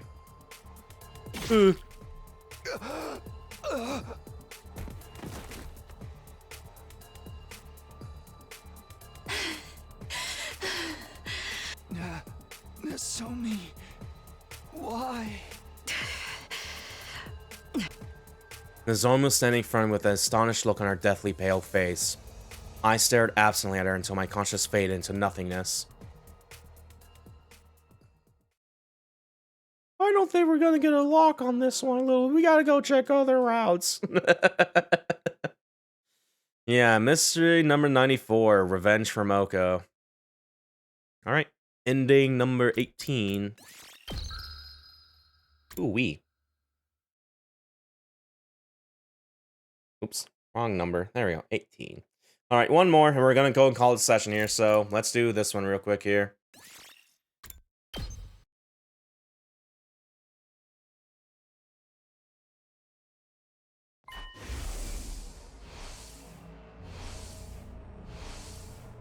But yeah, no, I definitely get the feeling the lock we're looking for is either gonna be somewhere in like a sparing Eido's route and stuff like that, or it's gonna be in that zombie route we like briefly did. Cause yeah, I'm still gonna hold off on it, but if we've done like every single route possible in like the spare Eido route, and we are just currently unable to progress unless we do something, yeah, we're probably gonna have to go back to that zombie route and like do that from where we last let off, which is Yugamo being turned to a zombie and shit, which is cool. I would like to show off more of that route and everyone just being turned into zombies and stuff like that. But yeah, we'll see, but for now, Nozomi, I already got like enough through it in like both of those two ways and stuff, like, because yeah, it kind of splits off a little bit here and there. It's still like the zombie stuff, but you know, it has like multiple branching things and stuff like that. But yeah, Nozomi, but you're the only one who could have done this. I'm pretty much just spoiled on what happens in those routes and what decisions they go up until like the day 90s or whatever. So yeah, you're not gonna be getting my fresh reaction, but that's okay. It happened. How could you even say such a thing? It wasn't me. It really wasn't me. No, forget it. I don't care anymore. Everyone died like that. So I...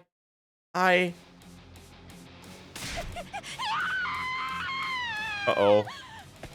She suddenly screamed on top of her lungs and ran off toward a wall of fire. Wait, Nozomi! I quickly followed her. Before long, we reached the wall of fire. But Nozomi did not slow down. She continued running at full speed, right into the wall of fire. No! Jesus. This wasn't what I wanted. All because I made that accusation. Because of me, Nozomi.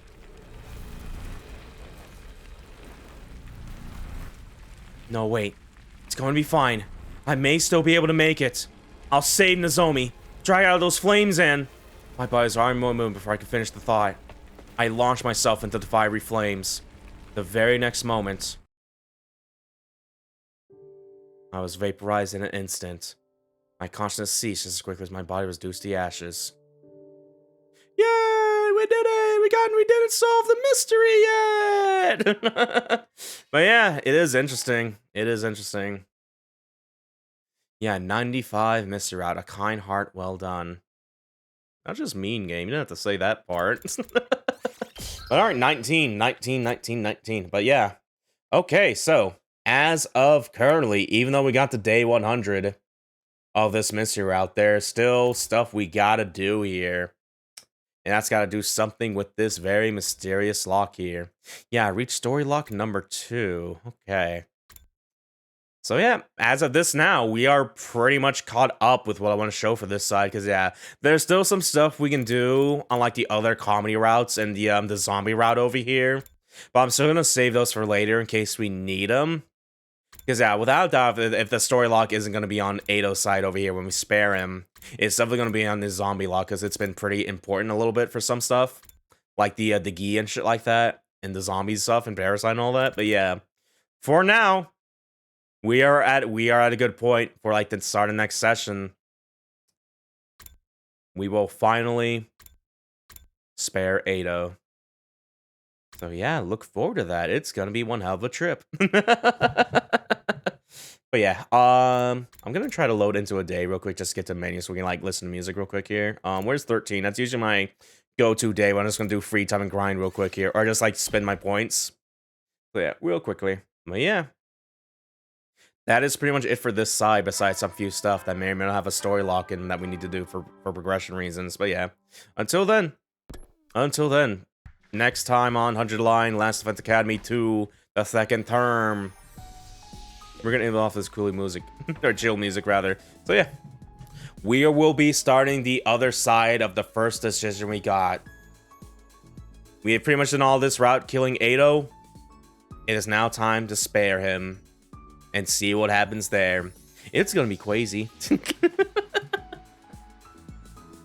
But until then, let me get my in card going. Here we go. There we go. Friends, guildmates, thank you for watching. We are getting there. We are surely unraveling the mystery of this 100 line a little bit. We're technically paused at the mystery, but there's a chance to unravel it, so look forward to that. And yeah, we'll probably stream either tomorrow or Thursday, depending on what I'm feeling like and stuff like that. But yeah, until then, I've been your host, Laguo Jadeheart, your favorite little fishman VTuber. Thank you guys so much for watching. Have yourselves a good one, and take care. I will see you guys next time. Change the world. My final message. Goodbye.